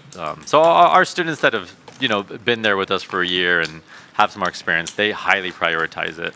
Okay. But hey, if you trust me, don't wait to make that mistake and have someone say I told you so. Just get on it now. If you're an average tournament player but you're really good at ICM, you can be a very profitable player. We appreciate you being in here. Tell us a little bit about your site. Yeah, so my site is jockacoaching.com. We focus on, we hyper focus on tournaments. We have just about every single topic you can imagine. And we have, a pretty sick roster of, 7, 8 coaches now. People that I get coaching from myself. Okay. Always learning, right? Yeah, I'm always learning. I'm teaching and I'm learning just as we all are. All right, Aram now king, queen of spades. Makes the call.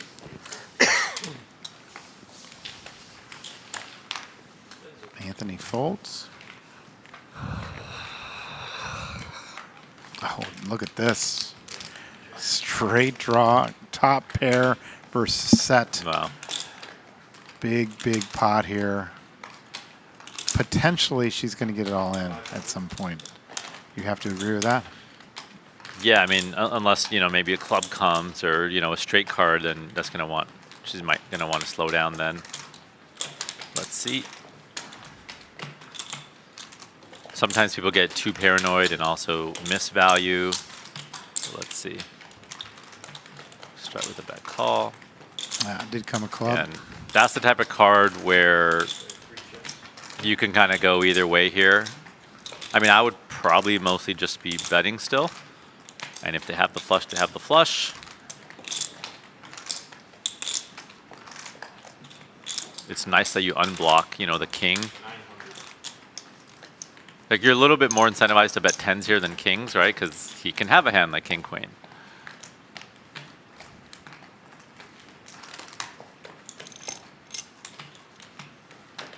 I mean, it's a pretty small bet. It's going to be hard for him to fold king, queen here.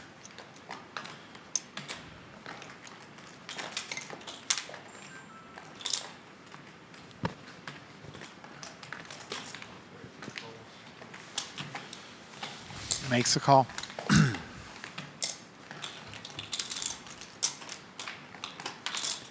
Seven of diamonds on the river.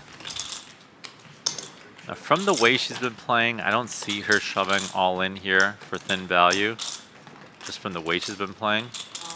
And she does. She goes. I don't know what I'm talking You about. like the bet? Yeah, no, it's great. Okay. Just earlier she made some really tight plays, so I thought maybe she wouldn't do it. I like it. She proved me wrong. Great job.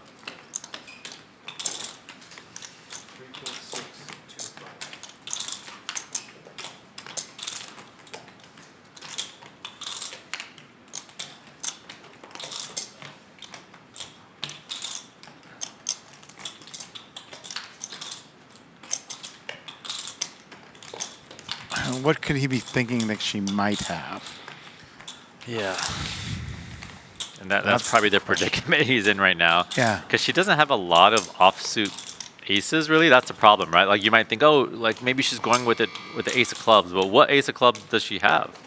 Like, she's probably not opening ace 9 off, right? And ace 10, ace jack, ace queen, ace king all hit, right? So it's hard to put her on a bluff here, to be honest. Now down to 1 time extension.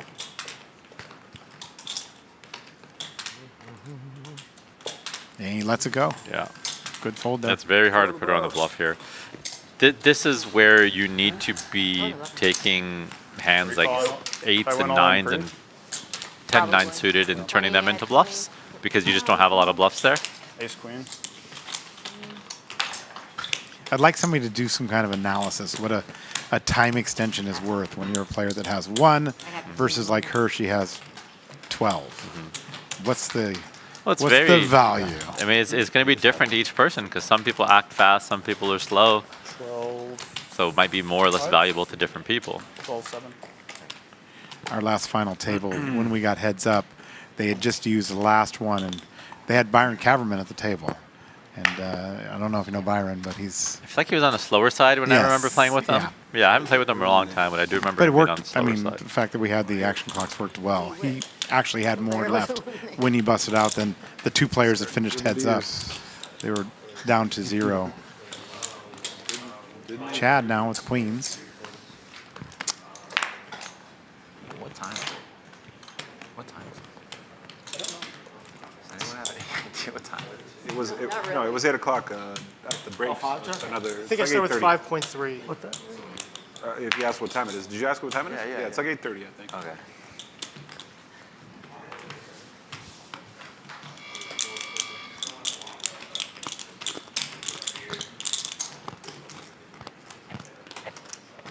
Chad raced to 500,000. Hindi has king 10 of hearts.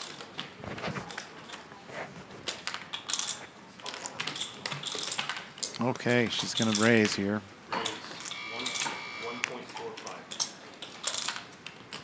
She's 3-bet to 1.45.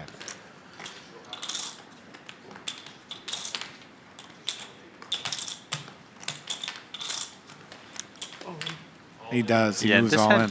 And this is a good example of you'd rather 3-bet like king 10 off, not king 10 suited. Okay. Just because you have such a good hand, you'd rather not waste the king 10 suited. Okay. So generally, you're on the big blind, you're 3-betting offsuit hands, unless you're super deep stacked. So just like earlier when I said, hey, 3-bet ace deuce off there would be great, but just no need to do it with the ace deuce suited. But it is good to have the right idea that they should be 3-bet bluffing out of the big blind.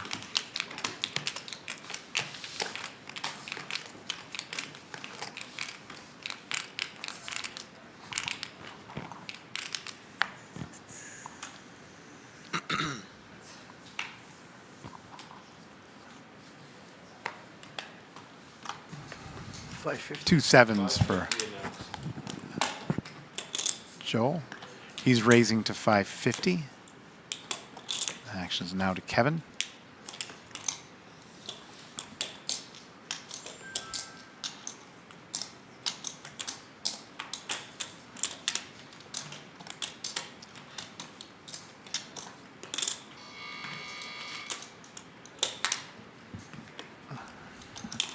He's burned a time extension. Call.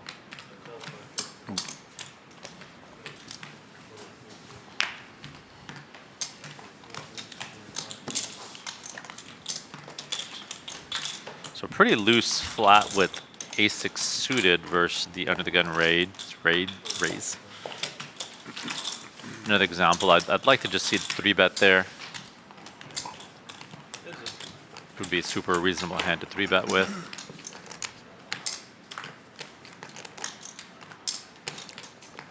Jack, Jack, Queen. Check from Joel.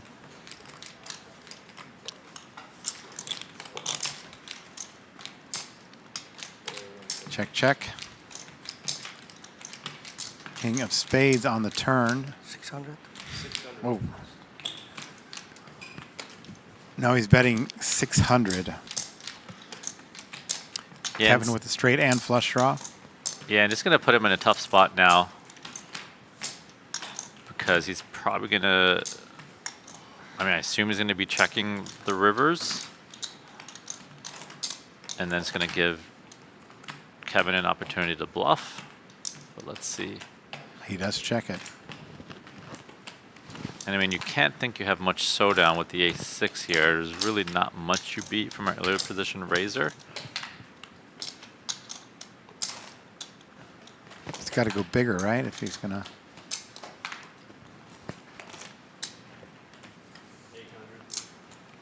You like that bet? Wow. No. Just snap calls. Yeah. Wow. Would you think a bigger bet? What size did he bet there? 800. 800 into... He's turned his cards face That's down. a very small bet, yeah. Yeah. I mean, so theoretically... I'm the coach. You're the coach. That's play, not the coach. That was not a slow roll. That's a boss. That's how it's done. So theoretically, you should never bet less than half pot when you're in position on the river. Okay. My family, But that doesn't mean I never do it, right? There's exploitative reasons to do that. Donation. And, he's up against a player here who, is not someone who's playing super theoretical and is maybe playing a little bit more by feel. So I could get behind a smaller bet there. But that was probably a little too small. Finally get I'd a like to pair. see a little bit bigger. You know I am. You finally make a pair. And It's also just so hard to put him on what he had there, because he played the hand very strange to bet the sevens there. So you just don't expect to see that hand.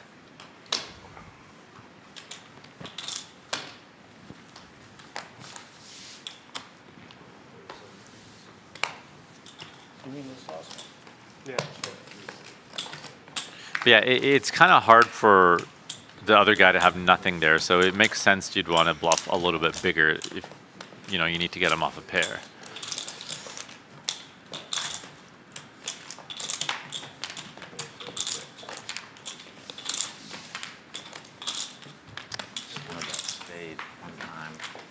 Did you have a flush draw on the flop, or it was rainbow on the flop, right?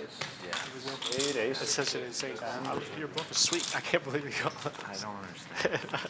That was crazier than the ace king call. I don't know how. Called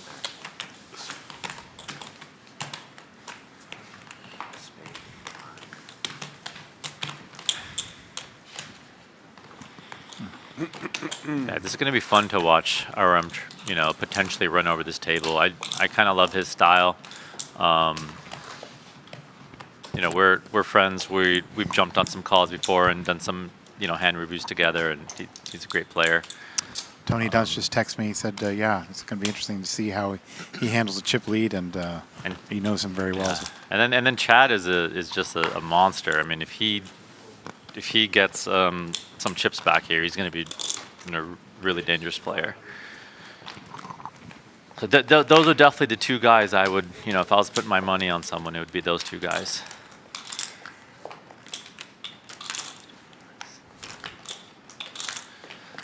But it's anyone's game. That's how these poker tournaments work. The edges you have, even if you're a better player than someone, they're very small. Cool. There's a lot of swings.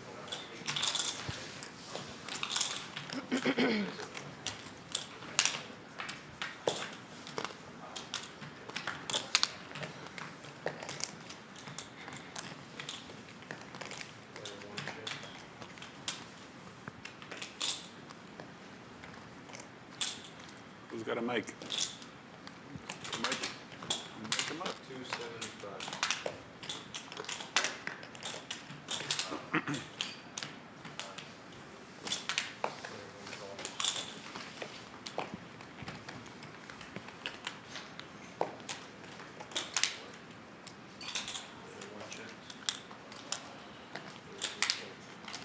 So we have a bet and a call here on the flop. Check, check, turn. Flush on the board. Who's going to take a stab here?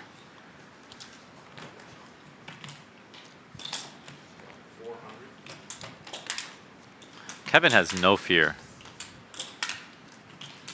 I like it. He's a fun guy to watch.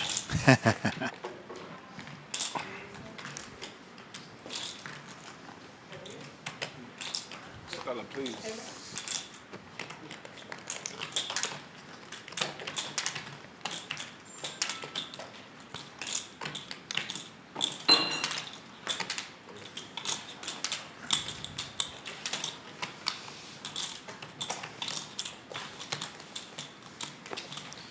You mentioned earlier that you didn't know too much about him, and it's probably not a professional, and that just kind of goes to show that even if you're not a professional, playing aggressive and fighting for pots is better than being passive and being tight. Wait, what? You have the last one?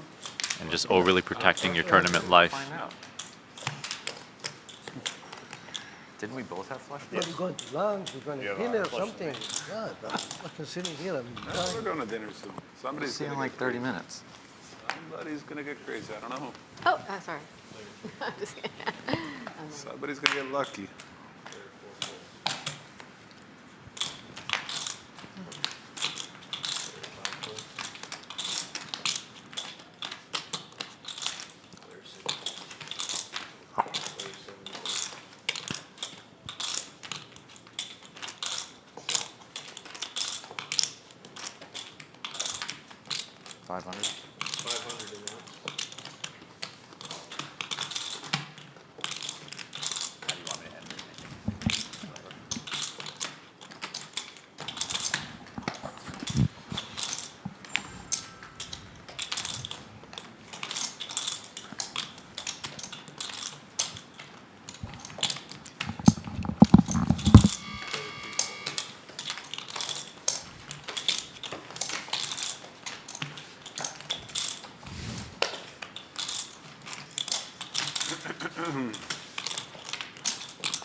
All right, I just pulled up the chat in the live stream here. So a question I'm going to ask you guys is, I'm going to be back on the stream tomorrow. Are there any questions you guys have? Any topics that you guys want me to talk about, want me to discuss in tomorrow's stream when we get to the final six? Feel free to share that in the chat, and I'll make sure we try to cover as much of that as we can. All right, so we got a raise here with pocket sixes under the gun from Anthony.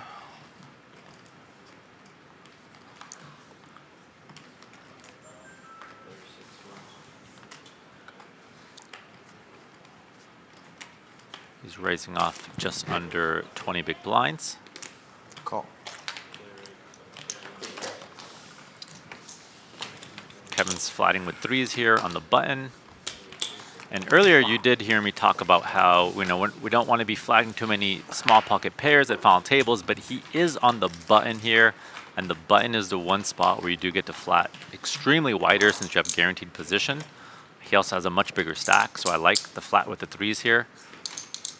Big blind calls it queen 10 off.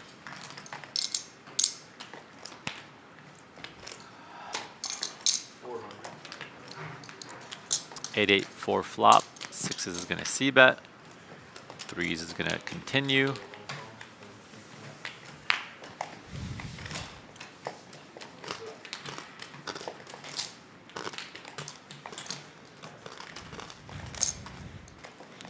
I don't see any reason to bet here if you've got 6s. I think this is where you don't accomplish, you're not really getting value out of worse if you bet. You put mostly PLO or So I would just check and decide if I want to, continue and play my hand as a bluff catcher. No PLO? I thought I seen you in a... There's a new game that I play. It's called Pineapple. 3 card, yeah. This is, yeah, fun game. I just learned. So Kevin's doing a super tiny bet here, just for protection, essentially. It's amazing. We do like... I think versus that price, just you have to call your 6s here, and the 3s is just going to check back the river here, I imagine. Yeah. He still We beats do ace it high. Like everybody puts in like $200, and then you get 3 cards, and you can only bet the pot. Like, let's say it's 4 players, you can only bet 800. That's the only time I played it. Yeah, I need one more. For one more drink. One more battle? Later, yeah. Thank you. You're folding. I'm done. Thank you. Maybe all in, I don't know. 15 No way. maybe. A mil, you're out. Got me down to my last $12 out of 200. What's the math there? How many beers? That was stupid. I didn't like the queen. It was bad for me. If it was low, I could. I've never played it like an actual game, but I played it like this where you put in $200 and like it's called pot or fold. I think that's cucarucha. Yeah, cucarucha. But it is cucarucha, cucarucho, whatever.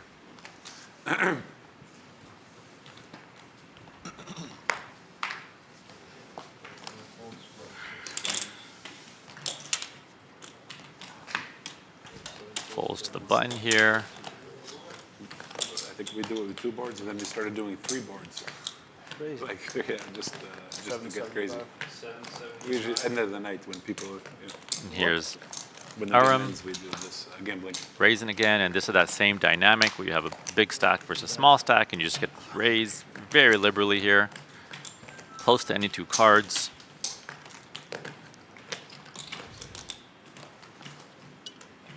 Notice he's using a little bit bigger size than he did before. That's because the big blind has a bigger stack now. When you're raising blind versus blind, you should absolutely be changing your raise size based on how deep the big blind is or the effective stack. When stacks are very shallow, you could raise as small as 2.2x.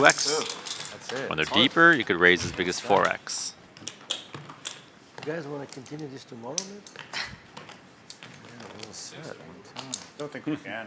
Why not? It's just the way they do the WPT. We decide, we can. It's us, the player, to decide.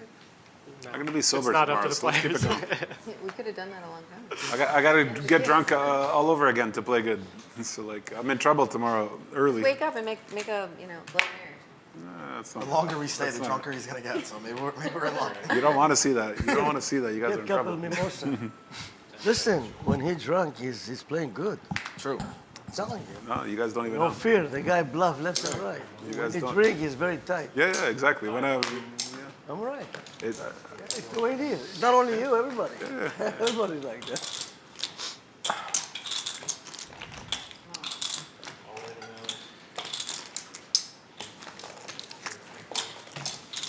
I'm liking the ace-5 jam here, You got especially cojones. with how wide RM is opening. You definitely want to be jamming wider. Es muy grande. Muy grande. No, ew. You see? Just keep moving the shit. You sound like real Yeah, native everyone's been guy. chip leader at one point. It's like Like, literally. I know, it's but like- you sound it's like. I mean, I can circulating. I know, you say. Spanish is pretty bad. tomorrow we're in trouble. His your rail is gonna be here. You're gonna have Oh, yeah. every hand you win. It's Are we can have people here? I think so. Tomorrow, yeah. I hope so. My friends are listening. So one of the That was questions you, I just they see in were the never chat home. is, when They're is it still here. ideal, They're- or is it even ideal to show cards and try to develop a table I play image? cash game here. Everybody They can knows. share. I'm a Share. local. I play Tell them cash to come game. in. Should you ever utilize table talk and try and sway your opponent towards either a call or fold? I think tomorrow. If we're all gonna stay. Well, one of us is not. I'll answer that Production, question in let's a do it. second. The players are talking. Let you guys listen in if they're saying anything interesting. All right, so the question in the chat about showing cards and building a table image. So first off, I would only be showing cards You guys ready for a beer? if you feel like you have a significant edge on the Yes, I'm table invited to my, and you already have a pretty good, solid fundamental foundation in your game. That way you make sure you're not revealing things to better players about your game that's going to give them a big edge on you. I'm really curious. So first you want to make sure you have a very Actually, strong I'm not mad, fundamental game it's true. if you're willing to do that. And the image thing is just, it's whether it's part of your game or not. There's a lot of people that are just sunglasses, hoodie, kind of playing more kind of defensive strategy in terms of table image. But, for me personally, I love putting myself out there and, trying to manipulate my table image. So it's just a matter of, your own personality and if it feels right and natural to you. I don't think you need to force it.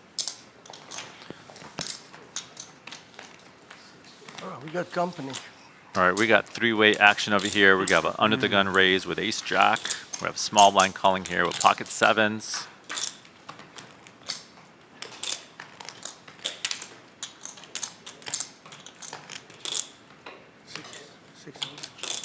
Nine deuce deuce flop. We have a C bet from ace jack. Sevens is going to continue here.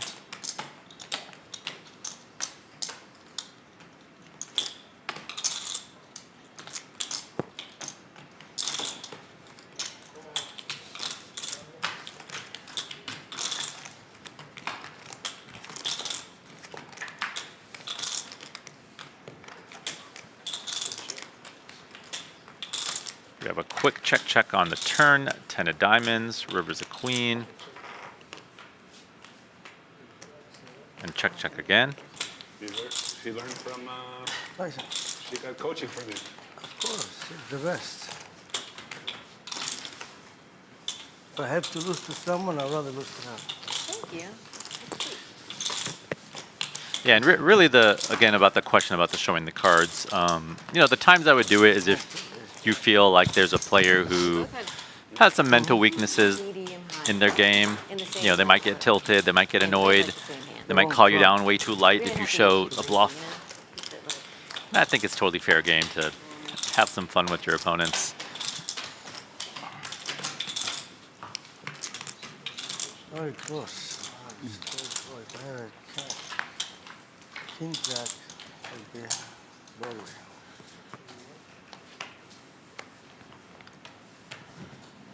$500. All right, pocket kings here under the gun. Kevin raises. The nod with jack 10 suited in the small blind. Similar stack sizes here, both right around 40 big blinds. Looks like he's gonna peel in the small. Give me now the fucking ace jack.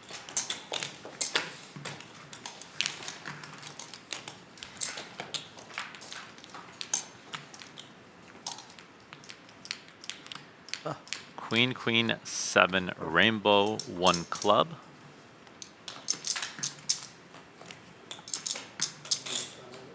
It's going to be tempting to continue in the pot if you're in a nod, given you have the backdoor flush draw, the backdoor straight draw.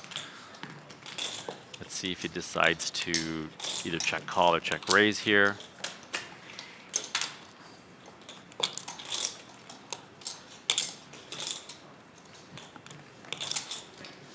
Gives it up. That's another example of, right, because final table ICM, it's just harder to take those spots. Whereas if this was not a final table, I would imagine he's never folding there. And that's another reason why your real incentive is to play tight pre-flop. And, you don't want to do a lot of floating out of the small blind there. Because even when he hits some sort of back doors there with decent connectivity to the board, he wasn't able to continue. Just because he decided, hey, it's not worth risking the chips versus guy who has the same stack as me. So So I would have liked to just see a pre-flop fold there. And post-flop, I probably would have continued. I probably would have check raise or check call there.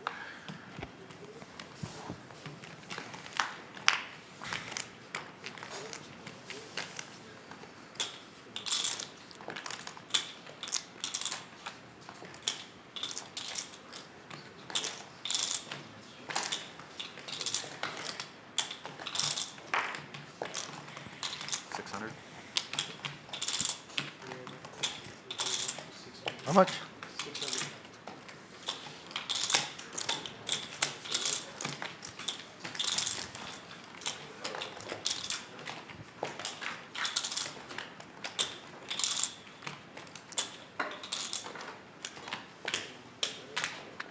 All right, blind versus blind here. 8-8-5 flop.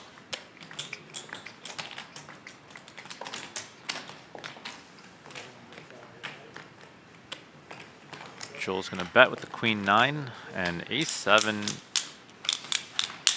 Oh, sorry, I had the cards mixed around. Okay, the queen 9 folds, ace 7 wins the pot.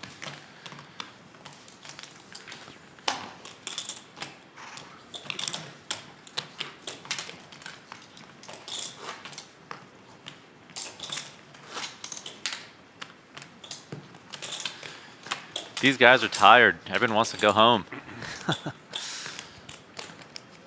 You were point guard or shooting guard? Combo 1-2. Yeah. You played all 4 years, or? No, I played my freshman year, and I quickly found out I wasn't going to go to the NBA. And I decided I'd spend my time doing other things. Then you learned how to play poker. Yeah, along the way. Makes sense.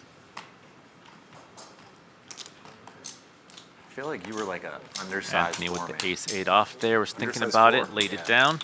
Canada, that's If it like did a want to dream. make a loose open, I think that would be a reasonable candidate.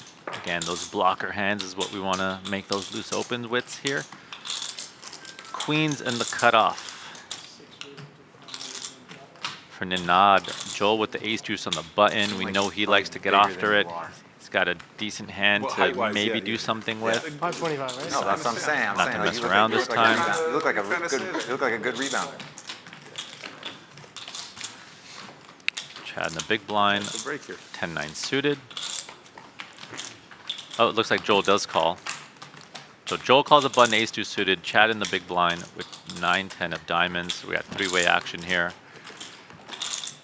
And a huge flop. Joel has the straight Who's the and the best player flush you draw ever with the played? ace deuce of hearts. Your Ninad friend, with the Marco. overpair. Of course, he's an NBA player. A lot of chips could potentially go into this pot. Let's see if Joel's going to play this as just a call or if he's going to consider raising. You played with better? In high school, I played against LeBron. LeBron? Yeah. Oh, wow. I was a freshman. He was a senior. Then All in? Call. Aye. Raise, all in, call. Have what's essentially a coin flip here. A massive pot. Good luck. Look to everybody. We're supposed to drink tequila tomorrow. How are we going to do this if you Joel call? is the online player here, is the all-in player here. I can't pass this opportunity. With the nut flush draw and the stairs a lot of house. I like Ace deuce is straight. a favorite. A small favorite. One heart. Oh. Or 5. 5! Done deal, baby. Straight on the turn. Oh, I got it. Oh, I got the whole overkill, Amazon. overkill. It's my destiny. Destiny. Joel with a massive double up. Huge That one pot. hurt. Not gonna lie. Well, you can afford it. If I'm losing, I'm out. I took a shot. That's going to make Ninad the short stack here. With just under 10 big blinds. Oh, 1, 2, 3 here. And everybody's going to be waiting for a Ninad to bust here. There's no one else who's even under 25 big blinds. So again, if you're any of these 26 to 33 big blind stacks, you're very incentivized to wait around here 5. and let Nanad bust, let him blind down. And if you're the other players, you're going to want to pick on those 3 stacks here that you see on the screen right now. Even the 44 big blind stack, you know, there's a big ICM factor on Aram. But then again, if people are not putting on enough pressure, then he can keep doing what he's doing and be aggressive. And I think a player like him, he's going to test the waters. And he's going to keep trying to be aggressive unless he feels like people are playing back at him. Also, I was in camp at ABCD camp in 2007. So very interesting dynamic here with the chip distribution. Got everything. ABC, what's the other one? That's a No, so I was in Fold, you camp. might as well go to I don't know if you know it. It was called ABCD. Sunny I've heard of it. Bears. I've heard of it. Ace is good. But Greg Oden was in this. Okay. Yeah, you got a It was paragraph. I got the 5. him in high school is something else. Yeah, I played in. You remember 5-star? I don't know. Of course, yeah, in Pittsburgh. Yeah. I went to high school in Pittsburgh. Oh, okay, yeah. I played the 5-star, and I had a lot of good players there. There was a guy that was the number. I think he might have been the #1 player. There's a documentary that how he's a big bust. Lenny Cook. I don't know if you remember. Oh yeah, man. He was the best player in the country. Yeah. Until he played against LeBron and his like psych. When he went to LeBron kind of. Yeah, but I was at a camp with that guy, and I mean he was good, but I mean whatever, can keep up.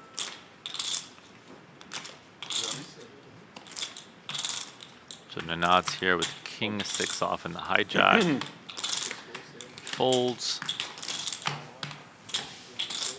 You played LeBron when he was in high school? Or? St. Vincent. He was on St. Vincent St. Mary's. Yeah. I mean, it was a complete beast. Though. Yeah. Chad limps the small blind. Aram with 10s in the big. I also, when I was at that camp, I had a guy, Paul Harris and Johnny Flynn were on my team. They went to Syracuse. And Paul Harris was like something else. He was just running those guys over, like O.J. Mayo, who was at the camp. Mayo was a beast in high school. Yeah. One of the craziest guys I had to Raise guard fold. for a large On to the portion next was hand. Terrell Pryor. He was the #1 rated football recruit and like the #3 wing in basketball. And he was, remember the name. He was the quarterback at Ohio State. Did he mess something up? Is there a documentary about him? No. I don't know. I mean, he had a crazy ride. He ended up in the NFL, bouncing around for a long time.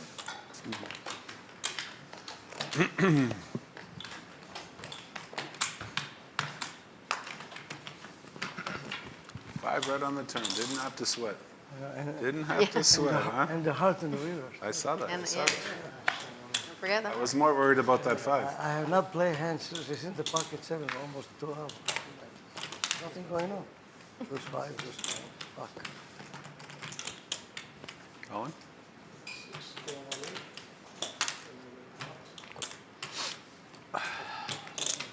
Nanad with the ace deuce of hearts here, jams it in. 450. I'm out. 2-3.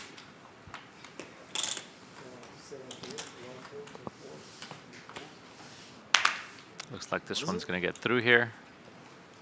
2.5. And one thing that does come into play in big blind ante format is when you are under the gun with 9, 8, 7 big blinds, the shorter you are, the wider you need to jam than what you would normally do if it was online, if it was an online tournament. Because the next hand you're going to lose an entire big blind that goes to the ante and doesn't even play for you.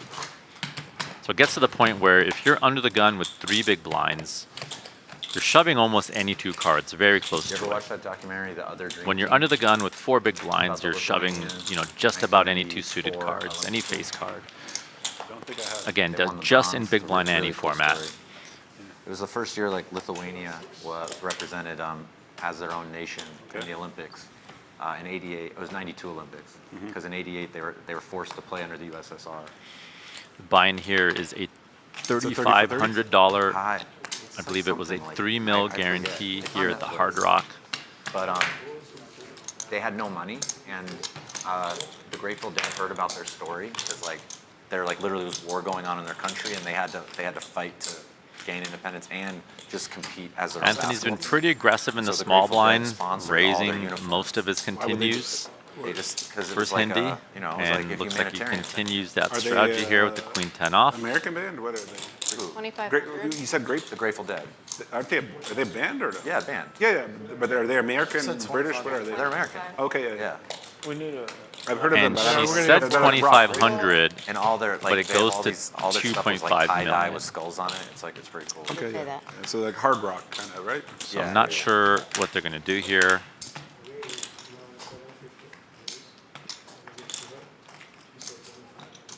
So it looks like she wanted to make it 2.5 million, but she said 2,500, and they're going to make a ruling here. So small blind opens 500,000. As she did it, she put that out. So She whatever. wants the 3-bet to 2.5 million, 2,500, but she just said but 2,500. Yeah, figure it out. So I don't know if they're going to make it a call or a min raise or what they're going to So decide what's here. the bet? Is that the ruling? I mean, I'm trying to, yeah, I know. I think that makes sense, right? I think that's the only thing you can do. what came first, the chips or the announcement? Was verbal first or the chips? But the verbal's not an actual bet. Yeah, but the It's verbal's not a number. It's not a valid Yeah, so it's number. pointless. So it's just I thought like it was. That's it's the as if she said nothing. So it's Yeah. like that. So then what's the ruling?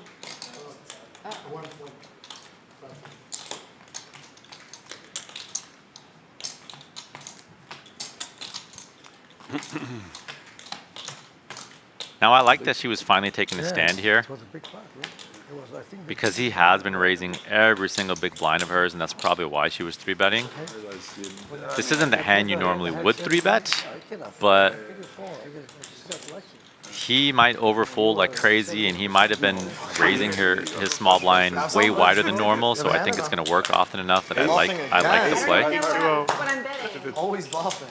So it looks like he folded anyways. I'd be sick if you were in a So position and then- Not always. the hands you typically want to 3-bet bluff with there in the big blind versus small blind raise would be stuff like King X, Queen X, Jack X. So stuff like King 4, Queen 4, Jack 6.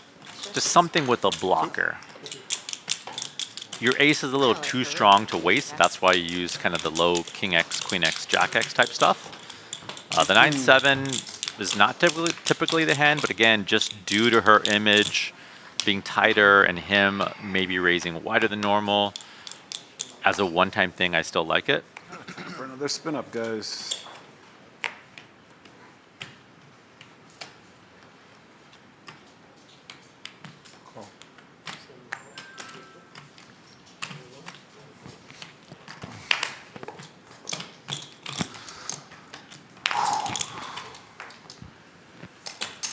So we have a Stay here till the blinds are call with ace queen from Joel under the gun, it What's looks the like. yellow and tree? Hindi's got 9s in the We small won't- blind. We won't even have enough to post the blinds. It's kind of a decision for her of should she raise or does she think he's maybe trapping and wants to be Blinds are careful. 10 million, 5 million. So she does just call. And a nod in the big blind with 6 deuce of spades. It's gonna knock. We're gonna see a 3-way flop here.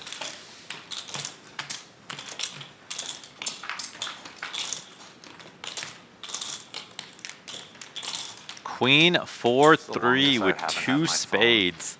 In a long time. Same. This flop gives Nanad I mean, a it's kinda license. nice. I have anxiety. Fire it up. A little bit anxiety. He can lead, he can check raise, he I can do have all a sorts of things. It looks like he just lead jams here. Yeah. As many of us as I have. 2475. For 2.4 mil. Wait, more than that. I think one of the sickest things that I know is like Straight flush draw. several of my friends. Another option he could have done is bet a smaller amount and then jam the turn to potentially get an ace high or a pair to call and then fold the turn. It's such a funny thing. He could also check raise, but these players have not been very aggressive post flop, so I get one in the lead. Fair fight. Same, Yeah, same. top. How can you not call? He's got basically your hand from before. Wow. He's Minus a little 3 left out. 3. And we're in a coin flip situation here. 5 for a sweat. Second coin Doesn't have to flip be a spade, these just a two 5. have been in. No. 5 for a sweat. Good luck, everybody. We can all go to dinner. Yeah, good gentlemen. Let's go. Good playing with you. And that's going to be it for Nanad. And So funny. that It's such gets a us funny down thing to our where, like, final 6. Nobody even wants to be on. Or some people do, but a lot of people don't even want to be on. Like, so And the tournament is going to pause here, and it's going to continue tomorrow I know. If I was at 2 p.m. Eastern.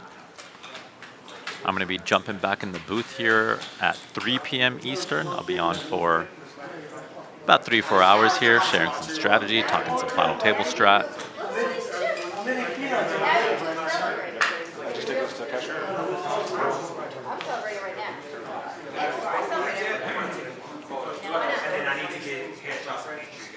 All right, everyone. I hope you guys enjoyed watching this stream, and look forward to seeing you guys tomorrow.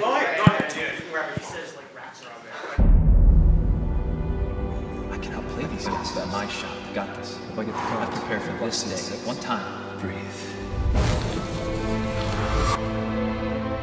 You never know when your time is going to come. To rise above the rest. To seize the opportunity. To be crowned a champion.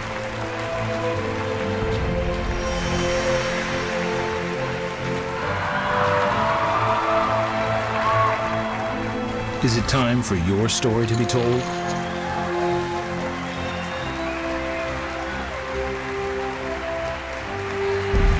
The World Poker Tour.